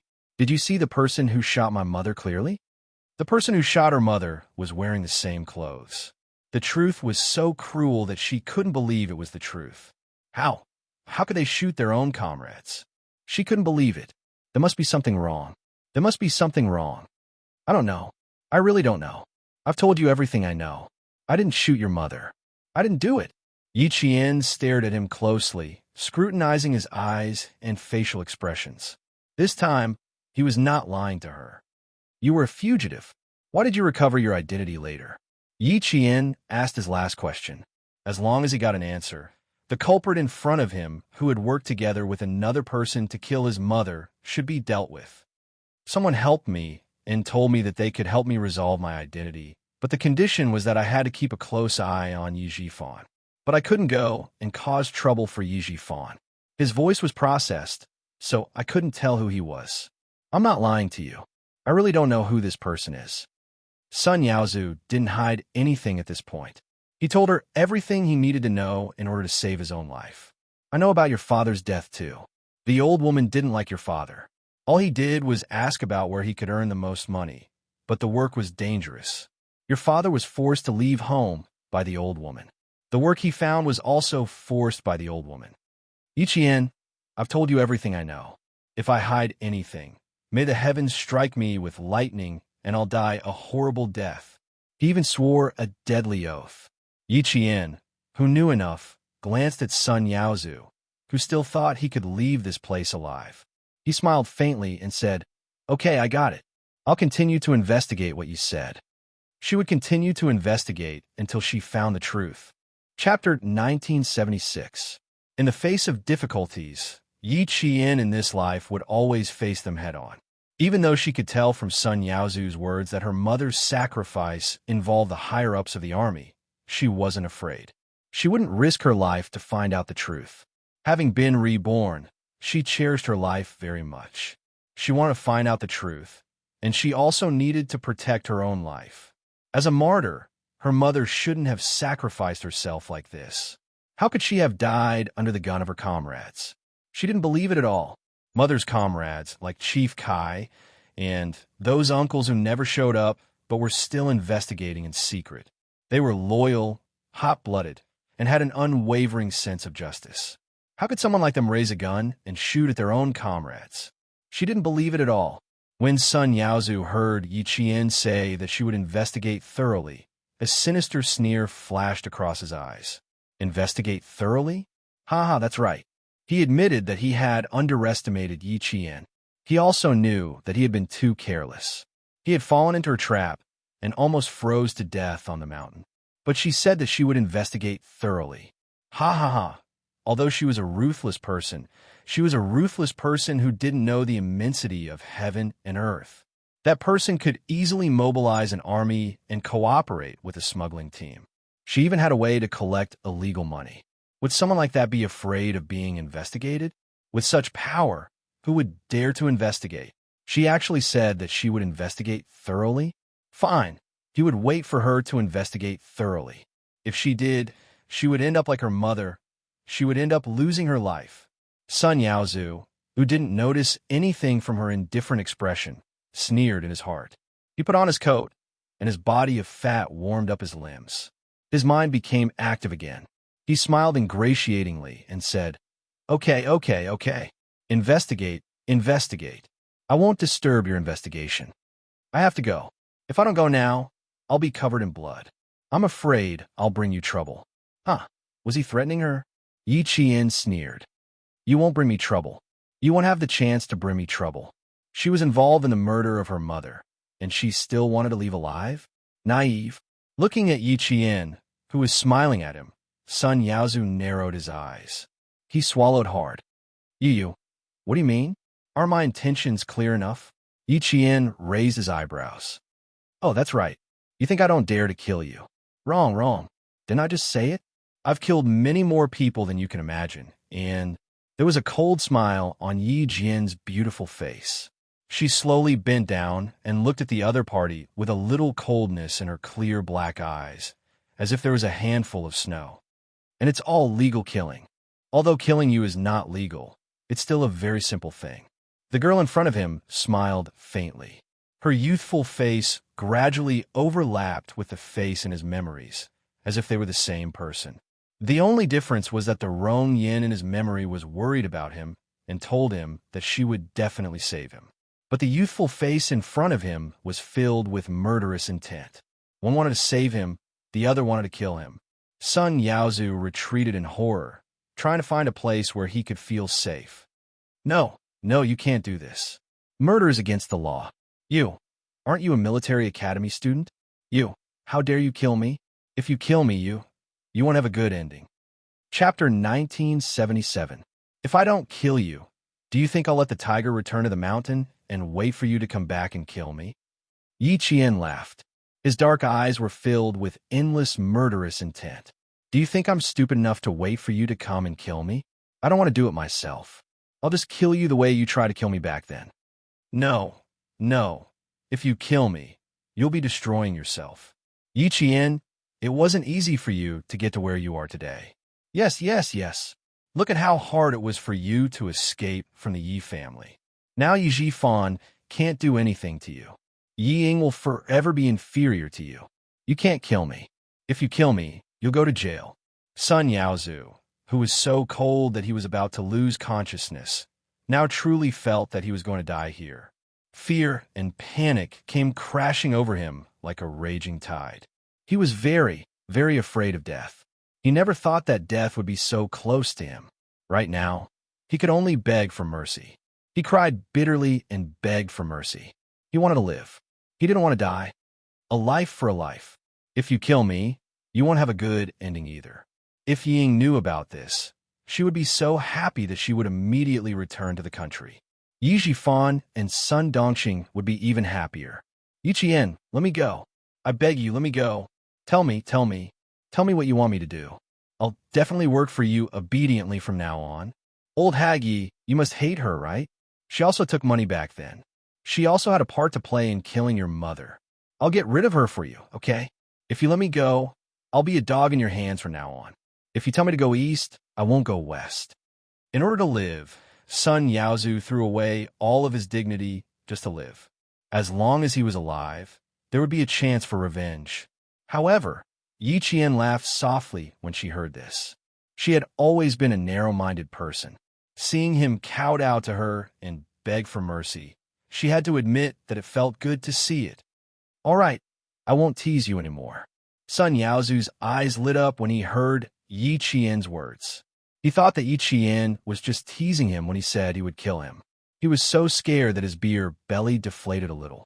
Then he heard Yi Qian say coldly, I'll let you go as soon as possible. It's boring to tease you for too long. From heaven to hell, Yi Qian only needed to say a few words. Sun Yaozu looked at her and raised her hand. Someone walked out of the darkness and asked her respectfully, Are you going to tie him to the tree directly? Yes, and he's wearing too many clothes. Let's take them off. Yi Qian's casual words made Sun Yaozu completely despair. His fat legs twitched violently a few times, and a strong smell of urine drifted over with the cold wind. The man standing in front of Yi Qian glanced down and said to Yi Qian without changing his expression, The car is parked at the foot of the mountain. We still need to walk some distance before we can get there. We'll take care of the rest. The 2 foreign bodyguards have also been taken care of. As long as we clean up this place, we'll be done. The subordinates that Ho Zi sent to Yi Qian were all his trusted aides. They were all quite capable and always did things cleanly. Not even a fingerprint would be left behind at the scene. Before he finished listening, Sun Yaozu's eyes rolled back a few times, and he actually fainted from fear. Yi Qian didn't stay. Ho Zi said at the time that it would be better for him to take care of the rest of the matters. Just as Sun Yaozu said, it wasn't worth it to ruin her own future for him. Looking back at Sun Yaozu, who was tied to the tree like a dead pig, Yi Qian narrowed his eyes slightly. He hid his deep sharpness and left the scene with a calm and fearless aura. After taking care of Sun Yaozu, what awaited her next was an even bigger storm, and she was already prepared. Chapter 1978. After Yi Qian left for a while, the man in charge of handling the aftermath gave Ho Zi a call. At that time, it was almost 3 in the morning. Ho Zi was anxious to go to the Yu family for the new year. After coaxing Xia Yiwei to sleep, he sneaked out of bed and dealt with the important matters at hand. He had to rush back to the capital with his beloved woman to reunite with her family on New Year's Eve. While working at his desk, he heard his phone ring. He looked at the caller ID and suddenly remembered that he had a big matter to deal with outside. He was so busy that he had forgotten about it. He replied with a faint, "Hello," and his subordinates reported the situation at Mount Dalong. After knowing that Yi Qian had listened to his orders and did not personally deal with Sun Yaozu, he also did not make things difficult for his subordinates and went down the mountain. Ho Zi's slender fingers lightly knocked on his desk. A faint smile appeared on his handsome and mature face. "Okay, I got it. Clean up the loose ends. It won't be very peaceful in the next few days. Brothers, be careful for a few days." Ho Zi still had his concerns. If it was in the past, he would not have to worry about dealing with a few people. He would have to personally instruct his subordinates to be careful for a few days. Ho Zi was used to controlling everything himself. Therefore, Yi Qian could only participate in the first half. When Yi Qian told him that he wanted to deal with Sun Yaozu, his suggestion was for him to deal with the loose ends. In his previous life, Yi Qian understood Ho Zi's way of doing things through the boss of the security company. In this life, he had interacted with him many times. He knew that this was a gang leader who was used to controlling the entire situation. In the end, no matter what he said, she nodded. He did not want trouble after the incident. She did not want to trouble him at all. However, in the end, he was still the one who troubled her. Naturally, she had to listen to his arrangements. Otherwise, she would be seen as someone who did not know what was good for her. Yi Qian's cooperation made Ho Zi feel a little surprised. This decisive girl did not refute him directly. After the incident, she would definitely do something to reassure him. This was her personality. Ho Zi also had this bad habit. However, she did not. She completely followed his instructions and cooperated. This made him a little surprised. She actually trusted him so much. She was not worried that he would not clean up the loose ends. In the end, she would lose everything. That's interesting. Ho Zi glanced at the phone on the desk. He stood up and stretched with a smile on his face. Tonight's work was over. Since she trusted him so much, he couldn't let her down. Yes, she also knew her limits and knew how to get along with him. Or it could be said that she was very clear about his style of doing things and understood his personality. If it was someone else who knew him so well, they would have said that he wouldn't live long. But she was the daughter-in-law that Old Six had chosen, and Yiwei also admired her very much. For the sake of their relationship as a family in the future, he was very willing to help this girl who had relied on her own efforts to get to where she was today. Old Six, your wife is not simple. You are really lucky. At that time, a clan with 3 generals will be recorded in the annals of history. After saying that softly, Ho Zi turned off the lights and left the study. She returned to the bedroom and fell asleep with her warm and fragrant jade in her arms. After returning to the hotel, Yi Qian took a shower and laid on the bed. However, he did not feel sleepy at all. He was still thinking about every word that Sun Yaozu said. He was trying to find the most useful clues from it. The initial confusion gradually turned into a clue. Yi Qian suddenly sat up from the bed. He picked up the pencil that the hotel had prepared and started to write and draw on a piece of paper. Chapter 1979. Soon, A relationship chart appeared on the paper. In the end, Yi Qian focused on the someone who helped Sun Yaozu recover his identity and asked him to keep an eye on Yi Jifan, but didn't allow him to cause trouble for Yi Jifan. In the end, Yi Qian drew a thick line around the someone. Could she assume that this person was the person she was looking for? Yi Jifan took her mother's jade pendant and rose through the ranks. This person, who hadn't helped Sun Yaozu recover his identity for so many years, suddenly made a move one day and asked Sun Yaozu to keep an eye on Yi Jifan. Could she assume that this person was afraid that he wouldn't be able to control Yi Jifan in the future, so he asked Sun Yaozu to keep an eye on him? That didn't seem right. How could he not be able to control Yi Jifan? The reason Yi Jifan was where he was today was all because of this person's guidance. Oh, right. When Sun Yaozu mentioned the army, Yi Qian drew a star in a thick circle and a promotion/promotion sign. This meant that if this person was still in the army, then he must be a high-ranking official. There was another question. If he was a high-ranking official in the army, how could he reach out to political power? What if this person's family members were high-ranking officials in the political arena? Every time Yi Qian thought a question, she would write it down. Every time she thought of a possibility, she would write it down. Yi Qian, who had a strong sense of logic, circled one question after another based on what Sun Yaozu said. She then analyzed the various possibilities. She sorted out the messy situation bit by bit and slowly organized it. In the end, Yi Qian confirmed that this person was a high-ranking official in the army, and his family members were high-ranking officials in the political arena. Only the coexistence of these two could explain her current predicament. It looked like she would have to trouble Captain Xia again. She needed to ask him which high-ranking military officers had powerful connections in the political arena. This way, she could narrow down the scope of her investigation. Yi Qian didn't know that the Military Commission for Discipline Inspection had already begun investigating martyr Sun Xueqing. She also didn't know that Chief Kai was secretly invited to the capital. On New Year's Eve, news of a real estate tycoon being kidnapped and killed by his 2 foreign bodyguards suddenly spread in southern province. For a time, the headlines of all the major newspapers were dominated by the real estate tycoon's death. According to the relevant investigation, the origins of the 2 foreign bodyguards are unknown. They did not go through the normal immigration process. The police suspect that the 2 foreigners may have criminal records. The police later investigated the 2 foreigners for repeatedly molesting women in entertainment venues and obtained relevant evidence. After Yi Qian finished reading the short paragraph, he stuffed the 2 yuan newspaper into the trash can.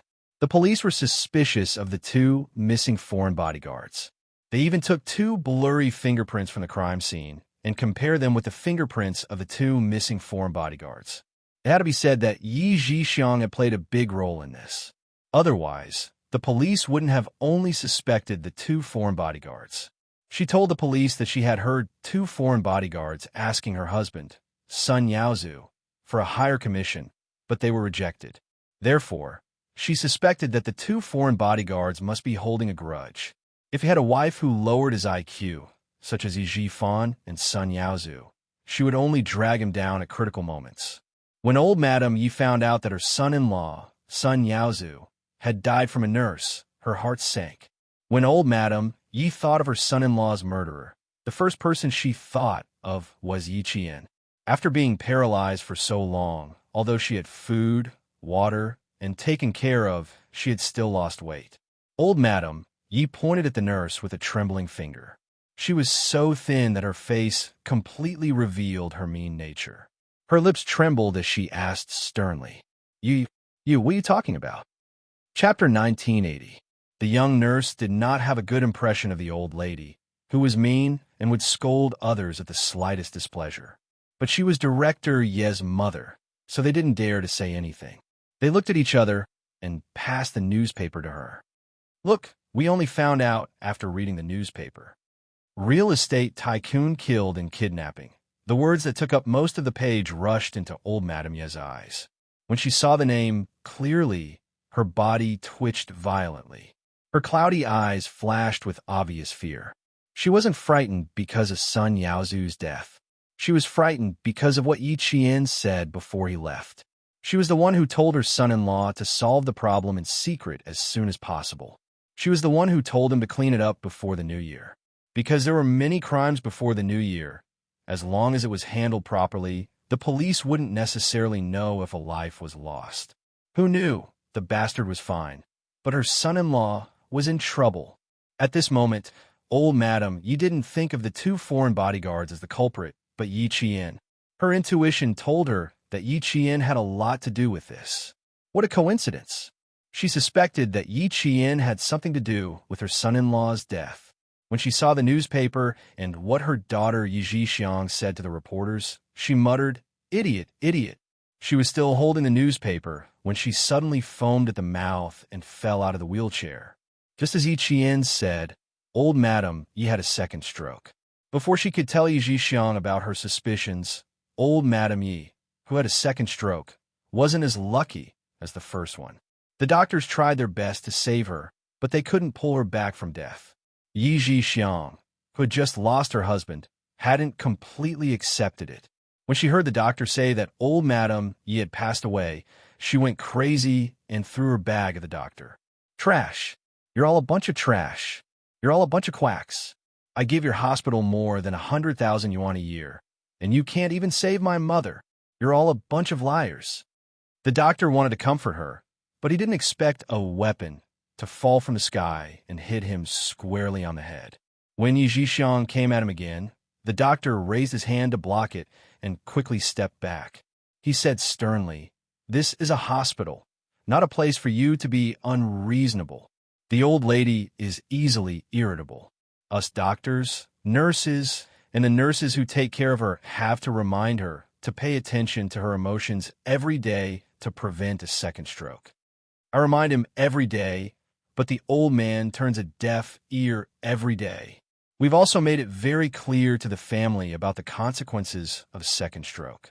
Now, the old man has suffered a second stroke due to emotional agitation. Our hospital is already doing our best to save him. If you continue to be so unreasonable, I will directly call the police." How could Yi Zhixiang listen? The two nurses who were driving her were kicked several times. Yi Zhifan, who had rushed over, happened to see Yi Zhixiang throwing a tantrum. His expression immediately darkened. "What are you doing? Don't you think things are messy enough?" Sun Dongqing, who came later, took a look and gloated, "She's never worried about messy things. The messier, the better." "Shut up." Yi Zhifan, who had been in a bad mood all day, glared at his wife and hurried over. "Doctor, something big happened to my sister's family, and now something happened to my mother. She's in a bad mood. Please forgive her." He didn't know that old Madame Yi hadn't been saved yet. For Yi Zhifan's sake, the doctor nodded with a cold face and didn't say anything else. He covered his bleeding forehead and left. Chapter 1981. Yi Zhifan's arrival was a relief to the hospital. Although he was a provincial official, he was not arrogant and had a good temper. He never made things difficult for others. Every time he came back, he would advise the old lady not to make things difficult for the hospital and to be more considerate. The staff in a nursing home were all looking forward to his arrival. After the doctor left, the nurse comforted him with a "my condolences" and quickly left. They could understand the family member's emotions after the death of a loved one, but it was wrong to hit someone. The doctor tried his best to save her, but not only did he not get a word of thanks, he was also beaten up. Anyone would be angry. After the staff left, Yi Zhifan's face darkened and he reprimanded. "Do you think this matter is not serious enough? Who do you think you are? You even hit the doctor. Do you really want to sit in the police station for a few days before you're happy? Things have never gone well for you. You've only made things worse. When a reporter's interviewed you, look at what you said. You said it was definitely the work of the two foreign bodyguards. Are you sure? Even the police can't be sure. The old lady passed away. The doctor's hair was wet with sweat after saving her. You didn't even say thank you when you came up. You even hit someone. Yi Zhixiang, you're really something. You really think you're not afraid of anything just because you're rich? Listen to me carefully. Sun Yaozu and the old lady, who made money for you, are gone. If you continue to be so arrogant, you'll destroy the two children. Yi Jifan was indeed afraid that Yi Jixiang would drag him down. Things were different now. If anything happened to a government official, the media would swarm over like flies. They were just waiting for you to commit a crime so they could expose you. Although he had people protecting him, he was still cautious. If he were to become the subject of gossip because of his relationship with Yi Jixiang, he would definitely teach her a lesson. At this time, Yi Jifan was not concerned about the old lady's death. He was worried that Yi Jixiang would implicate him in the future. Yi Jixiang didn't inherit old Madame Ye's intelligence, but she inherited her temper. How could she be intimidated? Hearing this, she straightened her neck and roared, "Yi Jifan, don't put on airs in front of me." The moment she shouted, Yi Jifan's expression changed. If there weren't people walking around, he would have slapped her. Yi Jixiang seemed to have found a place to vent. Without looking at his expression, she pointed her finger and shouted, "My mother is gone. I know you two are happy. Especially you, Sun Dongqing." She had just pointed her gun at Sun Dongqing, but Sun Dongqing, who was never one to be trifled with, did not even let her finish. She glared at her angrily and retorted, "What did I do? What did I do? That's because your mother is gone. Shut up, all of you." When Yi Jifan saw that the two of them were arguing unreasonably, he couldn't restrain his anger and shouted, "Don't you think it's embarrassing enough? Hey." Sun Dongqing would not let herself be taken advantage of. With the old lady's death, she suddenly felt that she was in charge. Yi Jixiang happened to be in charge. How could she let go so easily? She looked coldly at the crazy Yi Jixiang and said, "I'm happy. What do you do to me? You and your mother bullied me years ago. I've been looking forward to this day. Ha ha, it's finally here. Why can't I be happy?" Yi Jixiang was infuriated by Sun Dongqing's words. She roared and swung her bag at Sun Dongqing's head. "Bitch, bitch. I'll kill you, bitch." Chapter 1982. A fight between two women was much fiercer than a fight between a woman and a man. No matter how fast Yi Jifan's reaction was, he couldn't stop both of them at the same time. More and more onlookers gathered, and more people were pointing at them. The doctors and nurses who heard the commotion had no choice but to join in. In the end, the security guards came out and evacuated the onlookers. Then, they dragged the two shrews back to the doctor's office. Only then did the quarrel stop. The doctor couldn't stay. For Yi Jifan's sake, he said a few words like, "We all understand," to save some face for him. He left the office to the three of them and left with the excuse that he needed a check on the ward. Yi Jifan, who had lost all his face, was so angry that his face was ashen. He swept his gaze over the two of them with raging anger. He didn't have the habit of hitting women, otherwise he would have hit them with a chair. "You two are really something. One is the wife of a real estate tycoon, and the other is the wife of a provincial official. Do you think that not many people in province know you? Do you want to make a name for yourselves today? Only then will you feel happy when people point at you on the streets." Every word was said through gritted teeth. Every word was cold and ruthless. "Now you got what you wanted. I dare say that only the two of you showed up today. No one doesn't know you two shrews." At this point, Yi Jifan's anger flared up. He slapped the doctor's desk. Bam! Sun Dongqing and Yi Jixiang's hearts skipped a beat.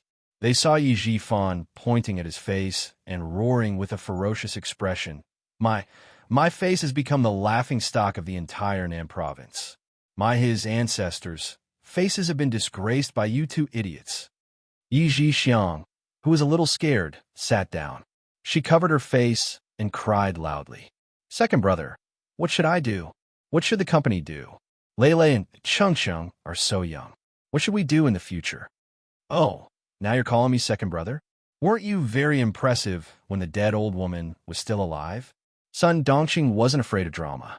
Looking at Yi Jixiang's current appearance, she was very happy. "What should we do? How will we know? It's just a salad." Yi Jifan saw that she only knew how to target others and was not worried about her own situation at all. He scolded angrily. "Do you think it's easy to deal with? At that time, those people who flatter you will be gloating behind your back. I'm sure you'll feel very comfortable in your heart." "How dare they?" Sun Dongqing shouted coldly. "Whoever dares to gossip about my family, I'll teach her whole family a lesson." Yi Jifan, who had completely lost faith in his wife, was too lazy to persuade her any further. She was a stubborn woman. No matter how good or bad you were, she would only think that she was right. Get lost. Yi Jifan took a few deep breaths. Unable to suppress the anger in his heart, he pointed at the door and shouted, "Did you hear that? Scram!" He still needed to ask about Sun Yaozu. Keeping Sun Dongqing here would only add to his troubles. Sun Dongqing didn't want to stay. She rolled her eyes and said sarcastically, "Who wants to stay? What bad luck." She walked to the door and turned around. She glanced at Yi Zhixiang with disdain. "What bad luck? Give me a call before you go home. I'll use mugwort to smoke you." Yi Zhixiang, who was covering her face and crying, immediately raised her head. She glared at the person who dared to go against her. She gritted her teeth and said, "Sun Dongqing, don't be so smug. How dare you curse my mother? You will also suffer retribution." Chapter 1983. Sun Dongqing snorted in disdain and said, "I think it's your family that's going to get retribution." Then she walked away smugly. Yi Zhixiang was so angry that she almost fainted. "Brother, look at her. Look at her. She didn't even shed a tear when Mom passed away, and she's still making sarcastic remarks." Now, the only person Yi Zhixiang could think of was Yi Jifan. However, Yi Jifan wasn't sad. Sun Dongqing had suffered a lot in the hands of old Madame Yi when she first married him, so it was only right for her to vent her anger. Thinking about business, Yi Jifan calmed down a lot and said, "Birth, old age, illness, and death are natural laws. Do you think being sad can bring someone back to life?" Old Madame Yi's sudden death was normal for Yi Jifan. She had been paralyzed for so long and had such a bad temper. The doctor had reminded him many times to persuade her. If she continued to be irritable, she would definitely have a second stroke and her life would be in danger. He heard it, but didn't remember it. In the Yi family, other than Yi Qian, who hated her the most, Yi Zhixin also hated her. When he received a call from Yi Zhixiang saying that old Madame Yi had another stroke, he used the excuse that he was far away and that it would take him a few hours to get back. He didn't want to see this vicious old woman off, nor did he want to hear her last words. Yi Zhixiang couldn't accept Yi Jifan's indifference. She looked at him in disbelief. "Brother Yu, how could you be like this? Mom treated you so much better than Big Brother. Treated him so much better than Yi Xinfan." Yi Jifan sneered. "I know how to avoid your mother's anger. I'm just a little smarter than Yi Xinfan. Otherwise, I would be your mother's punching bag." Yi Jifan didn't want to talk about history anymore. His expression was cold as he said in a businesslike tone, "I don't have much time to arrange your mother's funeral. I plan to let the company handle it. Today is New Year's Eve. You still have to go back to the Sun family for the New Year. Your mother's funeral will be handled after the New Year. I'll take care of it myself. You don't have to worry about it." Although the tea had cooled down after the person left, he had pretended for so long that he did not mind pretending to be a filial son for a few more days. Hearing this, Yi Zhixiang felt a little better. Then she heard him ask, "Now, tell me about Sun Yaozu. Tell me everything you know so I can talk to the police and have them investigate more carefully. Tell me, how did he recover his identity? I need to start investigating from here and see if anyone is using Sun Yaozu to do something illegal." He said it in a dignified manner, but in fact, he just wanted to confirm the suspicions in his heart. After hesitating for a while, Yi Zhixiang decided to tell her everything she knew. "He came home drunk that day and told me that if you ever dared to do anything wrong, he would make you pay for it. I was a little curious and asked a few more questions. Only then did I know that there was a noble person helping me. The condition was to let Yaozu keep an eye on you. But then I saw that damn girl, Yi Qian, appear on top of the city gate tower with the country's leaders. Then your good daughter hit me and sent me to the hospital. I forgot about it." Yi Jifan's face darkened. He only guessed that the person might have helped Sun Yaozu, but he did not expect that person to want him to keep an eye on him. When he left the hospital, Yi Jifan's heart was still in turmoil. He did not have half a second of peace. On New Year's Eve, Yi Jifan's family was destined to not have a peaceful time. Yi Qian, who had returned to the sniper base, made dumplings with the soldiers and happily celebrated the new year. Chapter 1984. Yi Jian, who had been reborn in the second year of junior high, counted silently in her heart as she made dumplings. She realized that she didn't seem to have spent Chinese New Year in the army. She was either on the way to training or on the way to training. Looking at the less than 100 recruits and veterans of the sniper base gathered in the canteen to make dumplings in full swing, Japan's somewhat impetuous heart gradually calmed down. The familiar color and the familiar temperament were what she liked only in this life. Take it easy, although there's still space in your stomachs. If each of you makes 100 dumplings, you'll have to make more than 1,000 dumplings tonight. If you can't finish them, you'll have to go back to the dormitory. A middle-aged man in the middle joked. His fingers moved nimbly, and in just a few words, he made a perfectly shaped dumpling. It was obvious that it was made by a master chef. The middle-aged man's surname was Deng. He was a captain and a company commander. He was the commander of the sniper base. He was also a soldier with outstanding military achievements. He was 34 years old this year.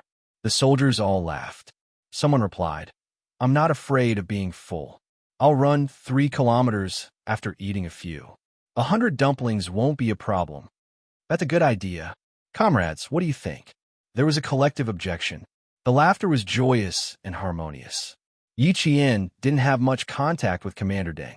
Firstly, she had only been here for a short time. Secondly, when she was here, Commander Deng went out on a business trip and didn't come back until yesterday. Today, it was Principal Chun who introduced her to the sniper base that she spoke a few words with Commander Deng. Commander Deng, who came from the northeast, was a famous Chinese New Year holdout in the sniper base. He had been in the army for 8 Chinese New Years and hadn't come home. Including this year, it had been 9 years. He had planned to go home to visit his wife and children this year. An instructor who was supposed to be on duty during the Chinese New Year had a seriously ill father. Commander Deng took over his duty without hesitation and asked the instructor to go home early in the morning to visit his family. Principal Chun looked at Company Commander Deng, who was talking and laughing with the soldiers, and said to Yi Qian, "He bought the tickets a long time ago. The night before the business trip, he told me that he could finally go home this year to see his family and his daughter, whom he hadn't seen for a long time. He also told me about his old father at home. When his mother found out that he was going home, she was so happy that she cried. When he came back yesterday, he found out that an instructor's father was seriously ill. Without hesitation, he gave his train ticket to his comrade. He's also a true man. Little Yi, the thing we don't lack the most in our army is true character." Yi Qian thought they were just talking about Commander Deng, but when she heard the last sentence, she immediately understood that Principal Chun had put in a lot of effort into this matter.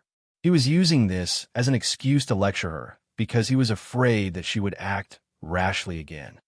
"Chief Kai, did he say something to you?" Yi Qian put down the weirdly wrapped dumpling in her hand. She lowered her eyes and picked up another dumpling skin. She didn't look up at Principal Chun. Her long, thin eyelashes trembled slightly. "Can you tell me more?" Principal Chun felt that Yi Qian was good at everything, except for one thing. She was too thoughtful. He sighed softly and tried to persuade her. "Little Yi, I'm starting to suspect that your father and I have taught you to be so strong. Have we gone overboard? So much so that you want to solve everything by yourself, and you like to do it in secret. Even Uncle Chun doesn't know what you've been doing in secret. If it wasn't for Chief Kai's call, he wouldn't have known that she had left the base to seek revenge. 7 days. For 7 whole days, he still hadn't noticed anything wrong with this little Yi girl." Yi Qian pursed her lips and revealed a stubborn look. She gently pinched the dumpling skin with her eyes lowered. She said softly, "You need a rest. I didn't want you to worry, so I didn't tell you." Chapter 1985. This time, I got some information from Sun Yaozu and found some clues myself. In the future, I won't be as impulsive as I was a few days ago. Because the enemy was powerful, if she continued to be impulsive, she would end up harming herself. It had not been easy for her to get to where she was today. How could she harm herself because of impulsiveness? After putting away the weirdly wrapped dumplings, Yi Qian, who knew she was wrong, finally raised her eyes and dared to look into Principal Chen's eyes. "Uncle Chun, what else did Chief Kai say to you? Can you tell me about it?" The cafeteria was very lively. Company Commander Deng even asked the soldiers to move the large color TV, which was usually used for news broadcasts, into the cafeteria and put it on two stacked steel tables. Festive songs were played on the TV, adding to the Chinese New Year atmosphere in the cafeteria. Principal Chun looked around and picked up a towel to wipe the flour off his hands. He said to Yi Qian, "Girl, let's go for a walk." It was snowing outside again. They walked out of the cafeteria and walked along the cement path towards the field. The light in front of them was very bright, but behind them was darkness. It was just like Yi Qian's life, who had walked through the darkness and was moving towards the light. The thin white snow left a trail of footprints that extended all the way to the field. Principal Chun pointed at the obstacle course that was usually used for physical training. "I haven't seen you do a 400-meter obstacle course in a long time. Let's go. Run a lap with Uncle Chun." "No, your body has just recovered. You can't do such intense training." Yi Qian refused without thinking. She then said, "Give me the time, and I'll finish it." The throne of the world sniper is not that easy to sit on. "Girl, don't underestimate Uncle Chun." Her refusal was useless. Principal Chun unbuckled the belt around his waist and put it aside seriously. He then challenged Yi Qian.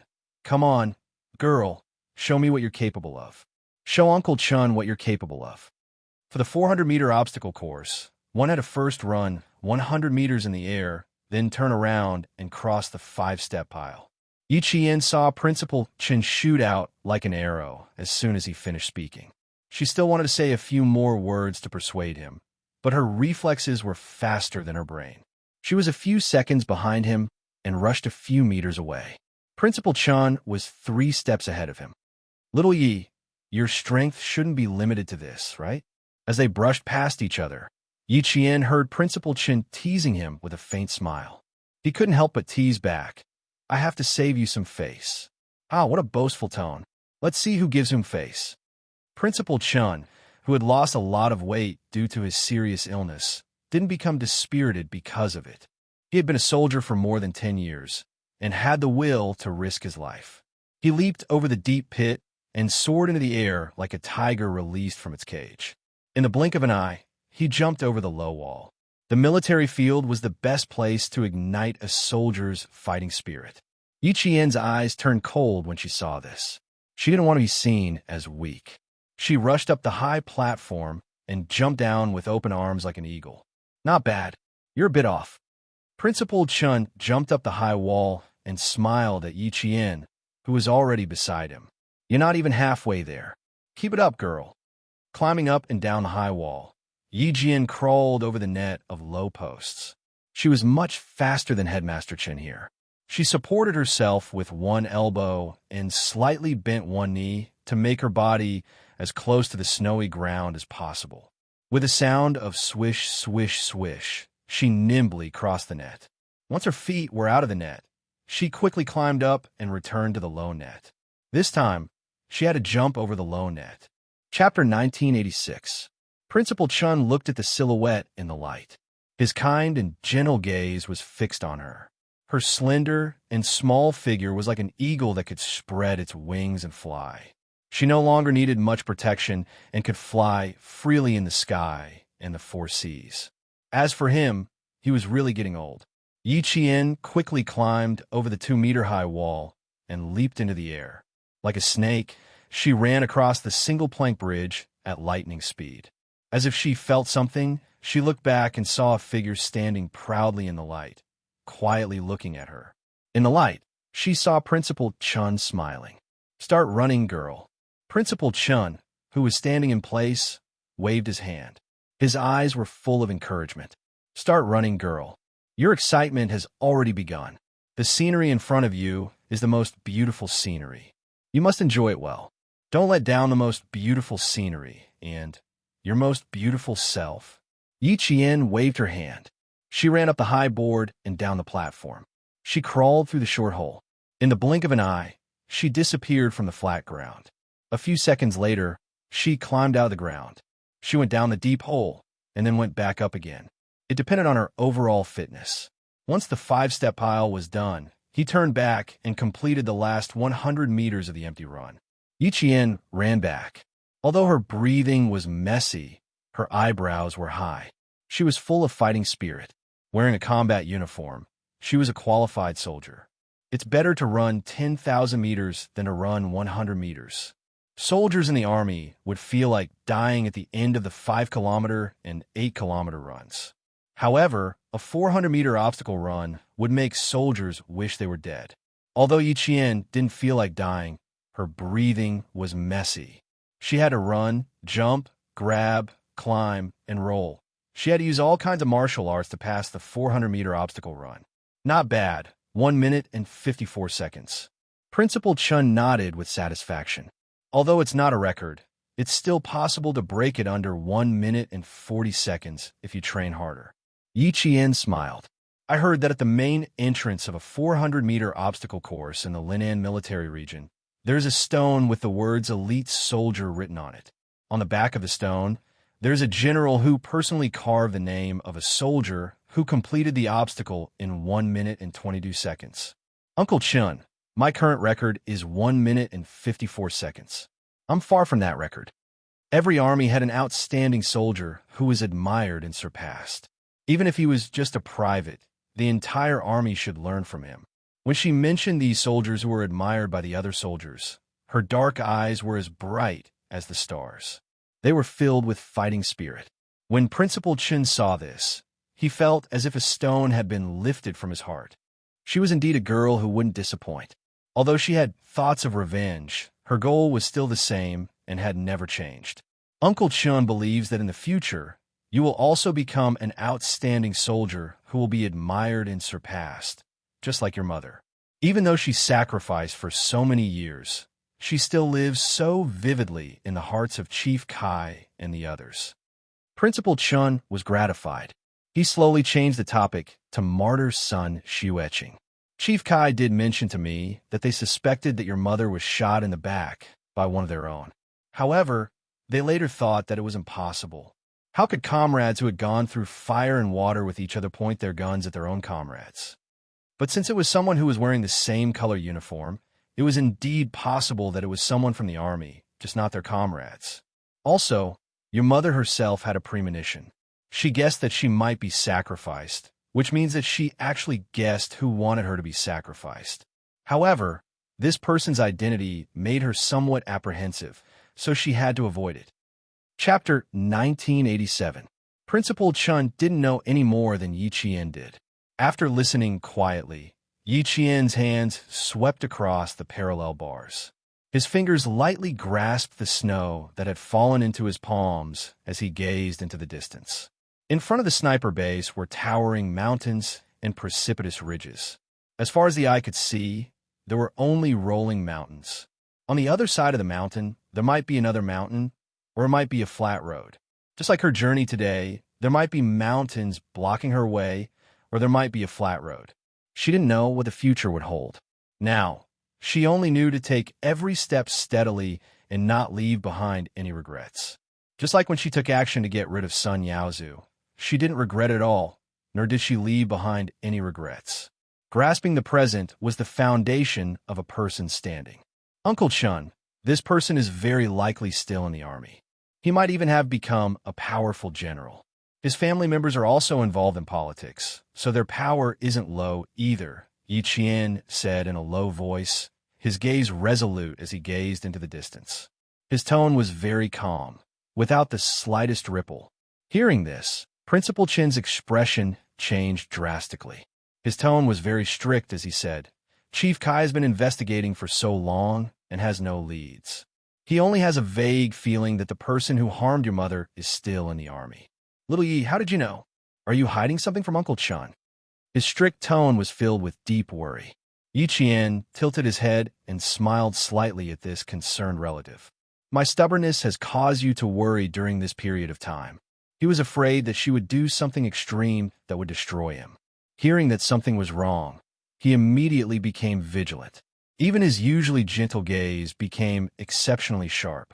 Only a relative who was truly worried about him would have such a big reaction. Yiqian didn't have any intention of hiding it from Principal Chun. Since he already knew, rather than let Uncle Chun worry, he might as well tell him the truth. He told him, all his guesses that night. The reason why I said that this person has military power in his family, is involved in politics, wasn't without reason. He helped Sun Yaozu go from being a fugitive to a normal citizen. He also helped Yi Jifan rise to the top. Uncle Chun, from these two things, we can see that his identity is not simple. Since his identity isn't simple, logically speaking, small fries like us shouldn't be able to hinder him. However, everything he has done is inconceivable. They all deliberately revealed to Chief Kai that I had fallen into the water and died prematurely, but at the same time spare my life. Uncle Chun, what do you think he wants? My mother let him go through so many twists and turns to take her life. I can still think that my mother might have discovered something about him and brought a certain threat to him. What about me? What threat could I possibly pose to him? Yi Jifan, Sun Dongqing, and old Madam Yi treated me like that. I wonder if he was the one who instigated me to live in the past. He secretly spared my life, and also instructed Yi Jifan's family to raise me until I'm useless. Uncle Chun, am I worth him setting up such a big trap? I don't think so. I don't think I'm worth him spending so much effort to deal with me. But then I thought, since he plotted against my family, can't we say that as long as my family lives, we'll be a threat to him? Speaking of threats, my father passed away early, my mother sacrificed herself, and the adults are no longer alive. What else can threaten him? Me? More than